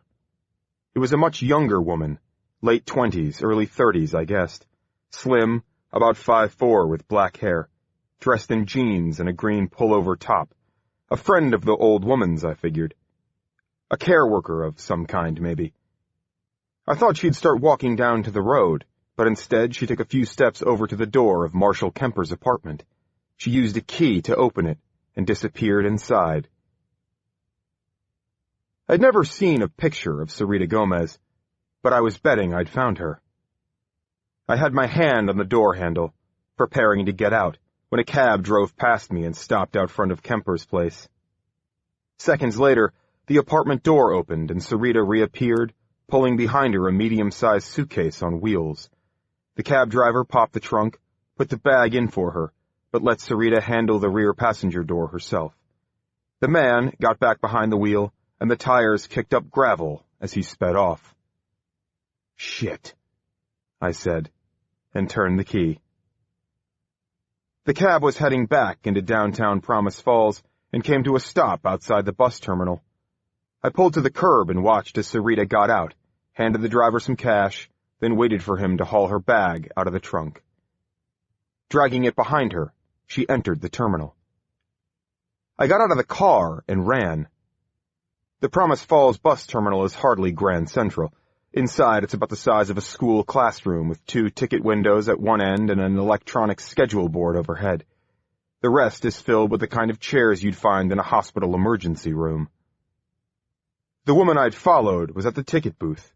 I went and stood behind her, looking like the next in line, close enough to hear the conversation. "I want to buy a ticket to New York," she said. The man behind the glass said she could buy the entire ticket now, but she would have to change buses in Albany. "Okay," she said. "When does the bus leave for Albany?" The man glanced at a computer monitor angled off to one side. 35 minutes, he told her. She handed over some more cash, took her ticket. When she turned around, she jumped, evidently unaware someone was behind her. "Excuse me," she said. "Sorry," I said. I let her wheel her bag past my toes, then stepped up to the window. "Help you?" the ticket agent said. I paused, then said, "Never mind." I turned around and spotted the woman sitting in the far corner of the room, as if trying to make herself invisible, which was not easy, since there were only a half-dozen people here waiting to catch a bus. I walked over and took a seat 2 over from her, leaving the one between us empty. I took out my phone, leaned over, my elbows rested on my knees, and opened up an app at random. Without looking in her direction, I said, "You must be Sarita." I sensed her stir suddenly. "What did you say?" This time I turned, sitting up at the same time. I could see fear in her eyes. I said, "You must be Sarita. Sarita Gomez?" Her eyes darted about the room. I could guess what she was thinking. Who was I? Was I alone? Was I a cop? Should she try to run? I said, "I'm not with the police. My name's David. David Harwood." "You are wrong," she said. "I am not whoever you said. My name is Carla." "I don't think so. I think you're Sarita. I think you worked for the Gainers, and I think you've been hiding out with Marshal Kemper the last couple days, and are now looking to get out of Dodge." "Dodge?" she said. "You want to disappear. I told you, I am not that person." "I'm Marla Pickens's cousin. I don't know if that name means anything to you, but the Gainer's baby was left on her doorstep 2 days ago. The police think she stole the baby and probably killed Rosemary Gaynor in the process." "She did it before," the woman whispered. I leaned in. "She never killed anyone." "But she took a baby," she said quietly, "at the hospital." "You know about that?" The woman nodded. She was glancing at the door. "You are Sarita." Her eyes landed on mine. "I am Sarita," she said. "Would you like to tell me what you know, or would you like me to call the police?" "Please, don't call the police. They'll either send me home or find a reason to put me in jail." "Then why don't we talk?" I said. "I've got a feeling you may be able to explain a lot of things." "Quickly," she said. "I will tell you quickly so I do not miss my bus." I shook my head sadly. "You're not making that bus, Sarita. It's just not going to happen."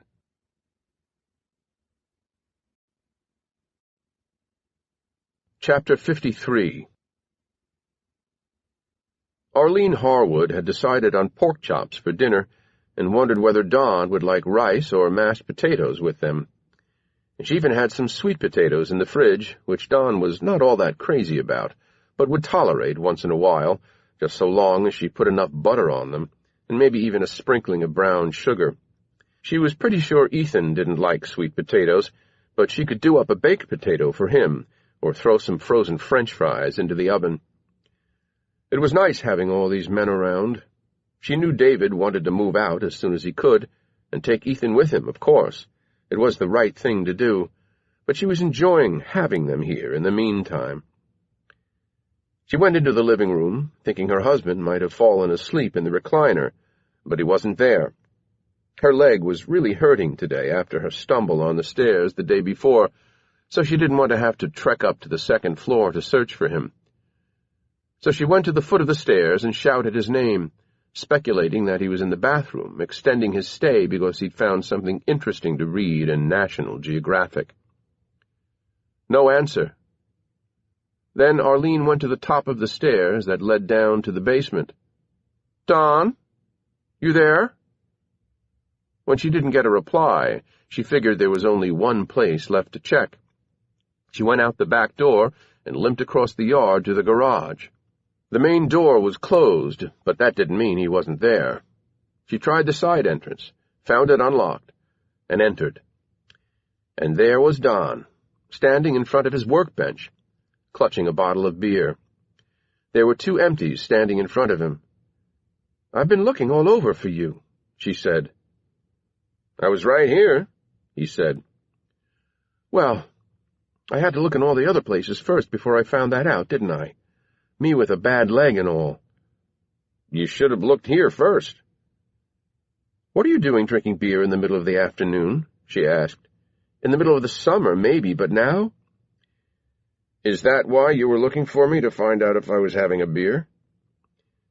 "I didn't know you were having a beer until I found you." "Then what the hell do you want?" She did not answer him. She crossed her arms and looked sternly at him. "What's going on with you?" He grunted. "There's nothing going on with me." "How many years have I been married to you? Whatever the number is, double it. And that's what it feels like," Arlene said. "I can tell when something's eating at you. You started acting funny yesterday." "I told you I'm fine. What did you want?" "I wanted to ask you." She stopped herself. "Damn it. What?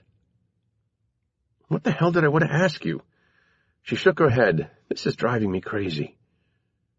"Where were you when you decided you just had to find me?" Don asked. "They say if you think where you were when—" "Rice or potatoes?"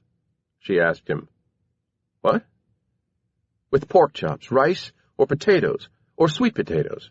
Oh, and I've got a box of that stovetop stuffing that Ethan likes." "I don't care," Don said. "Make whatever you want." She put a hand on his arm. "Talk to me." He pressed his lips together, as though keeping the words he wanted to say from escaping. He shook his head. "Is it David? And Ethan? Is it getting you down having them here?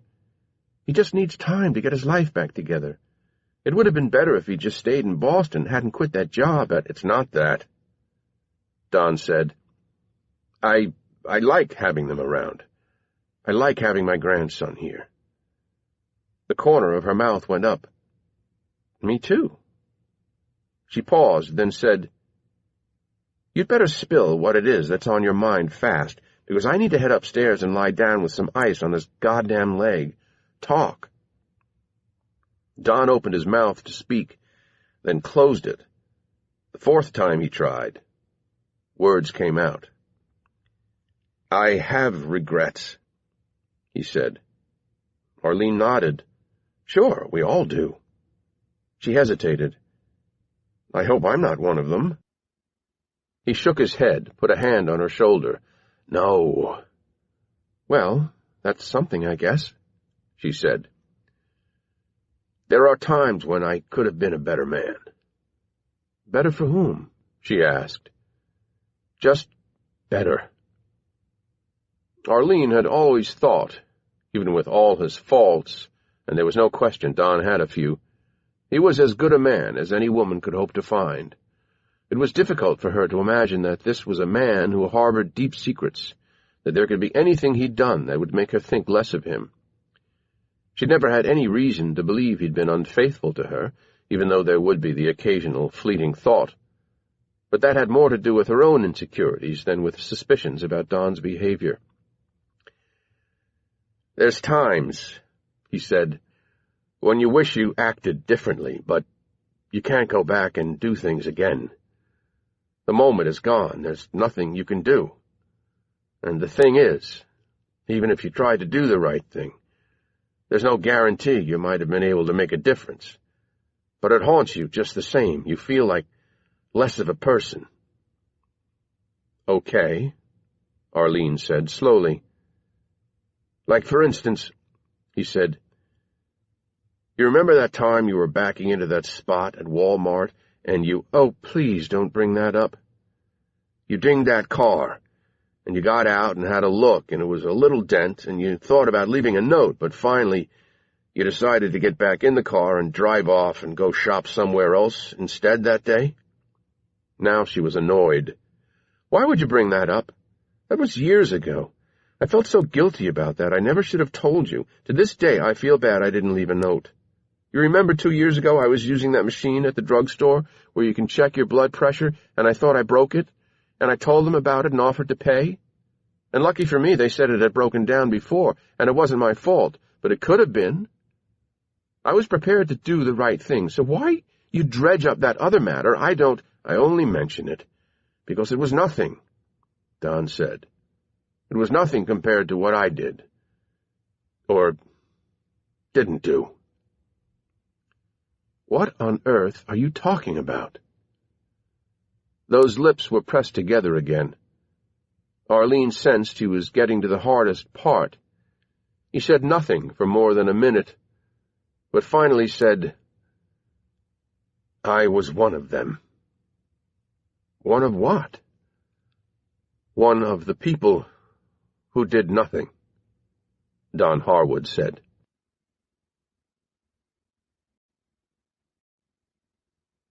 Chapter 54. Angus Carlson phoned his wife, Gail, at the dental clinic where she worked as a hygienist. She was with a patient doing a cleaning, but Carlson told the woman at the desk that it was an emergency. Several seconds later, Gail came on the line. "What is it? What's happened? Are you okay?" "It's not that kind of emergency," he told her. "It's something good." "Oh, God, you gave me a heart attack. You're a cop. Someone says it's an emergency, and my mind goes to the worst possible place.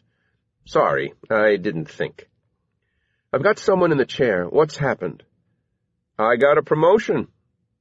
"What?" Excited now, no longer annoyed. "What kind of promotion?" "It's temporary," he said, "but if I do a good job, they might make it permanent." "Tell me." "Detective," he said. "They've got me working as a detective." "That's fantastic. That's wonderful. I'm so proud of you. I just wanted you to know. I wanted you to be the first call. Does this mean you'll get more money?" "I'll probably get a bump up while I'm doing it." "Because," Gail said gently, "if you get a raise, this could be a good time. Only thing I'm a bit worried about is this guy I have to work with, Duckworth. I don't think he likes me. There was this thing with squirrels, and I was just making a joke, and— Squirrels? It doesn't matter. I'll just have to work it out with him. Prove to him I'm not an idiot." "You're not," Gail said. "You're going to do great.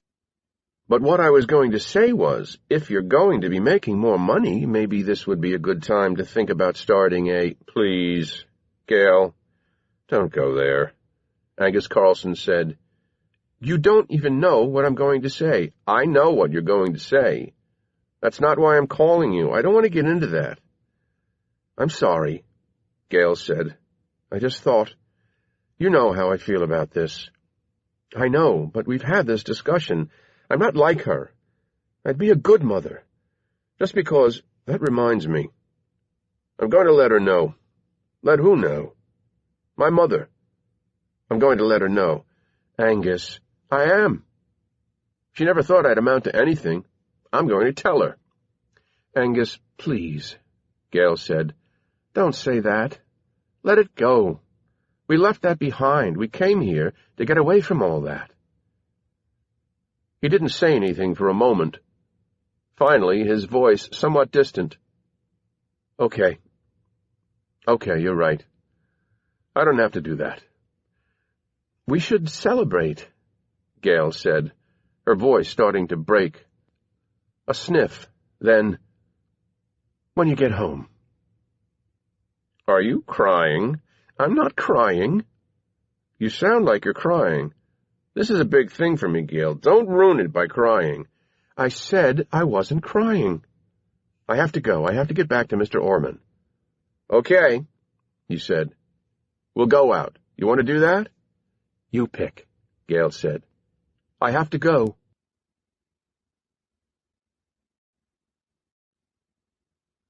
Chapter 55. The first thing Sturgis and Gaynor had to do was get rid of Marshal Kemper's van. The doctor drove. Gaynor followed in the Audi. Sturgis was mindful that he didn't want to take any route or leave the van any place where there might be video cameras. He did not want to be showing up on any surveillance video driving a vehicle owned by a man who would soon be on a missing persons list. That left out the parking lots of major department stores, fast food outlets, or getting onto a toll road like the New York State Thruway. Nor did Sturgis want to take a lot of time disposing of the van. He needed to return to Kemper's place, where he believed Sarita was waiting for the man. And then it hit him. The solution was simple. Leave the van at Kemper's house. He phoned Gaynor in the Audi, told him where he was going. The doctor could hear a baby making gurgling noises in the background. "Hang back a block or so," Sturgis said. "We don't want anyone seeing your car, noticing your license plate, out front of Kemper's place." "What do you want me to do?" he asked. "Just take care of your kid," Sturgis said. "I'll handle this." He opened the map program on his smartphone. The van did not have GPS in it, and looked up Kemper's Groveland Street address. As soon as he saw it on the screen, he realized he knew roughly where it was and wouldn't need directions. He kept glancing in the mirror, saw the large mouth of the Audi grill trailing him right up until he turned onto Groveland, at which point Gaynor hung back. Sturgis pulled into the driveway at 36A and 36B. Kemper's place was on the left. He turned off the engine and sat for a moment before getting out. If Sarita was inside, she might have heard the van pull up and, thinking it was her boyfriend, run outside to greet him. When she didn't, the doctor got out and went to the door, knocked. When no one answered, he knocked harder. Finally, he tried turning the knob and, finding the door unlocked, stepped inside. "Hello?" he said. "Sarita? Are you here?" It was a small apartment. He walked to the middle of it, surveyed the unmade bed, the dirty dishes in the sink, an untouched breakfast sandwich, men's clothes scattered across the floor. The bathroom door was open. He poked his head in, pulled back the bathtub curtain. Not only did he not see Sarita, he saw no signs that a woman was living here, which meant either Kemper had been lying or that he'd been telling the truth and Sarita had skipped. He had a feeling it was the latter. But if she had been here, she must have left recently. Kemper, desperate for a second needle that would save his life, had said she was there. Maybe she'd been trying to reach him on his phone, and when she couldn't, panicked. She had to know he'd been trying to blackmail Bill Gaynor, so she might be thinking the police had picked him up, and this was going to be their next stop. And then he remembered that when Kemper's phone had rung, it had shown Stemple as the caller. Sturgis got out his phone again, opened the app for phone numbers and addresses, and typed in Stemple. "Son of a bitch," he said under his breath. The address attached to that name was the apartment next door. Sturgis walked out, made the short journey to the other apartment, and rapped on the door. He could hear a television. He knocked again, at which point someone hollered, "Hold your horses!" Finally, an elderly woman opened the door. She looked him up and down at the doctor's expensive suit and said, "I ain't dead yet." "Excuse me?" "You look like an undertaker." "I'm not," Sturgis said. "You must be Mrs. Stemple?" "Who wants to know?" "I'm looking for Sarita. Is she here?" "Sarita?" the woman said. "Who the hell is that?" Sturgis put his palm flat on the door, pushed it wide open, and walked in. "Hey," she said, "you can't do that." The apartment was slightly larger than Kemper's, with a bedroom attached to the living area. He explored the 2 rooms, peered into the bathroom. "I know she was here," Sturgis said. "She made several calls from your phone, recently. You going to deny that?" "Maybe I was sleeping," Mrs. Stemple said. "Someone could have come in and used the phone while I was having a nap in front of the TV." "Where is she?" Sturgis said, keeping his voice level.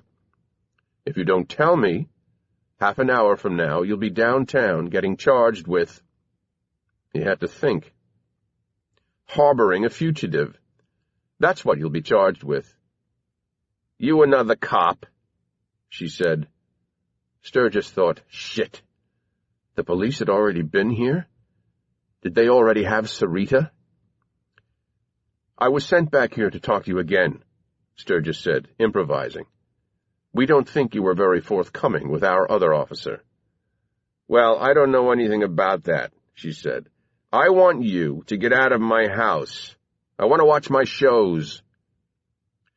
Sturgis looked at the high-tech chair in its elevated position. On the small table next to it, a remote, a book of crossword puzzles, an open box of chocolates, a Danielle Steele novel. That was her whole world there, a command center, sitting in front of the television. Sturgis walked over there, found where the TV cord led to a power bar, and yanked it out. The TV went black. "Hey!" Mrs. Stemple said. The doctor knelt down, started fiddling with the cables. "What are you doing?" she asked. "I'm going to take your DVR, your cables, all this shit," he said. "What the hell for?" "Because you won't cooperate," he said. "She went to the bus station." He stopped. "What?" "Sarita. She took a taxi to the bus station. She's going to New York. Now turn my TV back on."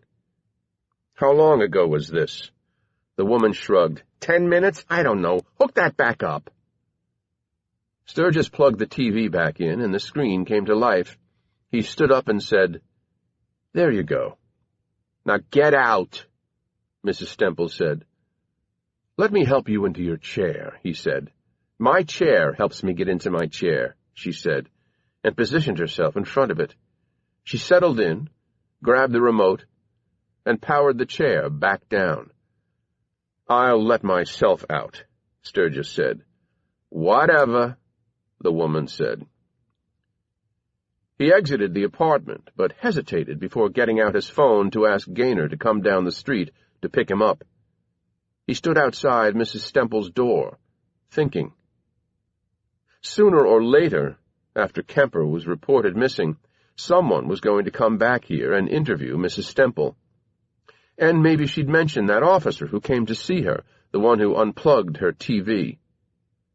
And the police would realize that someone else had been here to see her, not a cop, asking about Sarita Gomez, who, by that time, might be as hard to find as Marshal Kemper.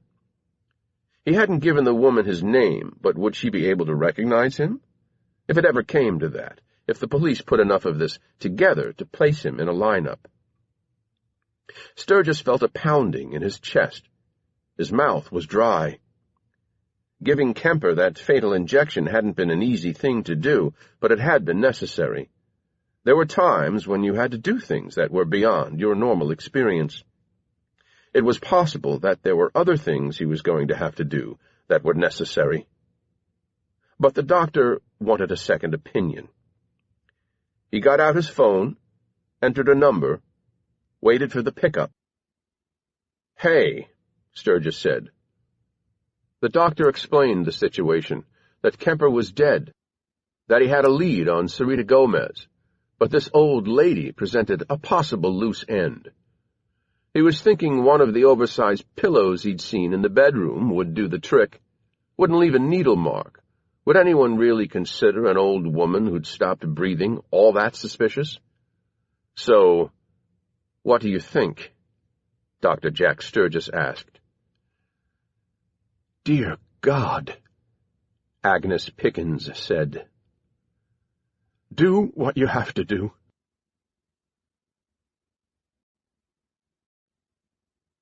Chapter 56. Agnes set her phone down on the kitchen island. "Who is that?" Marla asked. She was sitting on the other side, dipping a spoon tentatively into the bowl of tomato soup her mother had just prepared for her. "Just the hospital," Agnes said. "Even with all that's going on, they won't leave me alone." She looked out the window, holding her gaze as though staring at something. They heard Gil coming down the stairs. He slipped an arm around his daughter, gave her a kiss on the cheek, and took the stool beside her. "Got any more of that soup?" he asked his wife. Agnes said nothing. "Agnes?" She stopped looking out the window, faced him. "What?" "Is there any more soup?" "Hang on," she said, and reached for another bowl in the cupboard. "I put your bag in your old room," Gil said to Marla. "I think you'll be staying with us for a while. Don't you think, Agnes?" "Yes, of course. Even when the police let you go back into your house, you should stay with us, for as long as you like." "Are you okay, Mom?" "Yes, I'm fine." "You just seemed a little weird there for a second." "I told you I'm fine." Marla said, "You know, I don't have to go home anyway. I can do my work anywhere, as long as I have a computer. Dad, could I borrow your laptop? Mine's still in the house." "Sure, I don't see why." "I don't know about that," Agnes snapped, suddenly alert as though she'd just woken up. "Natalie told me how that detective reacted to what you were doing for a living. He was not impressed. You need to find something else to do." "But, Mom, No, you listen to me. Going on the Internet and making up reviews, lying about companies you've never had anything to do with, that makes you look bad. Don't you understand that?" Marla's face fell. "I was really good at it, and I like writing." "That's not writing," Agnes said. "Writing is a short story or a novel or poems. If you want to write that kind of thing. But you need to make a living some other way." "Jesus, Agnes," Gil said. "You don't think she's been through enough in the last couple of days? You really think this is the time for career counseling?" "She was the one who brought it up," Agnes said. "I didn't. All I'm saying is, when you're feeling better, and you want to get back to work, you need to direct your talents in another direction. You can do that. I know you can. You have lots of talent, lots of natural ability." "What kind of talents do I have?" Marla asked. "I don't really know how to do anything." "That's not true," her father said. "You're good at lots of things." "Like what?" "Well, let's start with the writing. There's a lot of other ways you could do that without making up Internet reviews, like maybe advertising. And think of all the companies that need people to write reports for them, and newspapers. Newspapers are dying, Dad. Look what happened to David." You're right. But the cell phone tucked into the pocket of his sports jacket started to ring. He reached for the phone, saw who it was, accepted the call. "Hey, Martin, how are you? I'm sorry I haven't gotten back to you. I've been dealing with some issues on the home front, and I'm not going to be able to look at your proposal anytime soon. Yeah, sorry about that. Take care." Gil ended the call, set the phone onto the countertop, and made a show of pushing it away from him. It slid across the granite and bumped into Agnes's phone, an identical model, nudging it like a curling stone. "They're a curse, those things," he said. "We think they're these great gadgets, but we can never get away from everyone who wants us." "You could turn it off," Agnes said, ladling soup into a bowl. I know. I'm guilty. I could turn it off, but I don't, because I'm afraid I'll miss something. I could say the same thing to you, you know. You got a phone practically glued to your palm." Agnes leaned across the island, handed Gil some soup. "This looks good," he said. "Where's this from?" "Marla and I stopped at the deli on the way home and picked it up," Agnes said, then shook her head sadly. "It never even occurred to you that I might have made it?" "If it had, I can see I'd have been wrong." "Stop," Marla said. "Even when you guys kid each other, it sounds like fighting." "We're not fighting," Agnes said. "Gil, have you heard from Natalie today?" He shook his head. "No. I think maybe she's waiting to see what the cops do next. They think they have a case and they file a charge, you know, if they decide to take me away in handcuffs," Marla said. Gil sighed. "If they think they have a case against Marla and arrest her, things go into overdrive. She said they're doing a rush on those bloodstains that were found on the door at Marla's house." "I'll bet the angel left them," Marla said. "She must have gotten blood on her hands when she took Matthew from that woman's house after someone killed her." Agnes turned away, removing from the burner the pot she'd used to reheat the soup. "Can you tell us anything more about this angel?" Gil asked. "I don't know what else to say," Marla said. "I think," Agnes said, her back to them, "that we have to be proactive here. I'll call Natalie and tell her we want to know what her game plan is, should we need it." She shook her head in frustration. "I think the fact that there have been no charges up to now is a good sign. They just don't have the evidence. I know things are going to be okay. They only charge someone when they think they've got a strong case." "You're rambling, Mom," Marla said. "I'm just trying to make a point, that's all. I'm calling Natalie right now." She spun around, swept up the phone in one quick movement, and left the kitchen. She went into the living room, sat down on the couch, and glanced at the list of recent calls. She immediately spotted a number she knew and said just loud enough that Gil heard her in the kitchen, "How did I miss this from Carol?" Agnes tapped on the number to return the call. In the kitchen, Gil dropped his spoon in his soup, splattered some tomato on his crisp white shirt, and looked at the other phone resting a couple of feet away from him. Agnes held the phone to her ear. Her assistant answered after the third ring. "Hey," Carol said in a whisper. "I thought we were going to take a break. Where are you, Gil? Are you at home?"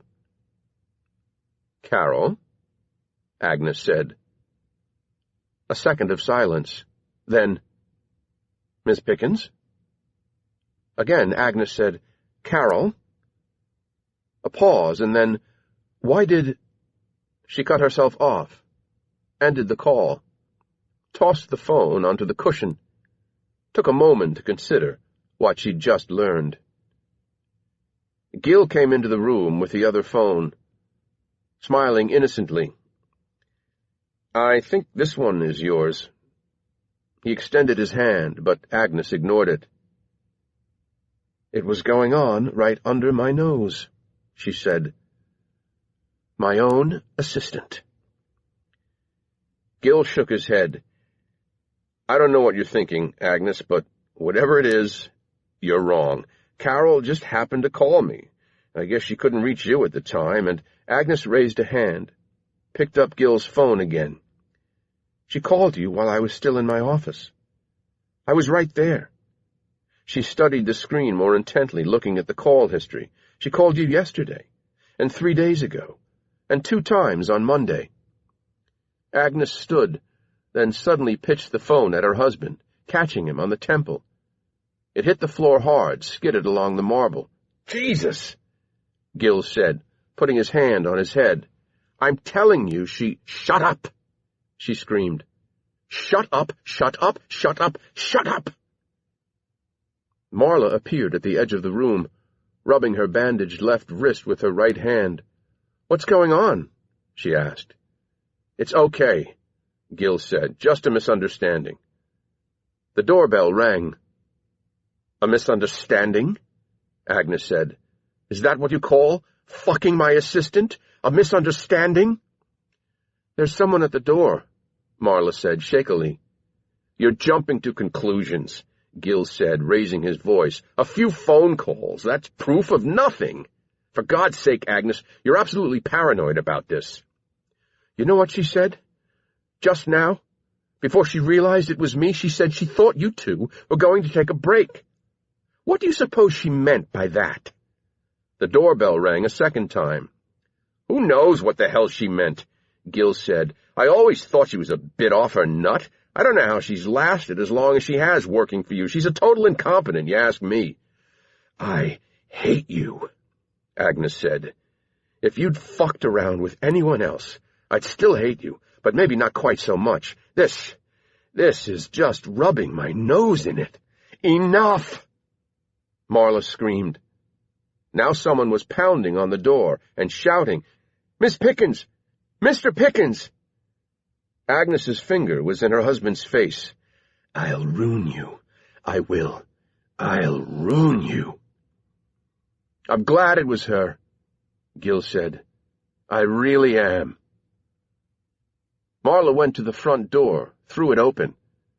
Detective Barry Duckworth was standing there with two uniformed officers. Agnes and Gil Pickens turned and stared, dumbfounded. Duckworth waved a piece of paper. "I have a warrant for the arrest of Marla Pickens." Marla's arms hung limply at her sides. She looked numb. Agnes glanced at her husband, took the phone he was holding, and said, "I'll call Natalie."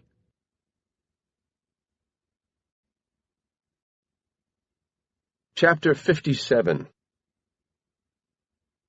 Acting Promise Falls detective Angus Carlson's first day out of uniform wasn't going to be anything to brag about to his wife when he took her out for dinner that evening. Barry Duckworth had left him a note of things he wanted him to follow up on. First up, the squirrels. Carlson figured this was Duckworth's way of getting even. Okay, so maybe he cracked a couple of stupid jokes. Just trying to break the tension was all. Where was the harm in that? Carlson had always been looking for ways to lighten the mood. What had his mother always said? Turn up the corners of your mouth. But Duckworth's list of to-dos didn't end with squirrels. He wanted Carlson to head back out to Thackeray to interview 3 young women who had been attacked, presumably by some guy named Mason Helt, who had been shot in the head by campus security chief Clive Duncombe. Finally, Duckworth wanted Carlson to go back out to 5 Mountains and learn more about those 3 naked mannequins, "You'll be sorry" painted across their chests, that had gone for a spin on the Ferris wheel. Duckworth had added some cryptic notes about the number 23, how that number was a common element in all 3 incidents, how it might mean something. Carlson had said under his breath as he read the detective's notes. Duckworth wanted him to be on the alert for any recurrence of that number. He began his day at the park where the squirrels had been found, walked carefully through the adjoining wooded area, talked to anyone who happened to pass by, asked whether they'd noticed anything odd the night before last, knocked on the doors of nearby houses to ask the same, came up with a big fat 0. At one door, an elderly man grinned and said, "This case will be a tough nut to crack." Okay, so maybe it wasn't that funny. He didn't do much better at Thackeray. None of the women he wanted to interview was available. 2 had gone home for a couple of days. The third, who apparently was going to be spending the summer at the college taking extra courses, couldn't be found. Another student, who lived across the hall from her, said she could be at the library or in town doing some shopping, or just out for a long walk. Carlson wasn't going to waste his entire day out there. Next stop, 5 Mountains. He went straight to the administration offices, where he found Fenwick. According to Duckworth's exhaustive note, she was going to draw up a list of people who had operated the Ferris wheel during the month the park was open. While it was possible anyone with some mechanical smarts might have been able to get the ride going, someone who'd actually run the thing would have an edge. "I'm still freaked out about this," Fenwick said, sitting at her computer, tapping away. "Sure," Carlson said. "That's totally understandable, you being here alone and all, late at night. I thought I was going to have a list for you this afternoon, but I haven't heard from our former facilities supervisor. He'd know who ran each ride, but of course, head office fired him, and it's not like he's in any rush to do me a favor. If I don't hear from him by end of today, I'll call him." "Weren't you in uniform last night?" "I was," he said.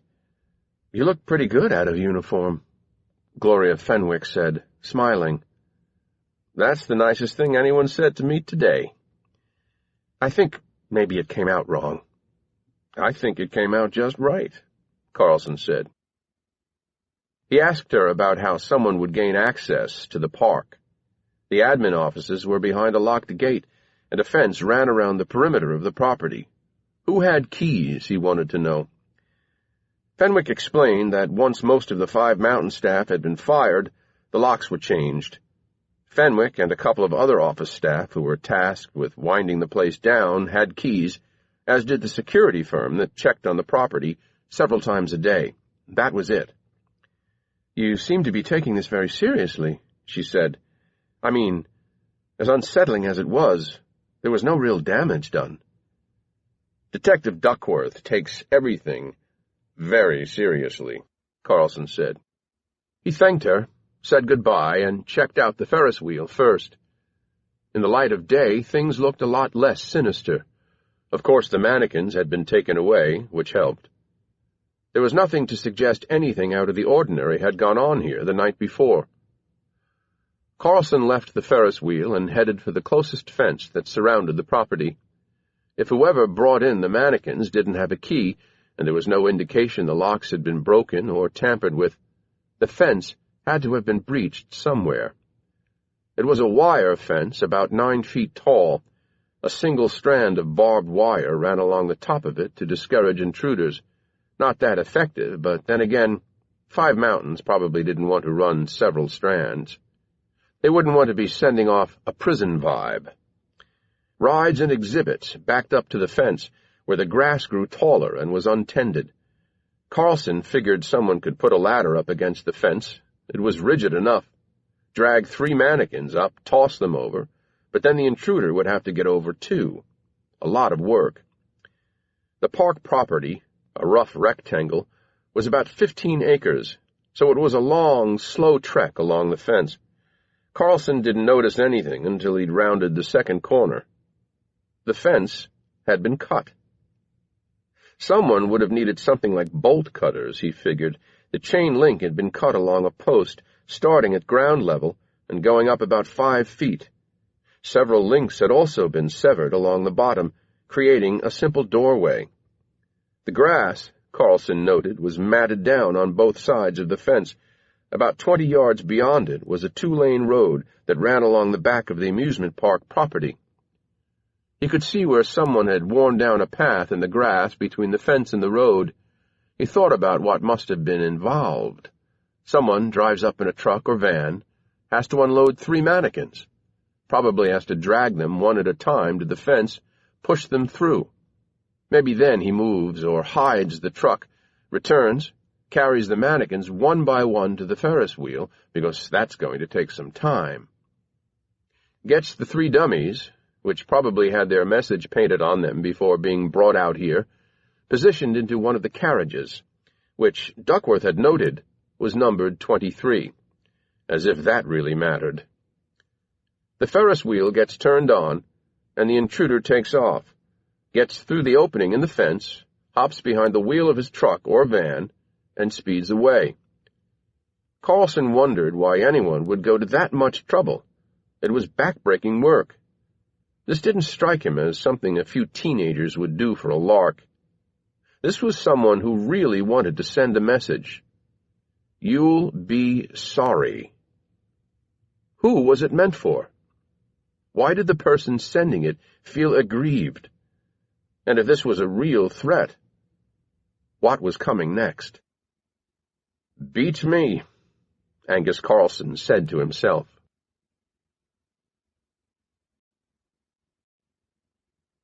Chapter 58.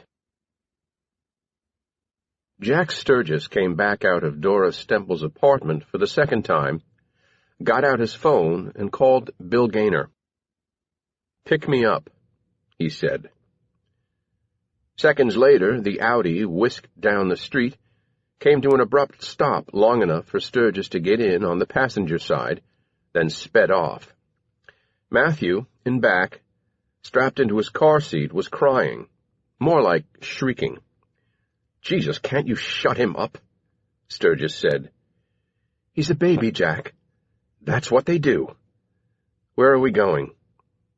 "Bus terminal." "Christ, I can't hear myself think." Gaynor turned his head around every 3 seconds to catch Matthew's eye.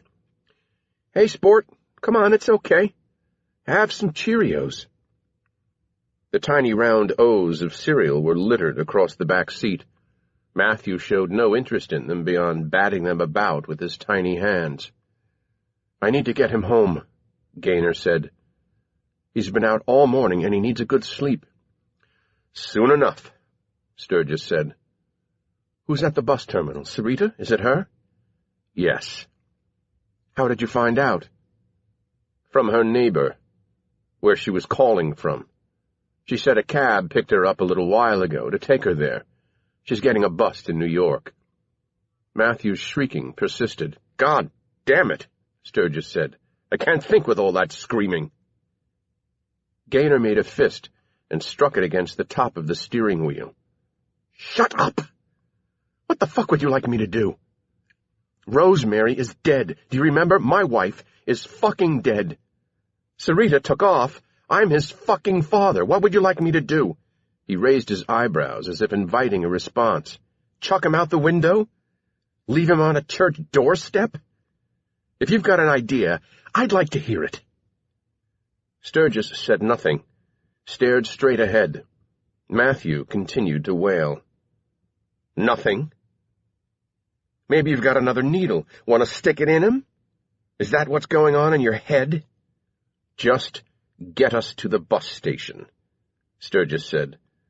"The sooner we find Sarita, the sooner you can go home and look after your son." Gaynor, slowly depressurizing, said, "I never should have listened to you." "What?" "I never should have gone along with you on this." Sturgis sighed. It was not the first time Gaynor had made such a complaint. "Well, Bill, there's no turning back the clock. You did what you did. We made a deal. Now we're dealing with the fallout." "Fallout?" Gaynor shot the doctor a look. "Is that what you call my wife getting killed?" Sturgis returned the look. "We don't really know what happened there." Gaynor's chin quivered. "I got a call before you asked me to pick you up. They arrested her." "Marla?" Gaynor nodded. "They're picking her up right about now." "Must have happened after I spoke to Agnes," the doctor said. "She'll be devastated. Marla, too, of course." "Everything points to her," Gaynor said. "I suppose it does." "But we know she didn't do it," Gaynor said. "I mean, we know she didn't take Matthew, right?"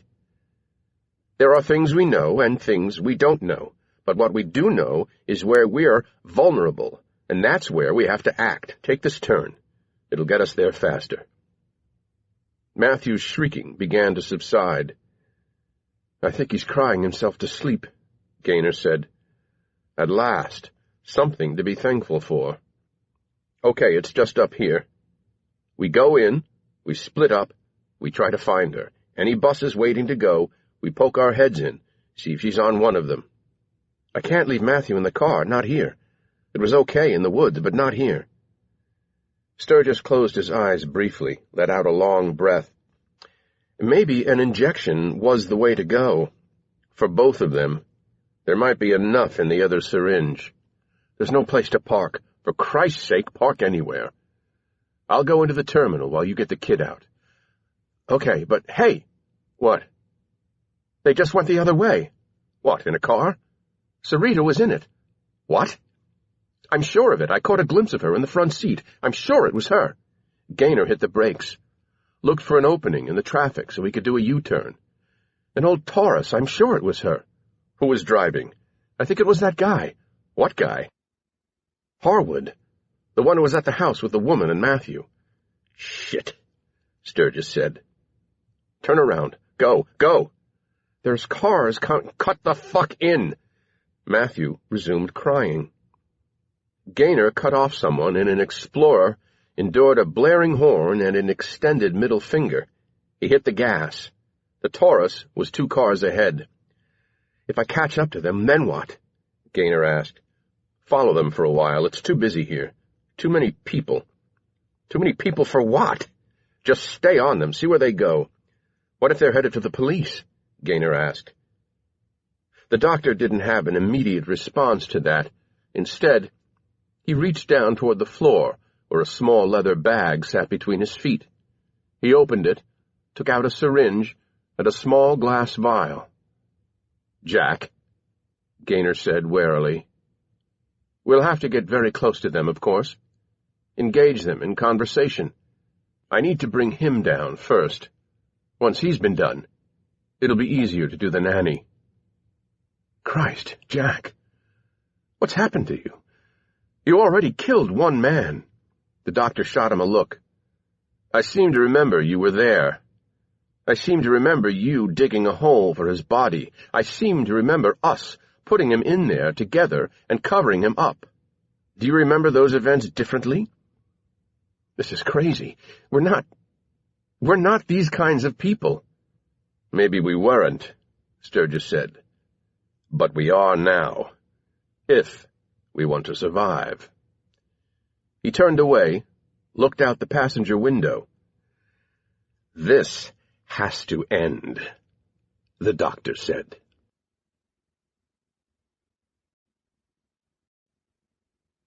Chapter 59.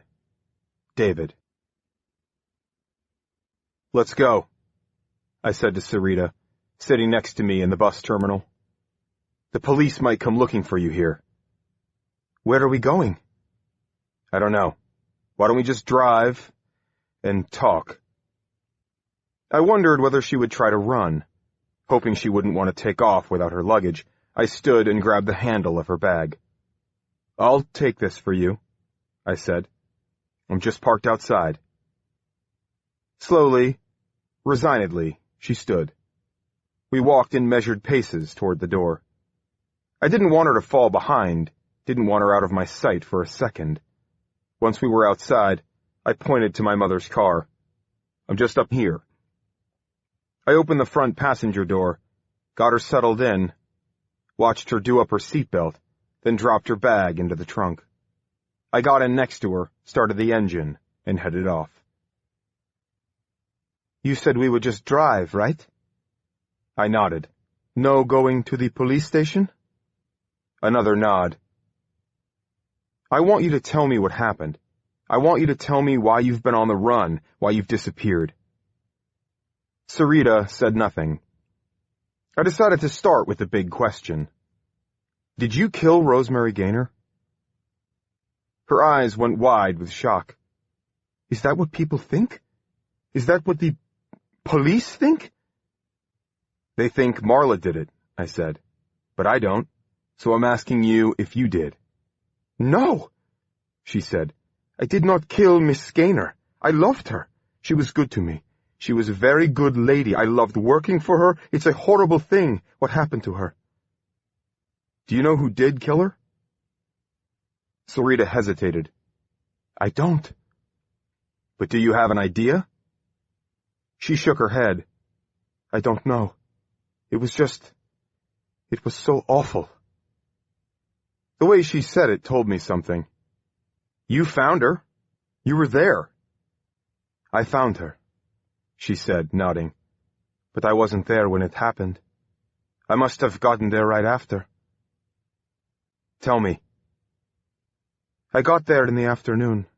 I had done an early morning shift at Davidson Place. I have 2 jobs. Many days I work a shift at one and a shift at the other. Although at the Gainers I do not call it a shift. A shift is when you work for a company, but they're a family, so it's different. But I did my shift at Davidson, then took the bus to the Gainers. I have a key, but I always ring the bell. It is courtesy. You do not walk straight into a person's house, but I rang the bell and no one answered. I thought maybe Mrs. Gaynor was out. Maybe she was shopping or something like that. Or maybe she was in the bathroom or changing Matthew's diaper and could not come to the door right away. So in a case like that, I used my key to open the door. So you went inside? Yes, but it turns out the door was open. I come in and I call for her. I figure she must be home because the door is not locked. I call a few times and she does not answer, and then I go into... She turned her head down and toward the window. Her shoulders shook. While I waited, I took a left, followed by a right, taking a route that would lead us out of downtown. Sarita lifted her head, but did not glance my way as she continued. I go into the kitchen, and she is there, and there is blood everywhere. And even though I am afraid to, I touch her. Just in case maybe she is not dead. Maybe she is breathing. Maybe there is a pulse. But she is dead. What did you do then?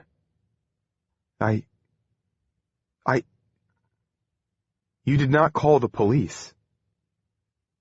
She shook her head. I did not. I could not do that. I am in this country illegally and no one knows about me. Not officially. Someone like me, the police don't care what happens to me. They would find a way to charge me with something, maybe even think that I did it, that I killed Miss Gaynor because that is what they will do. But I called Marshall so he could come get me. She paused, caught her breath. You asked me if I had any idea who did it? That's right. I had to wonder. I had to wonder if it was Mr. Gaynor. Why? I wondered if he knew that his wife was starting to figure things out, that he'd never been honest with her about everything. I wondered if maybe she had confronted him and he'd gotten angry with her. But even so, I didn't like him. I never liked him. But he didn't seem like a man who would do something like that. Sarita, what are you talking about? It's all my fault, she said, and started to cry. If that's what happened, it's all my fault. I should have kept quiet. I shouldn't have said anything. We were heading north out of Promise Falls. With lighter traffic, it was easier to concentrate on what Sarita was saying, although I was having a hard time figuring out what she was talking about. Said anything about what? I knew about Marla, she said. I knew about your cousin. I knew about what had happened at the hospital. About her trying to take a baby? Sarita nodded. I have friends who work at the hospital, who also work at Davidson, and everyone was talking about the girl who tried to steal a baby. That she was out of her head because her own baby had died a few months earlier, and I had heard that it was Dr. Sturgis who was the crazy lady's doctor. You know Dr. Sturgis? I said.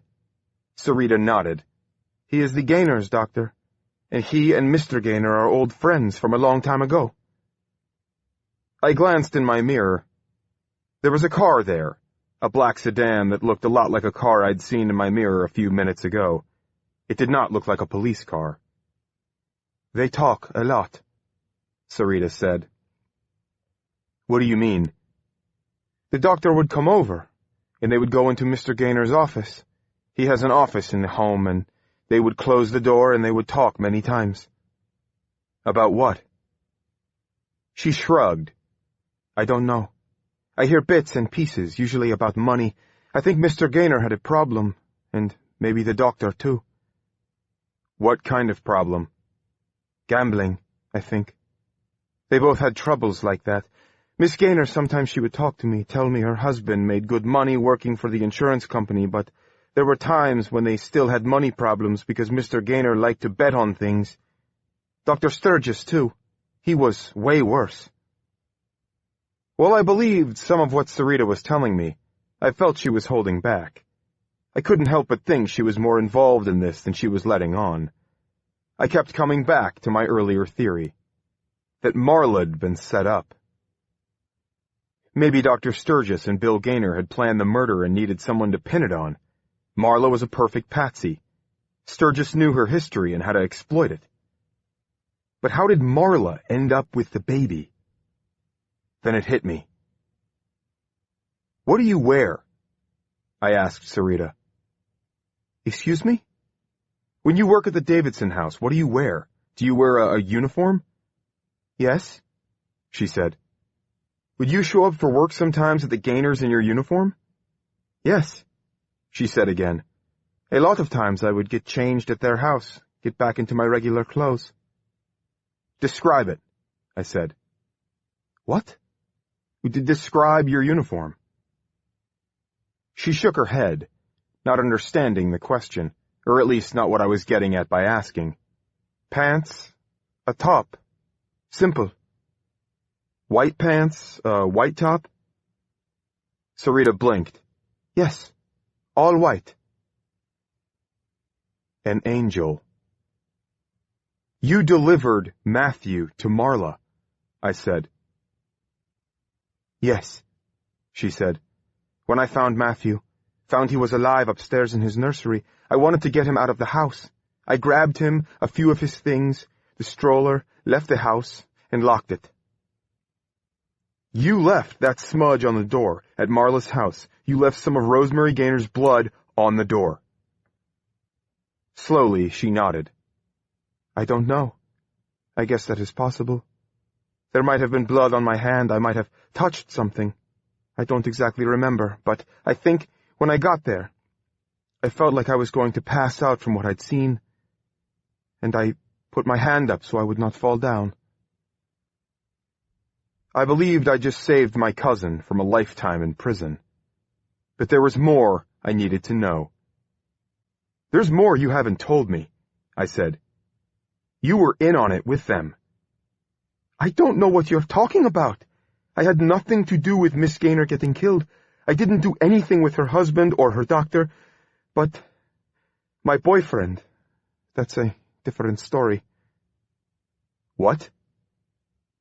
"Marshall is being very, very stupid. He's been trying to get money out of Mr. Gaynor, and it's very wrong what he's doing, but he wouldn't listen to me.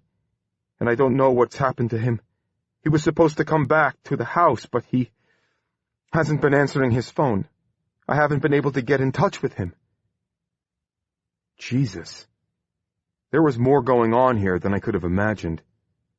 But I moved ahead with my argument. "Come on, Sarita.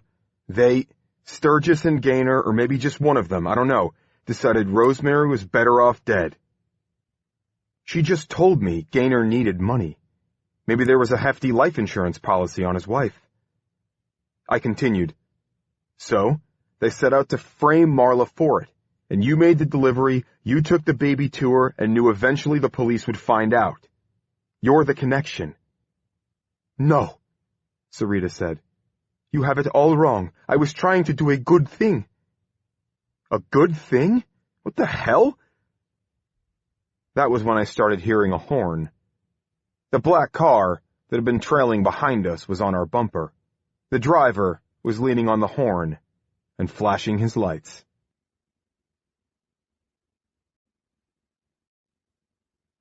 Chapter 60. While Marla was being booked and fingerprinted, Barry Duckworth went over to his desk and sat down, exhausted. He wasn't sure about Marla, but when the lab reported back that the blood on the door of her house did indeed match up with Rosemary Gaynor's, the chief and the district attorney made the decision. Bring her in. And so he did. She hadn't said a word the entire way to the station, just sat in the back of the cruiser as if in some kind of trance. Duckworth had to admit he felt sorry for this girl, even if she had done it. The things that had happened to her had left their mark. The girl was damaged, and her parents weren't making her life any better. He'd heard them screaming at each other while he waited for someone to open the door. You met a lot of fucked-up people in this line of work. He moved his computer mouse, and the screen came to life. He had 2 new emails. He'd heard his phone ding a couple of times in the last hour, but hadn't had a moment to look at it. The first one was from a Sandra Botsford, manager of the Boston hotel where Bill Gaynor had been staying when his wife had been murdered. She wrote that she had information for him and asked him to call her. The second email was from Wanda Terrio, the coroner. It was short. "Call me," it said. Duckworth decided to call the hotel manager first. He got bounced around some. Botsford was somewhere in the building, so they transferred him to her cell when he explained who he was. Finally, she answered. "Botsford? It's Detective Duckworth in Promise Falls. I just got your email. Thanks for getting back to me." "No problem. I could have explained it in the email, but I thought you might have extra questions, so I figured we should just talk." "Great. So, I was trying to confirm whether Mr. Gaynor was at the hotel Saturday midday through Monday morning." "Yeah, terrible thing what happened to his wife. Anyway, he checked out of the hotel at 6 in the morning on Monday. I even checked the security footage, and he was there at the front desk bright and early yesterday morning." A 6 a.m. checkout sounded about right. If he'd stopped once or twice to get a coffee or hit the bathroom, that departure would have seen him getting home at the very time he did. But that didn't nail it down for Duckworth. It was conceivable Gaynor could have left the hotel sometime during the previous 48 hours, driven home, killed his wife, then returned to Boston. His wife had clearly been dead at least a day when her body was discovered, which meant whoever had killed her had done it more than 24 hours earlier. Duckworth was still waiting to hear back from the Mass Pike authorities to see whether Gaynor's car license plate had been picked up entering or exiting the toll road in the 2 days before he'd officially returned home.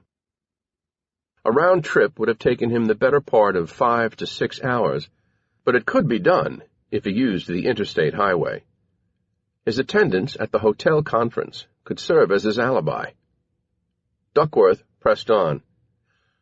"I'd ask you, I think, if you had anything else that would confirm Mr. Gaynor's presence at the hotel for most of the weekend."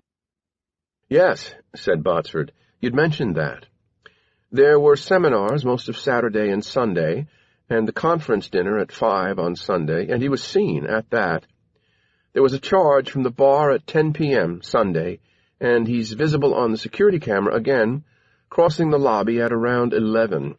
Around midnight there was a call from his room down to the desk to ask for a wake-up call at 5, which was done. The call was answered." That covered Sunday, but Rosemary Gaynor was already dead then. "What about Saturday and into Sunday morning?" "The thing is, Detective, Mr. Gaynor is a regular here. He has stayed here for weeks, sometimes months at a time.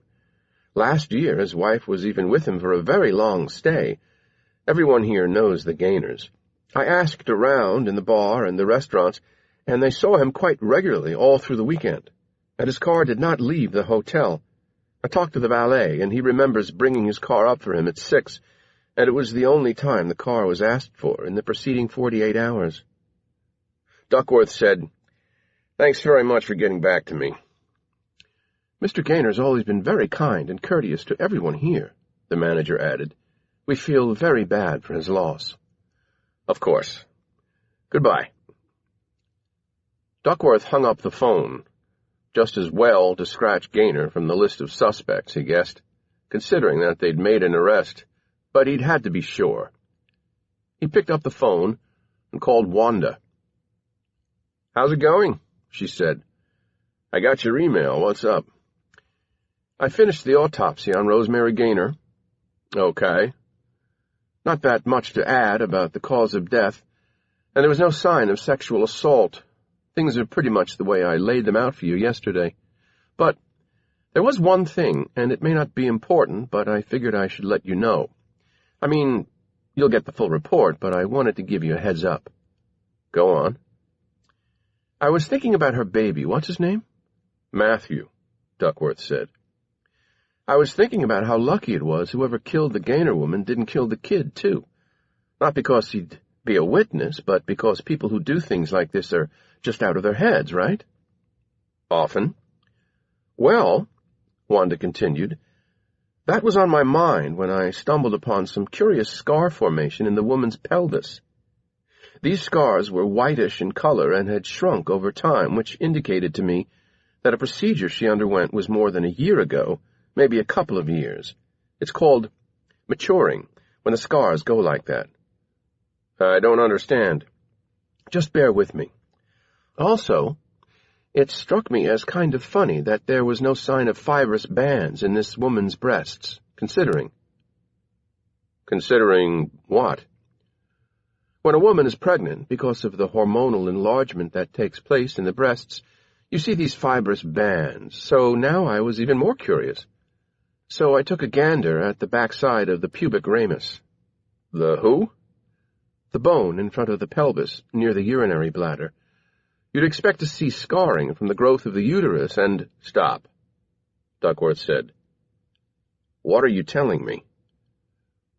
Rosemary Gaynor had a hysterectomy a few years ago. Everything I know tells me this woman has never been pregnant. Say that again? She's never had a kid, Barry.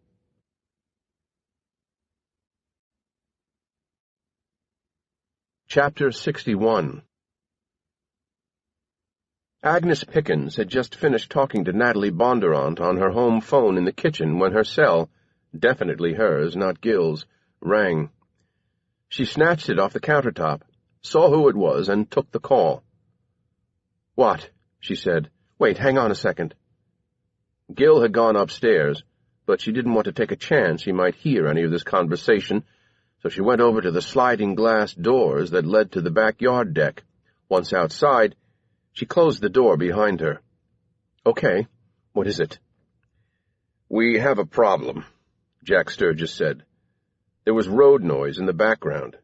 So do I. They just arrested Marla. Well, he said.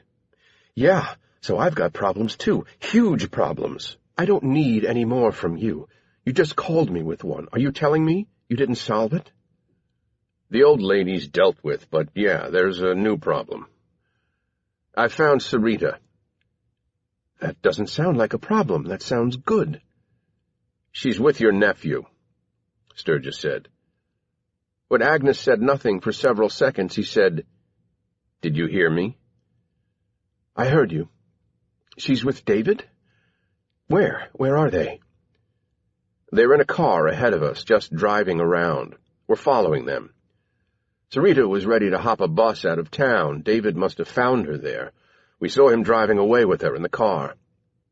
Agnes said, I told him. I gave him my blessing to ask around on Marla's behalf. What else could I say? I didn't want him to think I didn't want to know what might have happened. I just didn't expect him to make any real progress. Panic was rising in her voice. How the hell did he find her? How the fuck should I know? The doctor fired back. Maybe you should talk to him. Talk to him? I don't know. Call him. Tell him to back off. Leave this alone. You're his goddamn aunt, for Christ's sake. Talk some kind of sense into him. I'm thinking, she said. Well, you'd better think fast, because it looks like they're having a real gab-fest. Another silence from Agnes.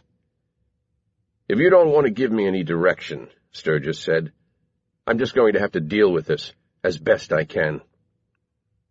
Don't you see the problem here? Agnes asked. We know it had to be Sarita who took the baby to Marla's house, so she had to have figured out what really happened. To save ourselves, we'd have to keep Sarita from ever talking to anyone. Yeah, Sturgis said. But I need Sarita. What? I need Sarita to save Marla. If they've got enough to arrest her, they may have enough to send her away. They're going to send my girl to jail, Jack. Sarita can clear her. When they hear what she has to say, they'll have to drop the charges against Marla. Agnes, Sturgis said slowly, you need to think about what you're saying. That's all I'm doing is thinking. My daughter's not going to prison. Would you like to go there? The doctor asked. I know I don't want to go there, because that's where this conversation is going. Think about this, Agnes. Even if Marla were convicted, you could mount a pretty convincing insanity defense. Diminished capacity, something like that. Out of her head as a result of a traumatic incident. Odds are, if she went to jail, it wouldn't be for long. They might even just commit her for psychiatric care until such a time as they deemed her cured, but you son of a bitch! But if they come after us, if they find out what we did, Agnes, if they find out what I've done just today, with your blessing, we'll be going away forever. Are you hearing me? If you let Marla take the blame, she's out in a year or two, and you can look after her. But if you go to jail, you'll never be able to look after Marla. You'll see her once a month on visiting day, and that'll be it. Is that what you want?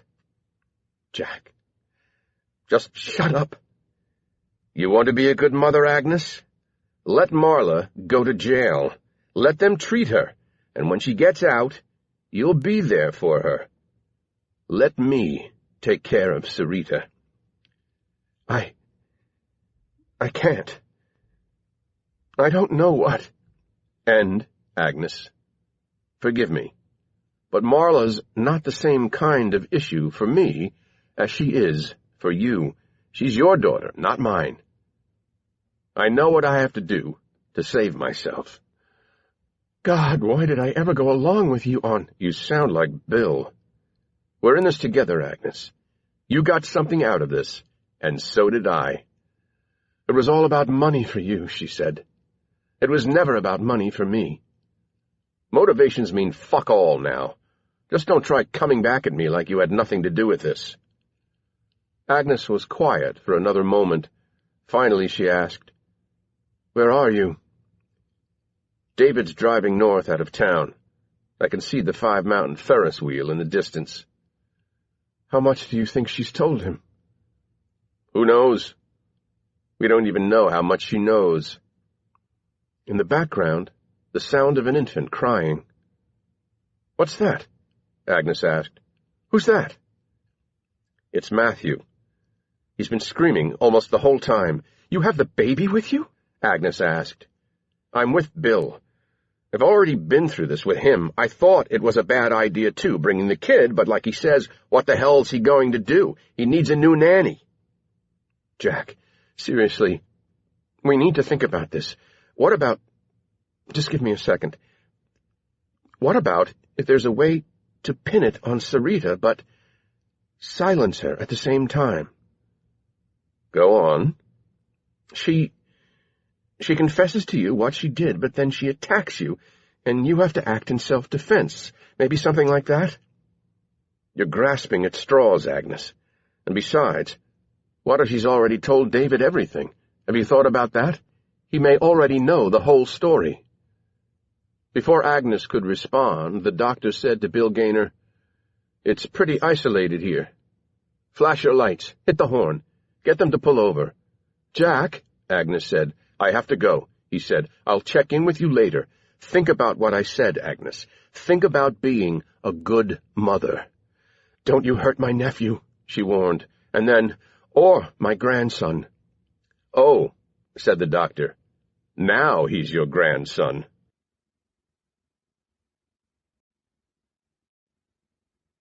Chapter 62. David. A good thing, Sarita Gomez repeated, sitting in the car next to me. I wanted to do what was right. The black car behind us was still honking and flashing its lights.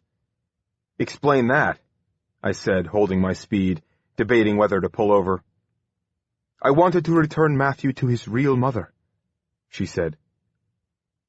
I glanced over at her, not once, but twice. Marla's baby didn't die?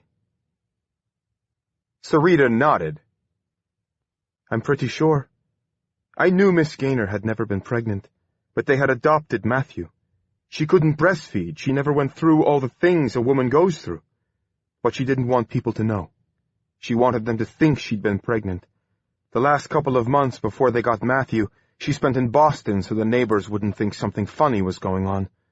They'd never see that she was never actually pregnant.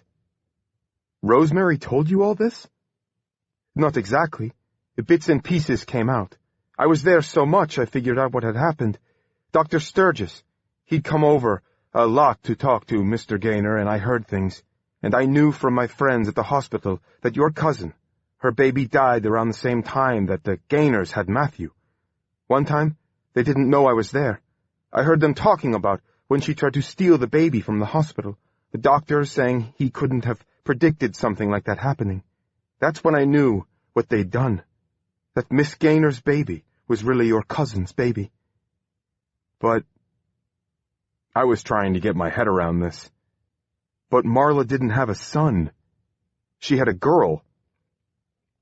They lied to her, Sarita said. You wrap up a baby, how are you going to know one way or the other? I think they told her it was a girl just to make everything very different. Does that make sense? None of this makes any sense. I mean, Marla told me she held the baby, that it was dead. Sarita looked at me blankly. I can't explain that. The car was still honking. Sarita shifted in her seat, looked back. That is Mr. Gaynor. That is his car, and I am pretty sure that's the doctor next to him. Why the hell are they following us? They must be looking for me. When had they spotted us? At the bus station?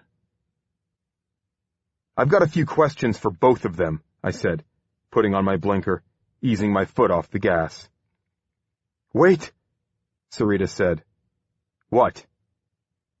I hadn't put my foot on the brake yet, but as the car slowed, Gaynor stopped honking his horn.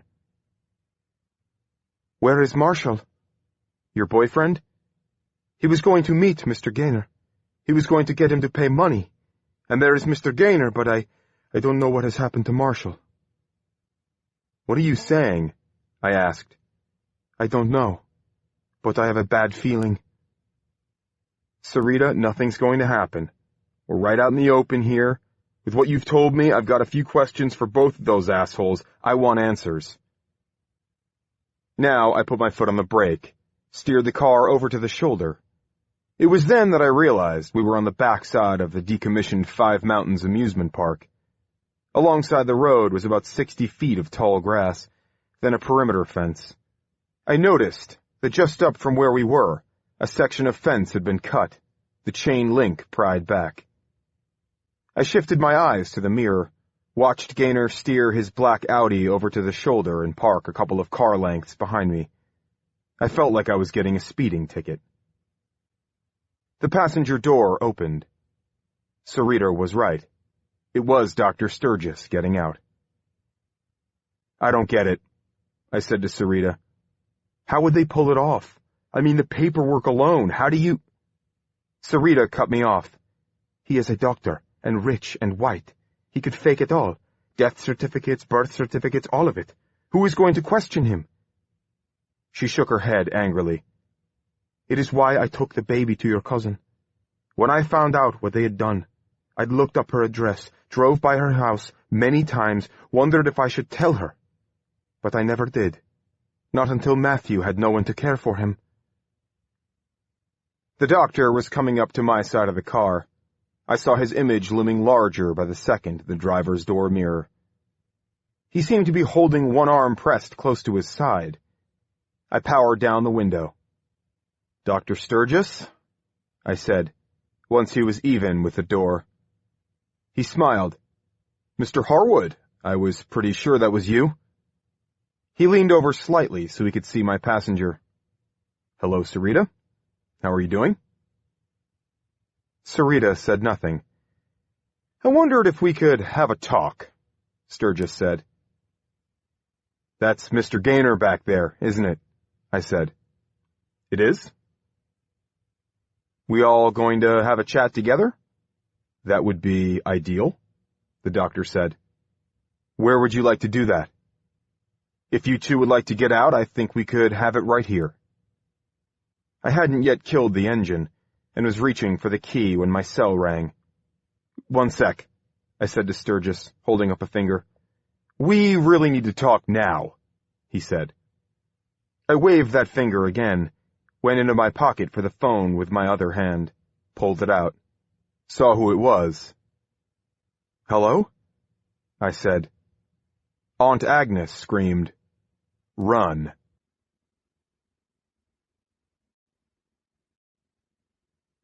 Chapter 63. Barry Duckworth made a call back to Boston. The hotel patched him through for a second time to manager Sandra Botsford. "You were telling me," he said, "that Mr. Gaynor's wife, Rosemary, spent a couple of months with him at your hotel? When was this?" The woman thought a moment. "Well, it would have been a year ago.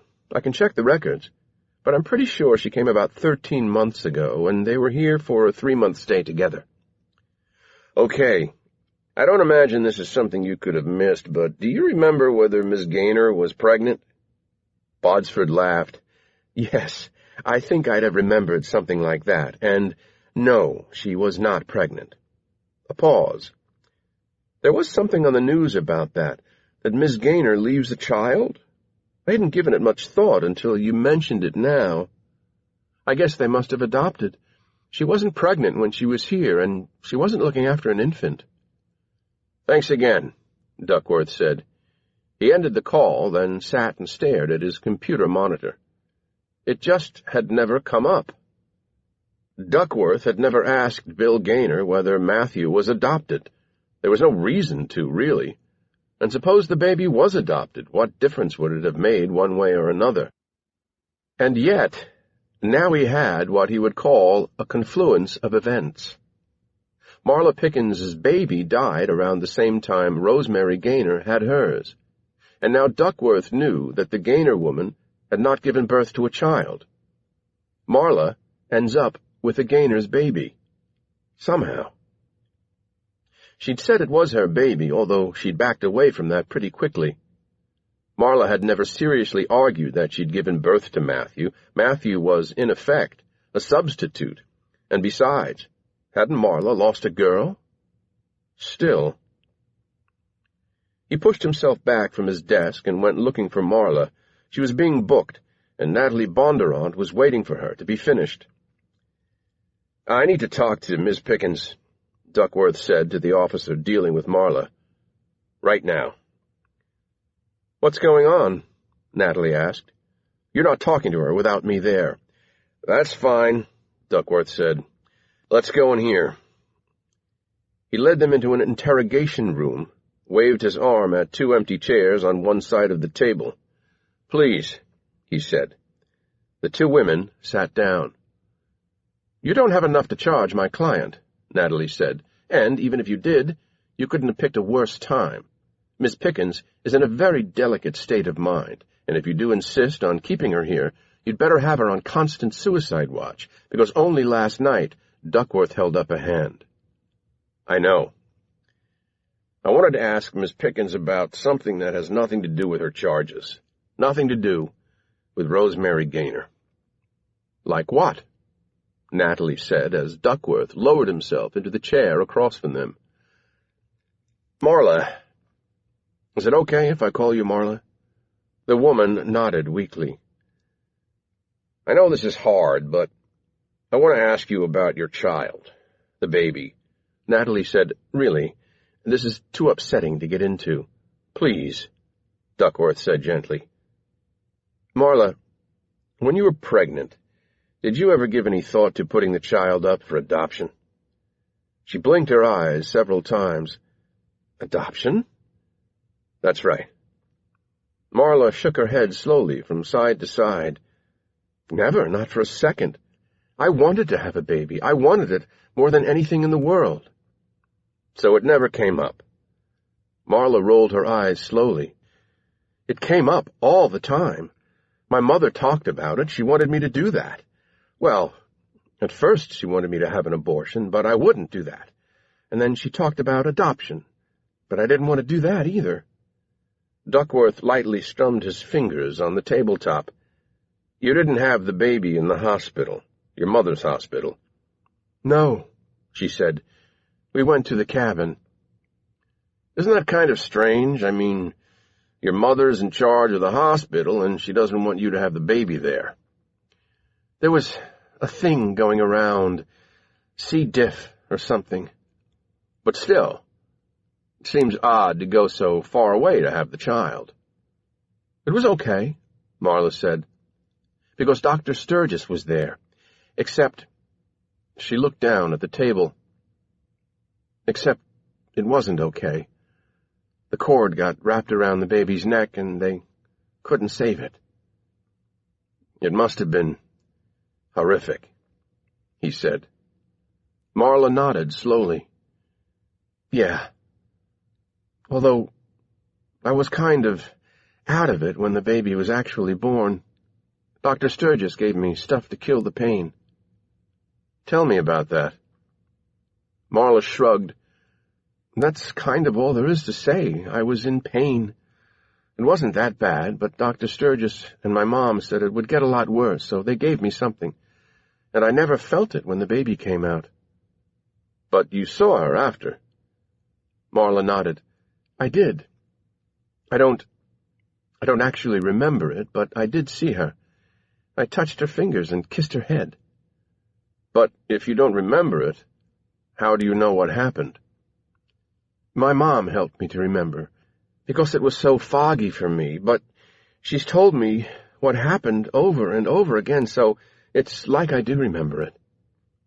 Tell me a little more about that. Well, it's kind of like when I was a baby myself, about 1.5 years old, and we were visiting some friends of my parents, and they had a big dog that ran up to me and knocked me down and was about to bite me right in the face. When the owner kicked the dog away, I guess I was pretty scared and cried a lot, but I don't really remember it happening. But my mom and dad have told that story over the years, and I can see it all, like a movie, you know? I see myself getting knocked down, the dog jumping on me. I can picture exactly what the dog looks like, even though I really don't know. It's a bit like that. Do you know what I mean? Duckworth smiled. I think maybe I do.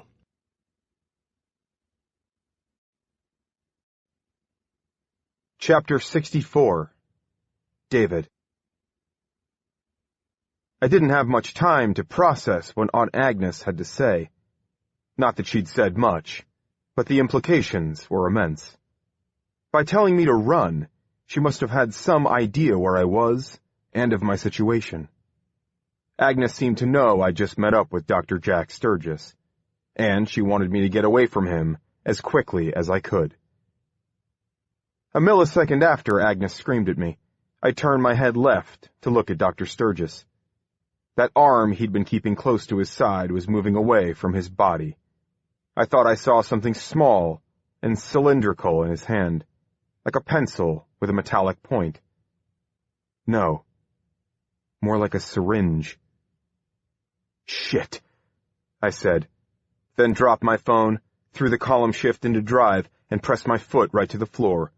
Mom's old Taurus was no Ferrari, but it kicked ahead fast enough to push Sarita back in her seat, spray gravel all over the front of Gaynor's Audi, and make Dr. Sturgis leap backwards to keep his feet from getting run over. "Stop!" he shouted. "Stop!" The Taurus fishtailed on the gravel, then lurched and squealed as the left back tire connected with the pavement. "Who was that?" Sarita cried. "Who called you?" I couldn't think about answering her question. I glanced back for half a second to make sure we weren't pulling into the path of a tractor-trailer and caught a glimpse of Sturgis fiddling with his jacket, possibly reaching into it. "Get down," I said to Sarita. "What?" "Get down." I checked my mirror again, worried that the doctor might be carrying more than a syringe. But he wasn't standing there with a gun in his hand. He was running back to Bill Gaynor's Audi. There was an intersection just ahead. I cut across the lane to make a left, the tires complaining loudly. The car felt as though it had gone up on 2 wheels for half a second. Sarita threw up her hands, braced herself against the dash as we went around the corner. "What happened?" she asked. "What did you see?" "He had some kind of needle," I said. "He was holding a syringe. Another second, I think he would have jabbed it into my neck." There was another cross street only a quarter-mile ahead. If I took that, and then the street after that, and even the one after that, I thought I had a good chance of losing them. The Audi could outrun this old clunker, no doubt about it. But if they didn't know which way we'd gone, it wasn't going to matter how fast that marvelous piece of German engineering could go. I reached down beside me, feeling for my cell. "Where's my phone?" I shouted. Sarita looked down between the seats. "I see it." "Get it," I said, keeping up my speed, glancing in the mirror, not seeing any sign of them yet. The next cross street was too far away. I feared the Audi would round the bend, that Gaynor and Sturgis would catch a glimpse of us before we could make the next turn. "Hang on," I said. I slammed on the brakes, leaving 2 long strips of rubber on the road. I could smell it, and smoke billowed out from under the wheel wells. I cut the car hard right and sped into the parking lot of a Wendy's. I drove straight to the back of the property behind the restaurant, making sure the car was not visible from the street. This fast food place, and a lot of other businesses along this stretch, had sprung up to serve spillover customers from 5 Mountains and were probably all feeling the pain now that the park was toast. Not that that was a major concern at the moment. I was just glad for a place to hide. "What are you doing?" Sarita asked. "Are you hungry?" I sat there for maybe 5 minutes, and slowly drove down the side of the building and approached the road. I nosed up to the edge, looked both ways. No sign of the Audi. I headed back in the direction we'd come from. "The phone," I said. Sarita went back to digging between the seat and the transmission hump. "I can't quite... I got it." "Okay," I said. "Go back to the last call and connect me to that number." She pressed the screen a couple of times, then handed me the phone. "It should be ringing." Agnes picked up immediately. "David?" "What the hell is going on, Agnes?" I shouted. "That fucking doctor of yours was ready to jab some needle into me." "Did you get away? Are you okay? Where are you?" "I'm heading back into town." "How did you know? How did you know what was going to happen?" "I can't explain over the phone. I can't. I'll meet you at your parents' place. I'll explain it all. Do you have Sarita with you?" "Jesus, how did you know that?" Were we on satellite surveillance? How could Agnes be aware of everything and everywhere we... Unless she'd been talking to Sturgis. Or Gaynor. "David, listen to me," Agnes said. "You have to protect Sarita. I can't explain why now, but..." "You don't have to," I said. "I think I get it. I'll see you at the house, Agnes. I have to get off the phone. I'm calling Duckworth, whether you like it or not." "I can't stop what you do." I could hear resignation in her voice. I ended the call. "Let me out," Sarita said. "I've told you everything. I have to get away. You can let me out any place. I can hitchhike." I shook my head. "I'm sorry, Sarita. I really am. There's no running away from this." I glanced down at the phone long enough to hit 911. "I need to talk to Detective Duckworth," I said to the operator. "I need to talk to him right fucking now."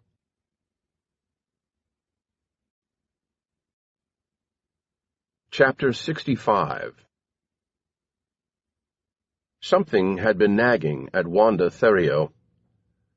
The Promise Falls medical examiner had been reviewing the pictures she'd taken during her examination of Rosemary Gaynor, photos of her entire body with several close-ups of the marks on her neck and the gash across her abdomen. She had transferred them to the computer and was looking at them shot by shot as she sat at her desk, a cup of specialty coffee, a flavor she could not even pronounce, resting next to the keypad. She kept coming back to the pictures of the bruising on the woman's neck, the imprint of the thumb on one side, 4 fingers on the other. The knife wound that went from one hip to the other. The slight downward curvature toward the center. What Barry Duckworth had said looked like a smile. She thought back to her very personal demonstration on the detective of how she believed Rosemary Gaynor had been attacked. She recalled how she'd positioned herself behind him, put one hand on his neck, wrapped her other arm around the front of him to illustrate how the knife went in. Not that easy to reach around Barry. They'd known each other a long time, long enough that Wanda could do something like this without it even having to mean anything. She loved Barry as a friend and colleague. Sometimes, working where she did, it was just nice to touch a live body once in a while. The dead bodies she'd always thought of as customers, and she treated them with the utmost respect because they got to visit her shop only once. The customer is always right, she liked to say, because the dead did not lie. The dead, Wanda believed, desperately wanted to speak to her, and what they wanted to tell her was the truth. Over the years, she'd accepted invitations from a number of groups, Probus, Rotary, the local Chamber of Commerce, to talk about her job. I like to think that everyone who ends up on that table is an individual, that each and every one is special. You don't want them all to become a blur, if you know what I mean. Even after all these years, I remember every one of them. Sometimes she'd see something on one victim that brought to mind something she'd seen on another. 10 years back, police were looking for someone who was mugging Johns after they'd visited prostitutes in the south end of town, hitting them in the head with a brick, lifting their wallets. Often he came up with nothing, evidently not learning that if you're going to rob someone who's visiting a hooker, if you do it pre-rendezvous, your target's likely to have a little more money on him. A couple of these poor bastards ended up dead. Wanda Theriot noticed that even though the murders were several weeks apart, the microscopic chips of stone in their skulls were similar. The killer was using the same brick. One night, police patrolling the South End pulled over a driver for failing to signal, and there, on the front seat, was the brick. It was my lucky brick, the man told the judge before being sentenced to 15 years. There was something about Rosemary Gaynor's death that was making a bell go off, ever so faintly, in the back of her head. Given Wanda's photographic memory for these things, she wondered why it wasn't coming up right away. She could usually close her eyes and call up bludgeonings and gunshot wounds as though they were snapshots from a family album.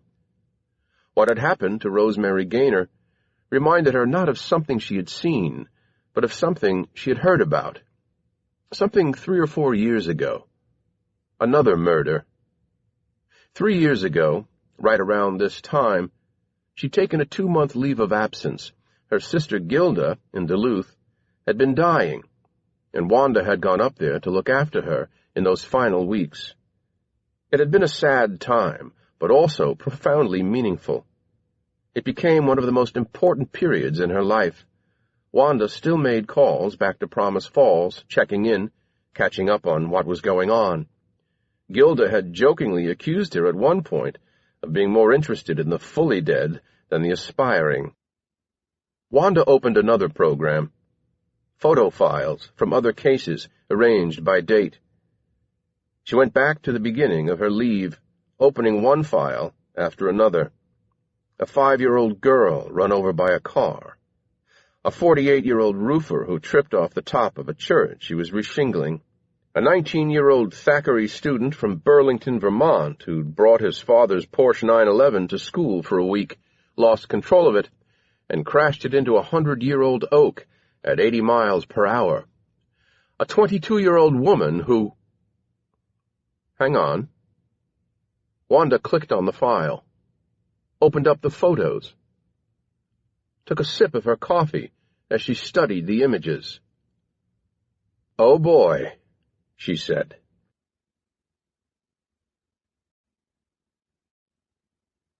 Chapter 66. Once Agnes Pickens was finished talking to her nephew, she went up the stairs to her second-floor home office and closed the door. She sat down at her desk, fired up her computer, opened Word, and selected the letter format. She wanted the margins just right. What she had to write was short, so she didn't want the letter to start too high on the page, which would leave acres of white space at the bottom. It would look unbalanced.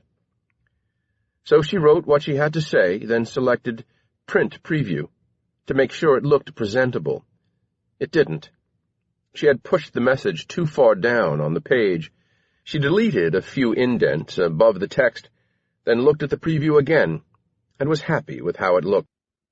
She hit Print. The letter came out, and she read it one more time, looking for typos. That would be so embarrassing to have a typographical error or a spelling mistake in something of this nature. Agnes had dated it at the top, then written below, "I hereby resign my position as Administrator and General Manager of the Promise Falls General Hospital, effective immediately." She had considered briefly expanding on it, perhaps a word about regret, maybe a line or two about her lifelong commitment to the Promise Falls community and public health, an apology about failing to live up to the high standards she had set for herself, but in the end, a simple, unembellished resignation seemed the way to go. She signed the letter, folded it, and slipped it into an envelope on which she wrote, "To the Promise Falls General Hospital Board." She left it on the keyboard, then went in search of her husband, Gil. Agnes had thought he was upstairs, perhaps in their bedroom, but she did not find him there. She located him in the basement, standing next to the pool table, holding a cue in hand vertically, the end touching the floor. The balls were racked, but Gil just stood there, staring vacantly across the table. "Gil," she said. He turned. "Yes, Agnes?" "I have to go out." "Have you heard from Natalie?" "Not since she arrived at the station." She hesitated. "But everything's going to be okay." Gil set the pool cue on the table. "But if you haven't heard from Natalie, they're going to drop the charges against Marla. Before the day is over, I'd guess." "How can you know that?" "I'm just fairly confident." Gil said haltingly, "About Carol. I don't care," Agnes said. "But," she raised a hand, "I don't care. Your betrayal is nothing in the overall scheme of things." "I don't understand," Gil said.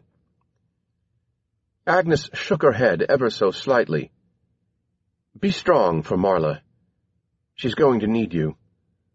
Whatever reservations I may have had about you, there haven't been any where Marla is concerned. I know you love her very much. The next little while is going to be very difficult for her, but I'm hoping there will be some consolation, that she'll get what she wanted, what was taken from her."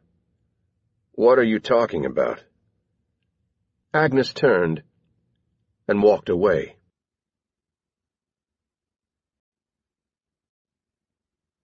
Chapter 67. David. "Who is this?"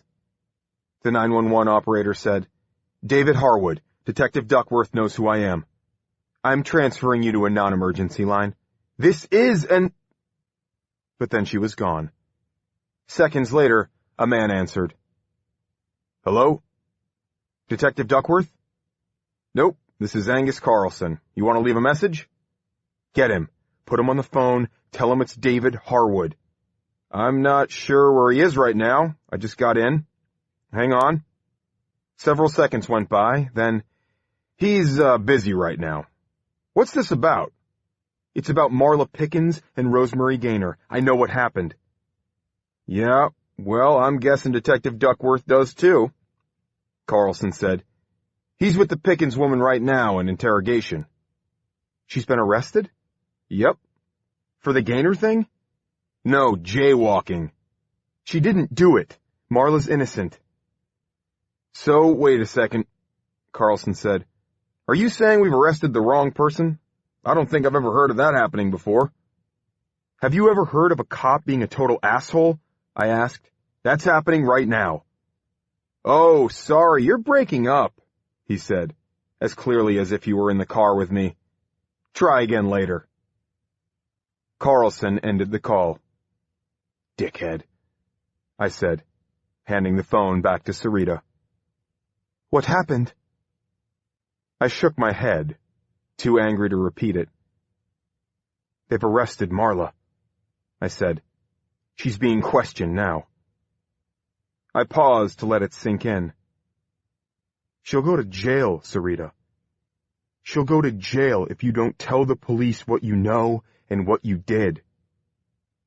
What if they think I did it? She asked. I had Miss Gaynor's blood on me. No, they're not going to be looking at you. They're going to be looking at Dr. Sturgis and Mr. Gaynor. Sarita, in 5 more seconds, Sturgis would have killed me. He was going to stick me with that fucking needle, and then he would have done you. The safest thing for you to do is tell the cops everything you know. She bit her lower lip, stared out her window again. Okay, she said, not looking at me. I will do it. I will help. I won't try to run away. Thank you. I think running and hiding would be even harder. She turned, and I saw that she had been crying. At least there is good news for Marla, yes? She must at least feel good to know her baby is alive. She doesn't know, I said. Not yet. What? You didn't actually tell her, did you, when you handed Matthew to her? Sarita had to think. I guess I didn't. I guess I thought she would just know. I mean, all she would have to do is look into the face of that baby and she'd have to know it was hers. That made me smile. Marla's not good with faces, I said. I kept glancing in the rearview mirror all the way home, and never saw the Audi. As soon as I got into the house, I'd try Duckworth again. I'd tell him why Marla was innocent. I'd tell him about Sturgis and Gaynor. What I didn't know, I'd get Sarita to tell him. There was a lot of it I still did not understand. If the doctor had somehow tricked Marla into thinking her child was dead so that he could arrange for the Gaynors to have him, how had he been able to trick Agnes? She'd been right there. Unless she wasn't. No. Agnes had gone to the cabin. There was no way she wouldn't be totally involved in everything that was going on. Aunt Agnes wasn't someone who was easily fooled. I was hoping to get some answers very soon, provided Agnes showed up at the house as promised. When I pulled into the driveway, I saw Dad coming out of the side door of the garage, a beer in hand. That wasn't like him. He approached the car as Sarita and I were getting out. He gave Sarita a puzzled look. Sarita, I said, this is my father, Don Harwood. Hello, she said, extending a hand. Yeah, Dad said, accepting it, glancing back and forth between us. Maybe he was wondering if I had a new girlfriend. Nice to meet you. So, how do you two know each other? Long story, Dad, I said. Where's Mom? In the house someplace. She might have gone upstairs to lie down. Her leg's been bugging her. He looked up the street, his attention caught by another approaching car. Hello. What's this? It was Agnes. The car screeched to a halt. She got out so hurriedly she didn't even bother to close the door. I could hear the chiming of a key left in the ignition. She came straight to me. You're okay, she said. Yeah, I said. You knew. Her face paled. You knew something was going to happen. that Dr. Sturgis was going to try something. He had a syringe, Agnes. He was getting ready to jab the thing. She held up a hand. Please, I know. She set her eyes on Sarita. You're the nanny. Sarita nodded. You took the baby to Marla's house. That has to be how Matthew got there. Sarita nodded again. Because you knew, Agnes said. A third nod from Sarita. Do you know who did it? My aunt asked her. Excuse me? Do you know who killed that woman? It wasn't Marla. It can't have been Marla. Tell me it wasn't her. I stepped in. The blood on Marla's door came from Sarita. But I did not kill Miss Gaynor, Sarita said. I loved Miss Gaynor. I found her, but I would never hurt her. Who, then? Agnes said. Sarita shook her head slowly. I have ideas, but I don't know. Agnes looked back at me. There are things I need to explain. No shit, I said. I never could have imagined it would go this far, my aunt said. I need to tell you what I did. She took in the three of us, as if doing a count, and said, Where's your mother? Where's my sister? In the house, Dad said. You shouldn't leave your keys in the car, Agnes. She was already walking toward the front door. There's no sense telling this any more times than I have to. Let's find her. The second we were in the house, Dad shouted, Arlene! Upstairs, she said. Get on down here. Your sister's here. I'll be a minute. I've just got some ice on my leg, Agnes said. What happened? Her leg's all swole up since she took a fall yesterday, Dad said. Agnes yelled, Stay there, I'm coming up. A convoy of us ascended the stairs, Agnes first, then Dad. I stepped aside to let Sarita go ahead of me, and then I went up last. We found Mom propped up in her bed, on top of the covers, a couple of pillows tucked behind her, one pant leg pulled up above her knee, a thin towel on her leg immediately under the ice pack. There was a half-empty glass of water and an open container of Advil on the bedside table, and a Lisa Gardner paperback, spine cracked, pages down on the bedspread. As one person after another filled in, her eyes went wide. What is all this? She said. Her face flushed red with embarrassment, particularly at the sight of Sarita, a total stranger. I introduced her and added, This woman took the baby to Marla's house. What? Mom said. So Marla really was telling the truth? Oh, thank God! She looked at her sister apologetically. Not that I ever doubted her. Agnes said, It's okay. It's taken a long time for me to figure out what happened, too. I didn't want to believe Marla had killed that woman and taken her baby, but I knew, the moment I heard where the baby had come from, that it wasn't just some random thing that had happened. I don't understand, Mom said. Sarita said, Would you like me to look at your leg? What? You should prop it up some, get a pillow under it. Sarita works at Davidson Place, I said. She helps people. While Sarita tended to her, Mom pressing her back to the headboard as though reluctant to accept help from this stranger, she said again, I don't understand what you're saying, Agnes. What do you mean it wasn't random? Agnes appeared to be struggling, so I offered some help. Because that baby really is Marla's. Matthew is Marla's son. Mom's jaw dropped an inch.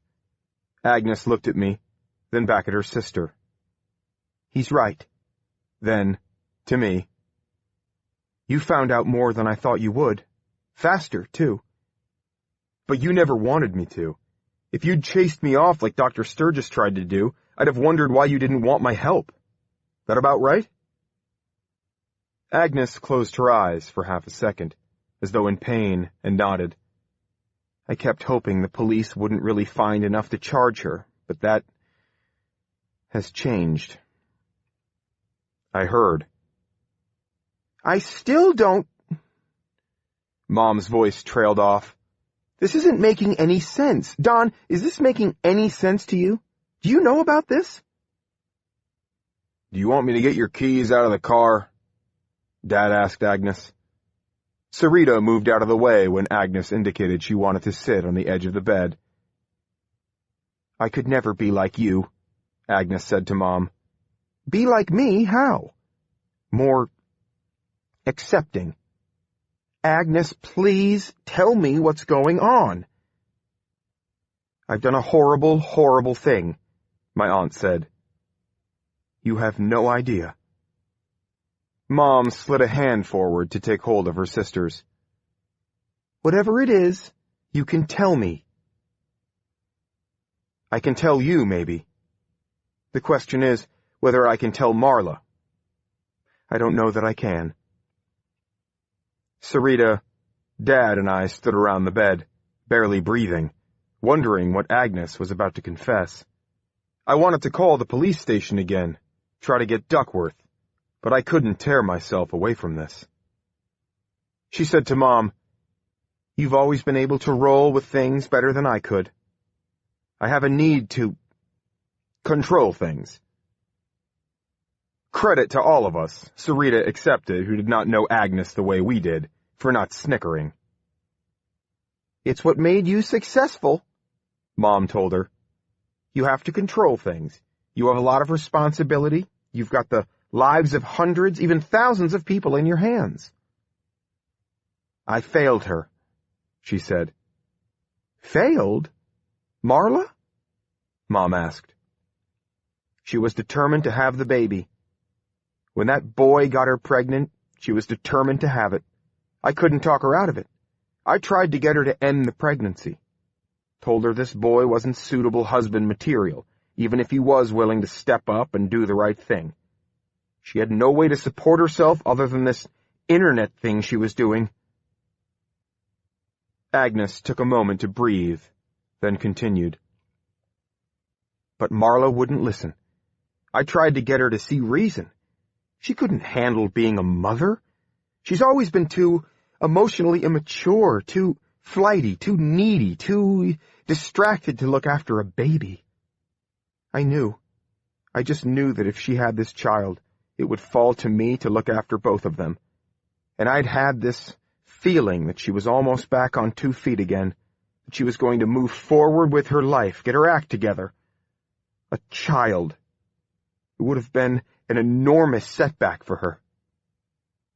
She dabbed a tear from the corner of her eye. Do you remember my friend Vera? Vera? She had a tremendous future ahead of her, and then she met this married man and she got pregnant and... I remember, Mom said. I wasn't going to let that happen to Marla.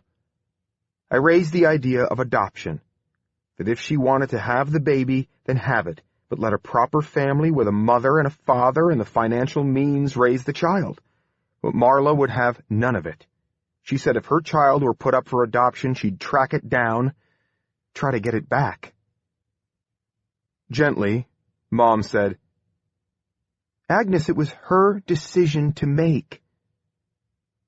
Agnes focused on the nap of the bedspread, ran a palm across it.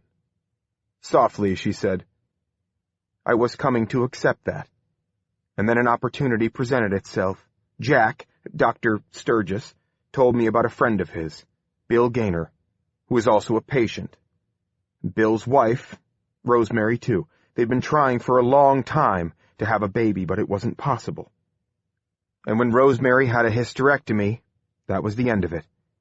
They've been trying to adopt, found the process long and difficult and frustrating. Jack said he had an idea. Something that would solve not just their problem, and mine and Marla's, but his, too. His? I asked. He owed money.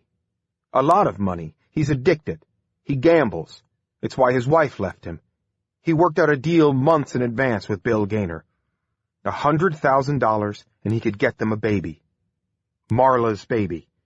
With a proper birth certificate and everything.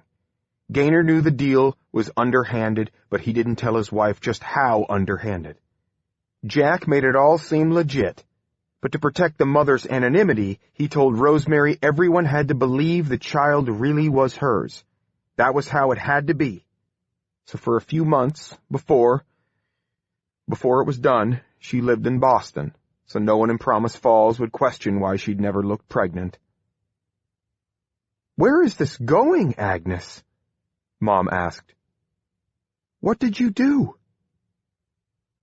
Agnes needed several seconds to find the words. "I let my daughter believe her child had died," she said. Mom pulled her hand away from Agnes's. "My God." Agnes looked down.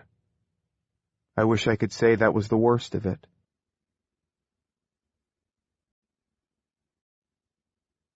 Chapter 68. Duckworth went back to his desk, sat down, thought. There was something not right about any of this. Marla gives birth to a child, but has no real memory of the event. This happens at the exact same time Rosemary Gaynor gives birth to a bundle of joy, except Rosemary Gaynor didn't give birth. He looked through his notes, found a cell phone number for Bill Gaynor. He picked up the receiver on his landline and dialed. The phone rang several times. Then, "Yes?" It was just one word, but the man sounded agitated. There was car noise in the background. "It's Detective Duckworth, Mr. Gaynor. Have I caught you at a bad time?" No, it's okay. What is it?" "A couple of things. This may sound like an odd question, but I'm just going over some timeline issues and a few other things." "Okay," he said tentatively. "About Miss Gaynor. I was wondering, did she have the baby in Promise Falls?" A pause. No, she did not. We were out of town at the time." "I see. Where was that? Was it Boston? Was the baby born at a hospital in Boston?" Well, actually, let me just correct myself about that. Rosemary had Matthew almost the moment we returned, but I'd been working out of the home office in Boston, and I didn't want to leave Rosemary home alone at such a critical time in her pregnancy, so we had made arrangements with a hospital in Boston." "Which hospital was that?" Let me think. It'll come to me in a moment." "Was there one doctor in particular your wife was seeing in Boston?" A pause. Then, "There were a few. I don't remember all the names off the top of my head, but what I was getting to is the baby was not actually born there, in Boston."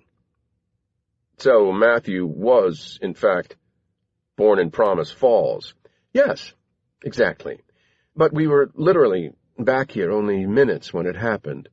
It was on the drive home. We were almost to Albany, and Rose's contractions started, and I called Dr. Sturgis, and he met us at the house, and wow, before you knew it, the baby was born." "Dr. Sturgis?" Duckworth asked. "That's right. Jack Sturgis, our family physician, and he's been a friend of mine for a long time. Good man." "Why didn't the doctor tell you to go straight to the hospital? Wouldn't that have been wiser?" Another pause. It almost sounded as though Gaynor was talking to someone else in the car. "I'm sorry, you were breaking up a bit there. What was the question?" "I said, wouldn't it have made more sense to go to the hospital?" "Well, in retrospect, I suppose so. But Rosemary really wanted to be home, and the doctor was already on his way, so that's what happened." "Is there some sort of problem? I mean, I have a proper birth certificate for Matthew signed by Dr. Sturgis." "I'm sure you do, Mr. Gaynor. Listen, it sounds like you're on the road, and I don't want you getting a ticket for talking on your cell. I'll get back to you later today. But I don't understand the point of your questions. I'm happy to help if you'll just enlighten me about— No, that's fine, Mr. Gaynor. I'll be in touch. Duckworth hung up. The lying son of a bitch. He sat at his desk, staring at his computer monitor without actually seeing anything. Thought some more. So Dr. Sturgis was not only present for the delivery of Marla's child, but Rosemary Gaynor's too. Even signed the birth certificate. Except Rosemary Gaynor did not give birth. He needed a coffee. He went into the station kitchen, poured a cup for himself, and when he returned, Carlson was at his temporary desk, a cell phone to his ear. When he saw Duckworth, he ended the call, put the phone away. Sorry, Carlson said. Just my mom. Not caring, Duckworth shrugged. Carlson said, I checked out all those things you wanted me to. Struck out on the squirrels. No one saw anything. And I couldn't interview those Thackeray students, but I had some luck at Five Mountains. Found where someone cut a hole through the fence. The more I think about it, though, the whole day was a waste of time. No one gives a shit about dead squirrels. Thackeray's security chief took care of that would-be rapist, and there was no real harm done at Five Mountains, except for a fence they have to fix, which they may not even bother to do since they're planning to sell off everything that's there. If I'm going to work in this department, give me some real work to do.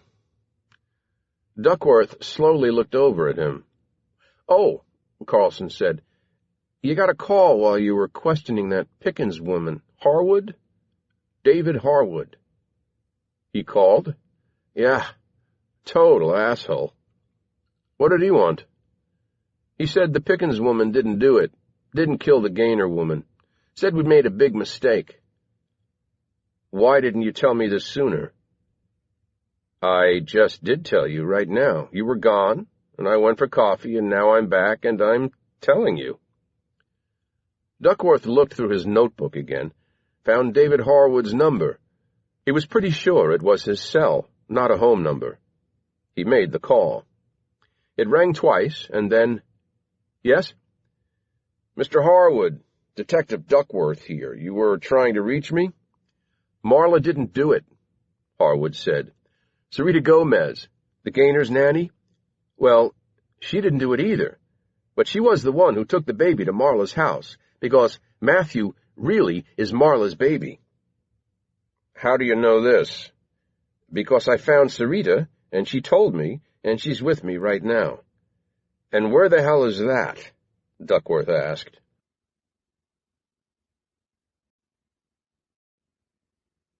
Chapter 69. David. My parents' house. I told Detective Duckworth, I think you know where that is. He had, after all, been here a few years ago when I was having my other troubles. I put the phone away and said to Agnes, Sorry, the police are coming. Of course they are, she said warily. You said that you wished deceiving Marla had been the worst of it, I said. What could be worse than that? I can answer that, my mother said. The lie was just the beginning. It was the aftermath. Look what you did to her. Look what you did to your child. Agnes mumbled something. What was that? Mom asked. I thought it was the right thing to do. I was trying to look out for her. I was trying to give Marla a future. By driving her mad? Agnes, she tried to steal a baby. You did that to her. I know. Mom shook her head slowly, not taking her eyes off her sister. Agnes was still running her palm across the bedspread, studying the nap, but I was betting she could feel my mother's eyes boring into her. You've always been hard, Agnes, she said, but I never knew you were a monster. I said, but that's not what you were referring to, is it, Agnes? When you said there were even worse things? Her head turned slightly my way. Jack, Dr. Sturgis had matters he had to deal with. When things started to unravel, actions he had to take. Like Rosemary Gaynor? I said. Did Sturgis kill her? Agnes shifted around so she could look at me directly. No, he wouldn't have done that. He would never have done that. It doesn't fit. It's unthinkable.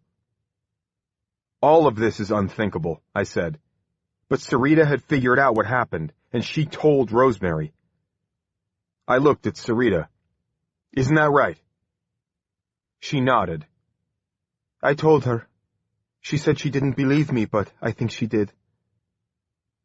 I continued.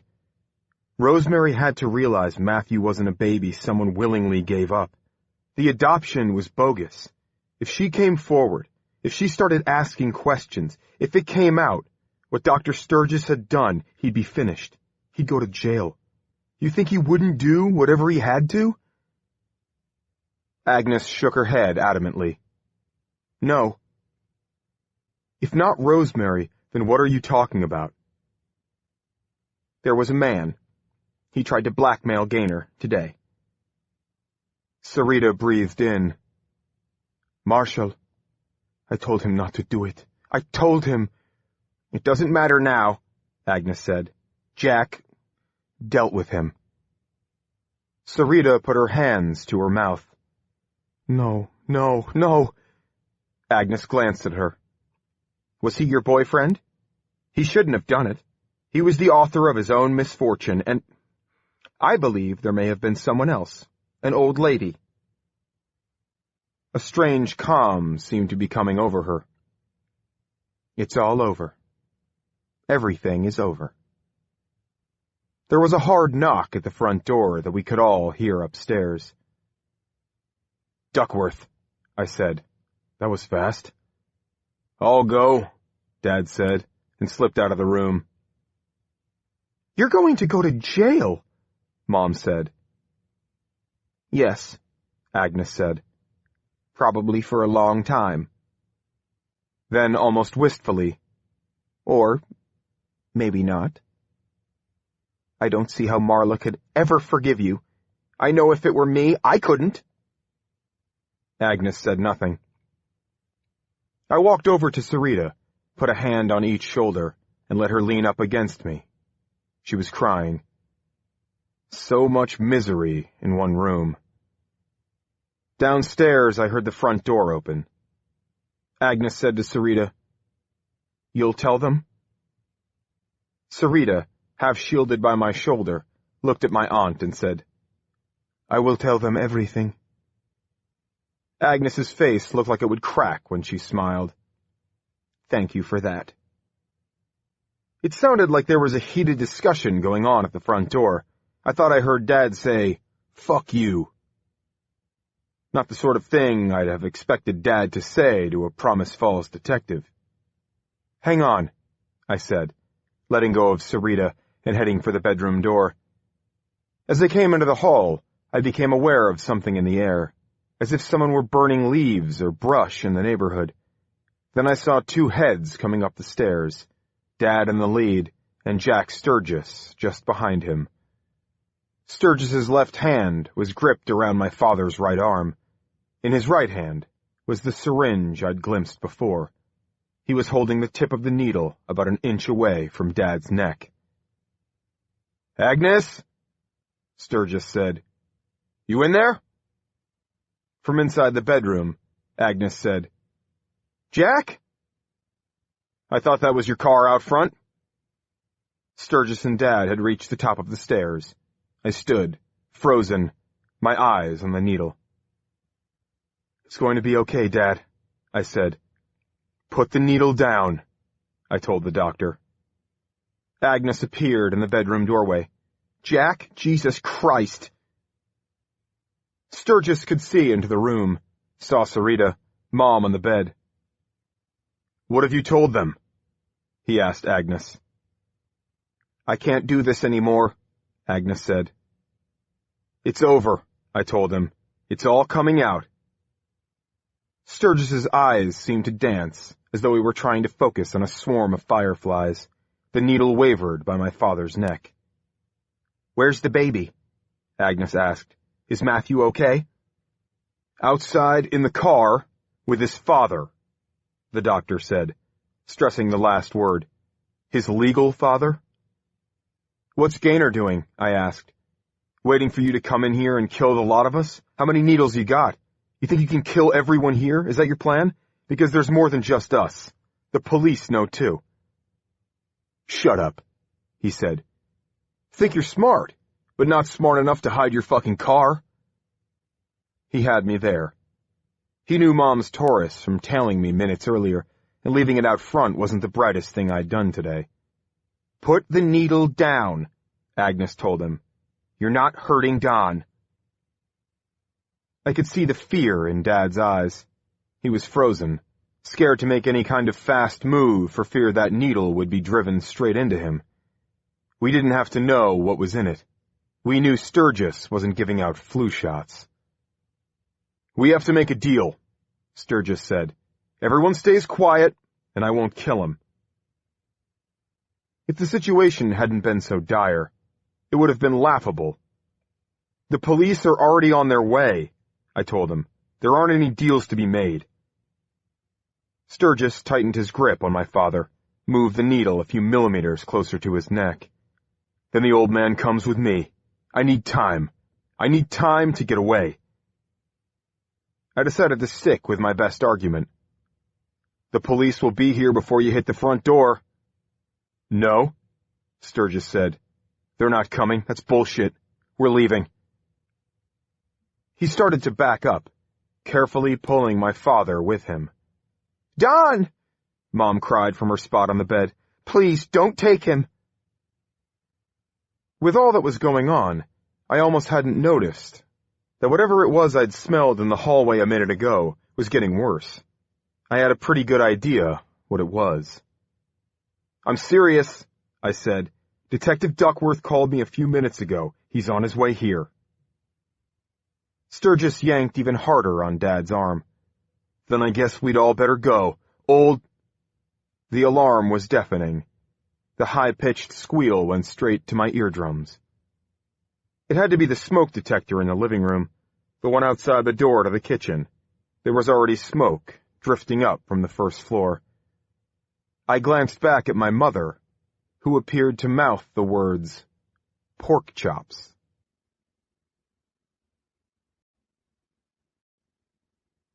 Chapter 70. David. Dad must have figured this was his only chance. While Sturgis was briefly distracted and overwhelmed by the wailing of the smoke detector, Dad wrenched his arm free and bolted, almost fell, in my direction. Sturgis lurched after Dad, but I managed to get between them, reaching with both hands for the arm that had the syringe. I grabbed hold of his forearm and slammed it up against the wall, but the syringe didn't fly out of his hand the way I'd hoped it would. "Drop it!" I yelled. His left hand reached over to try to take the syringe from his right. I shoved my body up against his, tried to roll over the front of him, block his free arm. A knee came up out of nowhere and drove hard into my crotch, taking my breath away.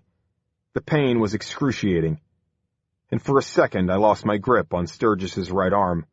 I stumbled back. Madly, he swung the syringe through the air as though it were a knife.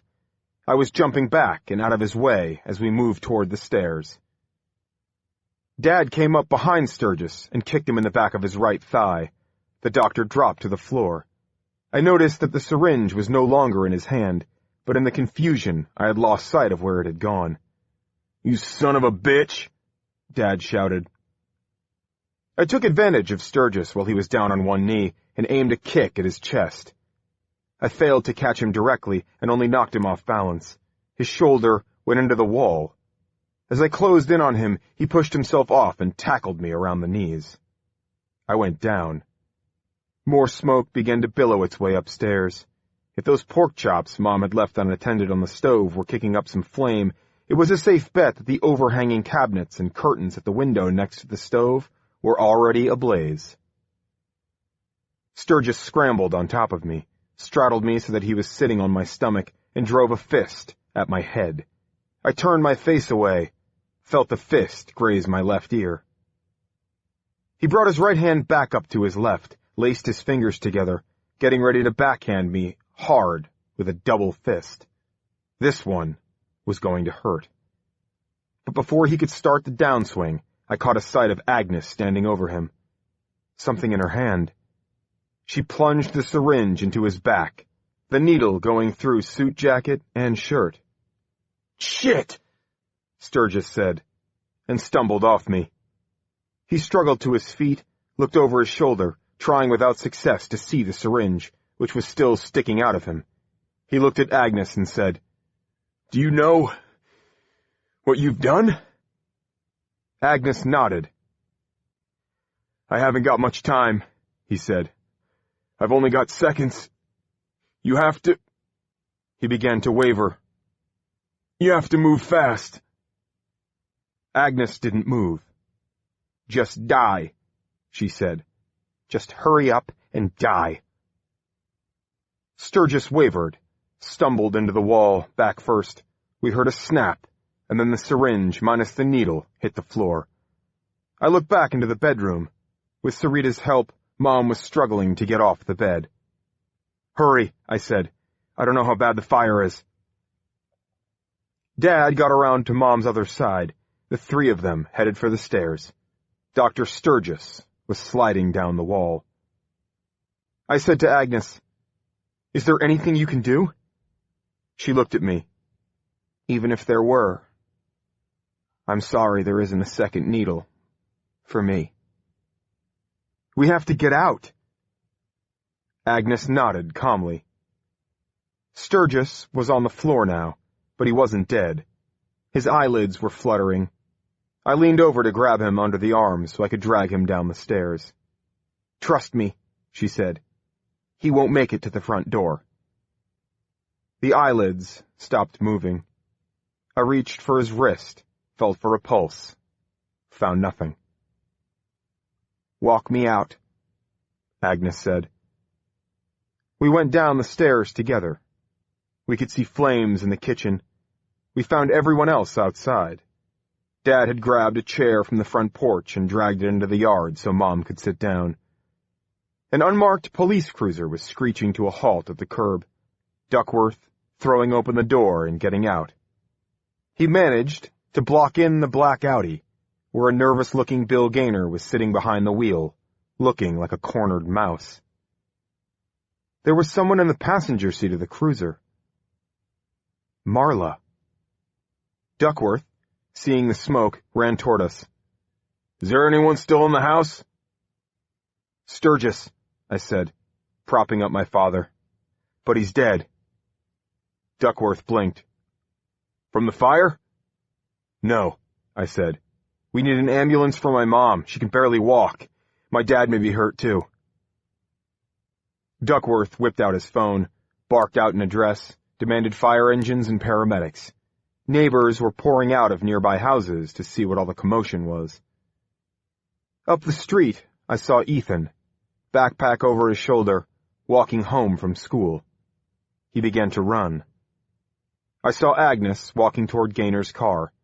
She said something to him briefly, pointed a finger of judgment at him, then walked around to the rear passenger door. Gaynor did nothing to stop her. Marla was coming out of the passenger side of Duckworth's cruiser, looking at the smoking house, more with wonder than anything else. She was so busy taking it in, she didn't notice her mother prying Matthew from the safety seat in the back of the Audi. Once she had the boy in her arms, she started walking toward the unmarked cruiser. "Dad? Dad?" Ethan cried, running into my arms, a look of horror on his face. "The house!" "It's okay," I told him. "It's okay." I wrapped my arms around him, held onto him tightly as I watched a different drama play out before me. "Marla," Agnes said. Marla turned, saw her mother approaching with Matthew in her arms. "Mama?" she said, her voice breaking. You know Matthew, of course, Agnes said, and held the child out to her. What are you doing? Marla asked. Take him. Hold him. He's yours.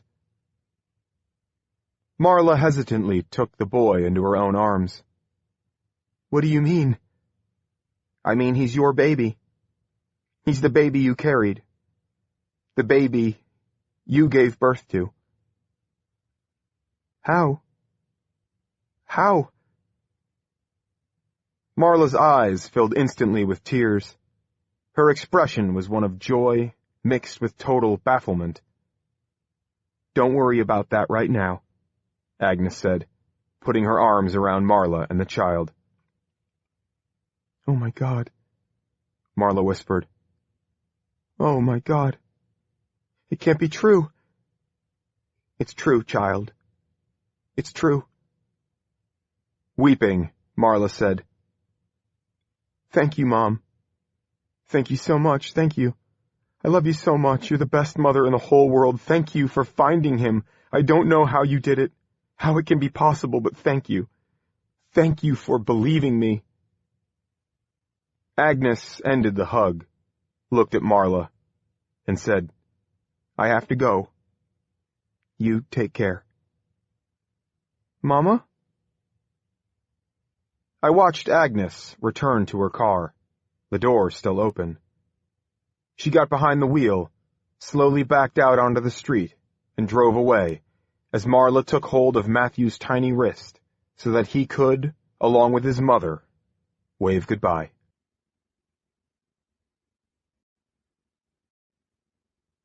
The next day. Chapter 71. David. So, you ready to get started? Randall Finley asked me. When I'd seen his name pop up on my cell, I should have let it go to message, but like a fool, I answered. It's only been 24 hours, I told him. Yeah, but from what I hear, your sister's in the clear. Cousin, I said. Cousin, sister, whatever. She's innocent, right? Right, but there are a few other things we still have to deal with. Like? A funeral for my aunt, for one, I said. Oh, shit, yeah, Finley said. Fucking hell, I heard about that. She jumped off the falls? Right after she drove away from my parents' house. Yes, I said. My condolences, the former mayor said. Plus, I have to find a place to live. There was a fire at my parents' house. That might be a blessing in disguise. Living with your parents at your age, that's not good. They'll be moving in with me while they rebuild the kitchen, I said. Ouch, man. You are the poster boy for shit out of luck. So, what do you think? Couple days? Because soon I want to announce that I'm running. I need to put together a platform, shit like that. About how empathetic I am, how I feel for the common man. It seems so self-evident, I said. Yeah, but some people don't pick up the signal. You have to spell it out for them. You know what I'm saying? I think so. Why don't I call you toward the end of the week? Finley sighed. I suppose. It's a good thing I'm a soft touch. Most employers, they might not take it so well. Someone taking time off before they've even started the fucking job. He ended the call. I was parked out front of the Pickens' house. Gil and Marla were inside. She'd be looking after Matthew, and no doubt he was busy making funeral arrangements for Agnes. The Promise Falls Department of Child and Family Services, pending a more formal review later, decided to let Marla look after Matthew for now, so long as she was living with Gil. Even though the child was hers, and a terrible crime had been perpetrated against her, there was still the issue of her mental stability. She had, after all, tried to kidnap a baby from the hospital. In addition, she tried to take her own life. But Marla had agreed to intensive counseling and regular visitation from a caseworker. While Marla was the only one getting professional help, that didn't mean she was the only one who needed it. My mother was devastated. Her sister was dead, and Agnes might have had her sister's last words to hear in her mind as she'd plunged to her death off Promise Falls. "You've always been hard, Agnes, but I never knew you were a monster." Despite the monstrous things Agnes had done, Mom wished she had said something else. At some level, I think Mom blamed herself, that maybe if she'd been a better older sibling, none of this would have happened. They found Agnes downriver, her body lodged on a rock where the rapids get shallow. She wasn't the first person to die from going off the bridge that spans that rushing cliff of water, and she probably wouldn't be the last. But I doubted anyone before or after had done it with the same sense of purpose. According to witness accounts, Agnes walked calmly along the sidewalk to the center of the bridge, sat down her purse, perched her butt on the railing, and gracefully swung both legs around and over. Before anyone else could even react, she was gone. I couldn't decide whether there was courage in what she did, or colossal cowardice. Maybe some of both. The fact that she'd never told Marla what she'd done to her tipped me toward the latter. She'd left that for Gil and others to explain. Considering everything, Ethan was riding this out okay. Moving to a motel for a few nights while I looked for a place for us to live was an adventure. The fire had been contained before it spread upstairs and destroyed any of his things. The model railroad Dad built in the basement had gotten soaked, but the engines and boxcars in the Promise Falls water tower would dry out eventually. My son had been through worse. We'd get through this together. I was about to get out of the car to see how Marla and Gil were doing when my cell phone rang. I didn't immediately recognize the number, but at least it wasn't Finley's, so I answered. "Hello?" "You son of a bitch." A woman's voice. "Sam?" I said. "Is this Samantha?" "You suckered me right in, didn't you? Nicely done. I should have known you were working for them. I knew they wanted Carl back, but I never thought they'd stoop this low." "Sam, I swear I don't know what you're talking about." "That was good. Fucking me right there in the kitchen where they could look in through the window, get some nice pics. Talk about getting screwed in more ways than one." Even as my heart pounded, I tried to figure out what had happened. The blue pickup truck with the tinted windows. "Sam, listen to me. I didn't do anything. I'll get you for this. I will. Don't come knocking on my door again. Next time, I'll pull the trigger." And then she hung up. I called her back immediately, but she wouldn't answer. When it went to voicemail, I said, "Whatever you're thinking I did not do it. I swear. If I've caused you trouble, I am sorry, but I did not set you up." I hesitated. "The truth is, I want to see you again." I tried to think of anything else I could say, and came up blank, so I ended the call and pocketed the phone. "Shit," I said under my breath. Gil opened the door 10 seconds after I rang the bell. "David," he said, his voice flat, empty. "Come in." "I wanted to see how Marla was doing," I said. "Of course, she's in the kitchen with Matthew. I'm just on the phone sorting out the details for Agnes." I nodded. "I hope you're not expecting me to thank you," Gil said. "I'm sorry. You were instrumental in getting to the truth.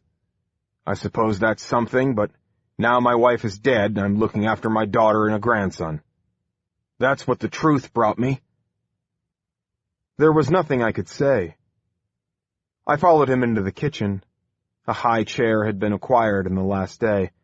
Matthew was secured into it with a tiny safety belt that ran around his waist. Marla was sitting in a kitchen chair opposite him, feeding him with a tiny red plastic spoon some green pureed stuff from a small glass jar. "David," she said. She put down the baby food, jumped to her feet, and threw her arms around me. She planted a kiss on my cheek, It's so good to see you. You too, I said. Marla sat back down, said, Grab a chair. I'm just in the middle of giving him his lunch. I found a chair and sat. What is that stuff? Peas, she said. He's hoovering it. She glanced at me. Let me ask you a question. Sure. Do you think I should keep calling him Matthew? I mean, that's the name the Gaynors gave him, but I would have named him something different. I don't know, I said. Because even though he's little, it's probably already a name he responds to. If I were going to call him something different, and I'm leaning toward Kyle, I'd have to start doing it right now. I'm not sure I'm the one to advise you on this. I mean, it might even be a legal matter. There'll probably be a few of those. Marla nodded, understanding.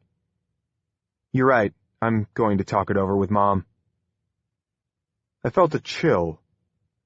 I glanced over at Gil, who was by the phone, making notes. He looked my way with dead eyes. With your mom?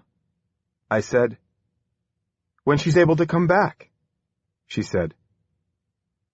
Marla must have seen the look in my eye, and she smiled.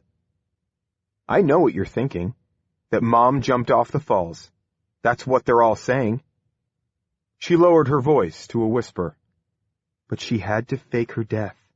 She needs time for things to cool off, then she'll come back and help me. I was speechless. They're saying a lot of things about her, Marla continued. Things that can't possibly be true. That Dr. Sturgis was a very, very bad man. He must have tricked Mom into thinking my baby had died. It was a conspiracy. The Gaynors were part of it. Mom couldn't have been involved in anything like that. Another smile. Marla slipped a spoonful of peas into Matthew's mouth, half dribbled down his chin. Oh, look at you, she said. Are you a messy boy? You are a messy boy. Isn't he beautiful, David? He is that. I think he looks a little like Dad, she said, and then called over to her father. Don't you see it? If you say so, he said. Then, struggling, he added, I can see some of Agnes in him, in his eyes. Marla studied her baby. I see that. I do. I think I actually do, which is pretty amazing for me. Do you see it, David? I looked. Maybe so. I stood. I'm going to check in on you every once in a while, if that's okay. I'd love that, Marla said. It's kind of chaotic around here right now. There's so much to get organized. I might not even go back to my house, at least not for a few months. When Mom gets back, she'll sort it all out. A grin. That's what she does, you know? As soon as she walks through that door, she'll take charge. I gave Marla a hug and said to Gil, Thanks. See you at the service. I can find my way out. When I opened the front door to leave, there were two men standing there. A young man I'd met before, and an older gentleman, who I'd have guessed, from a quick glance, was his father. Derek Cutter had just been about to press the doorbell, and I'd startled him. Oh, he said. Mr. Harwood. Hi, Derek. Mr. Harwood, this is my dad. The older man extended a hand. His grip was firm. Jim Cutter, he said. On the street, I spotted a pickup truck with the words, Cutter's Lawn Service, painted on the side. Good to meet you. I'm David. I looked at Derek. You heard. The Thackeray student nodded. Marla called me. He swallowed. I'm a dad after all. Jim Cutter, standing slightly behind his son, rested his palms on the young man's shoulders. Not exactly ideal circumstances, but we came to get acquainted, just the same. I called out to Marla that she had visitors, then got in my car and headed home.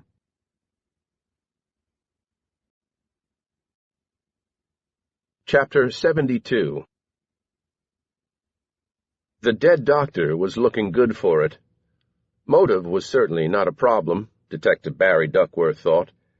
If Dr. Jack Sturgis feared that Rosemary Gaynor was going to start asking too many questions about the circumstances surrounding the adoption of Matthew, he might have seen he had no option but to kill her. He'd certainly shown no hesitation where Marshal Kemper was concerned. Bill Gaynor, who had decided to come clean about everything he knew, had led them to the man's body in the woods. Duckworth had also determined that Sturgis had murdered Kemper's elderly neighbor in a bid to cover his tracks. So the man certainly had it in him to kill when it came to saving himself. Angus Carlson had been building a timeline of where Sturgis had been the day that Rosemary Gaynor was killed, and there were plenty of gaps in his schedule. So he'd had opportunity, and she would have had no hesitation in letting him into her home. He was her doctor, after all. But still, there was no actual physical evidence that connected Sturgis to the crime, and the way the Gaynor woman had been killed didn't seem to fit the doctor's style. He'd killed Kemper with a fatal injection. He'd attempted to kill David Harwood and his father the same way. He'd smothered Kemper's neighbor with a pillow, but that made some sense. What happened to her might easily have been dismissed as death by natural causes. But did it follow that a man who killed two people bloodlessly would virtually disembowel somebody? Did a man who used a needle or a pillow carve up a woman like a Halloween pumpkin? Duckworth had discussed this matter and others with Bill Gaynor, who was in custody and facing a slew of charges. "I don't know," Gaynor had told him. "A year ago I wouldn't have believed Jack was capable of what he did this week. I don't know anything anymore. I'm starting to think it's possible." Gaynor did tell him that he and Sturgis had been able to persuade Rosemary months ago that the adoption of Matthew was legitimate.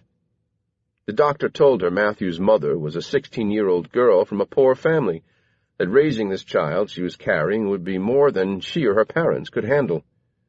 The girl's identity would have to remain secret, but Sturgis drew up some bogus paperwork for Rosemary to sign that went straight into the Promise Falls General Paper Shredder. The doctor had persuaded Gaynor that he'd find a way to funnel some of the money to Marla, even though he'd always planned to keep all of it for himself. Chief Rhonda Finderman was eager to see the Gaynor case closed. She wanted one in the win column. And the beauty of this was Sturgis didn't have to be convicted in a court of law. Duckworth asked her for more time to nail down some of the details. Soon, he told her. The Gaynor case wasn't the only thing troubling him. There were those damn squirrels, the 3 painted mannequins that Thackeray student had been shot to death by that asshole Clive Duncombe. The number 23. Sitting at his desk, he doodled the number several times. There was a very good chance it didn't mean a damn thing. He thought about the squirrels, just the squirrels. Let's say you're some sick bastard trying to make a statement. You decide the way you're going to get your point across is by killing some animals, and that's what you do. But why not 10? Why not a dozen, maybe 25? Why do you pick a number, like 23? Duckworth Googled it. The first thing that came up was the Wikipedia entry. Always a reliable source, Duckworth said under his breath. It was the 9th prime number. It was the sum of 3 other consecutive prime numbers, 5, 7, and 11. It was the atomic number of vanadium, whatever the hell vanadium was. Duckworth thought that might be one of the coffee flavors Wanda had offered him. It was the number on Michael Jordan's shirt when he played with the Chicago Bulls. In one of the Matrix movies, Neo was told that. The phone rang. "Duckworth. It's Wanda.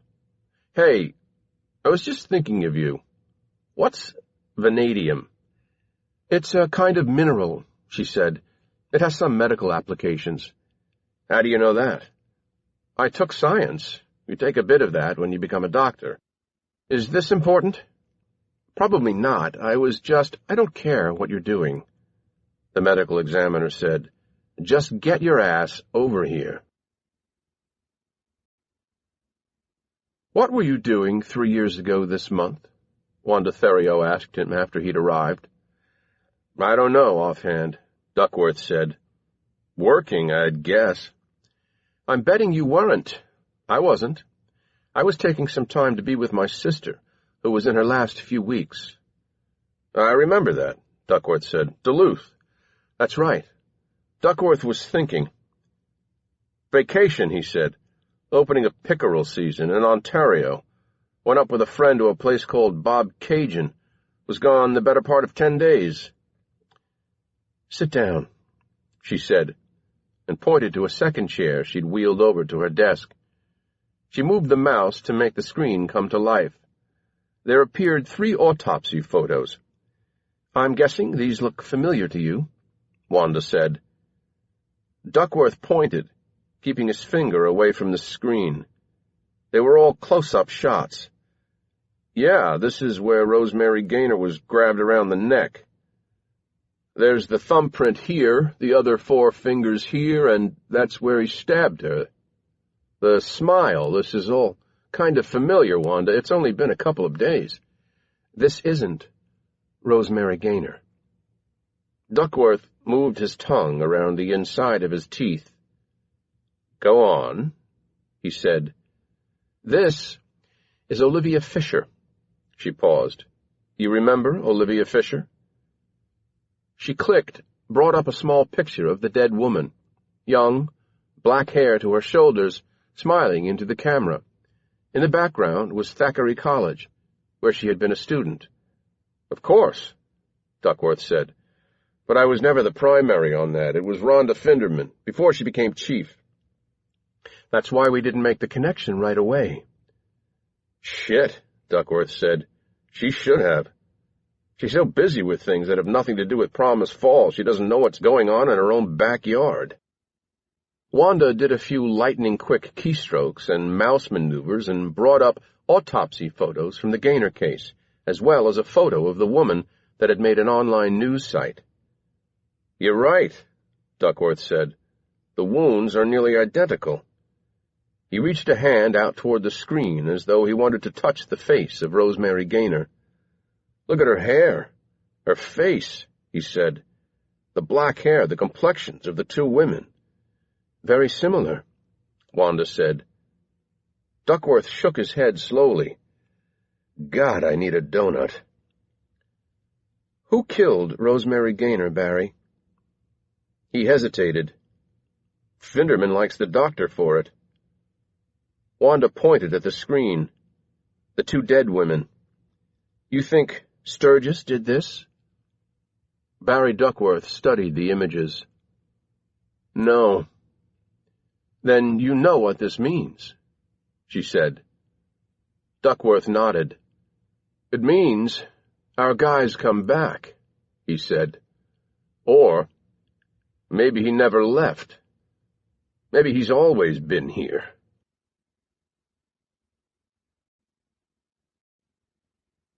Chapter 73. I feel rested, ready to get back at it.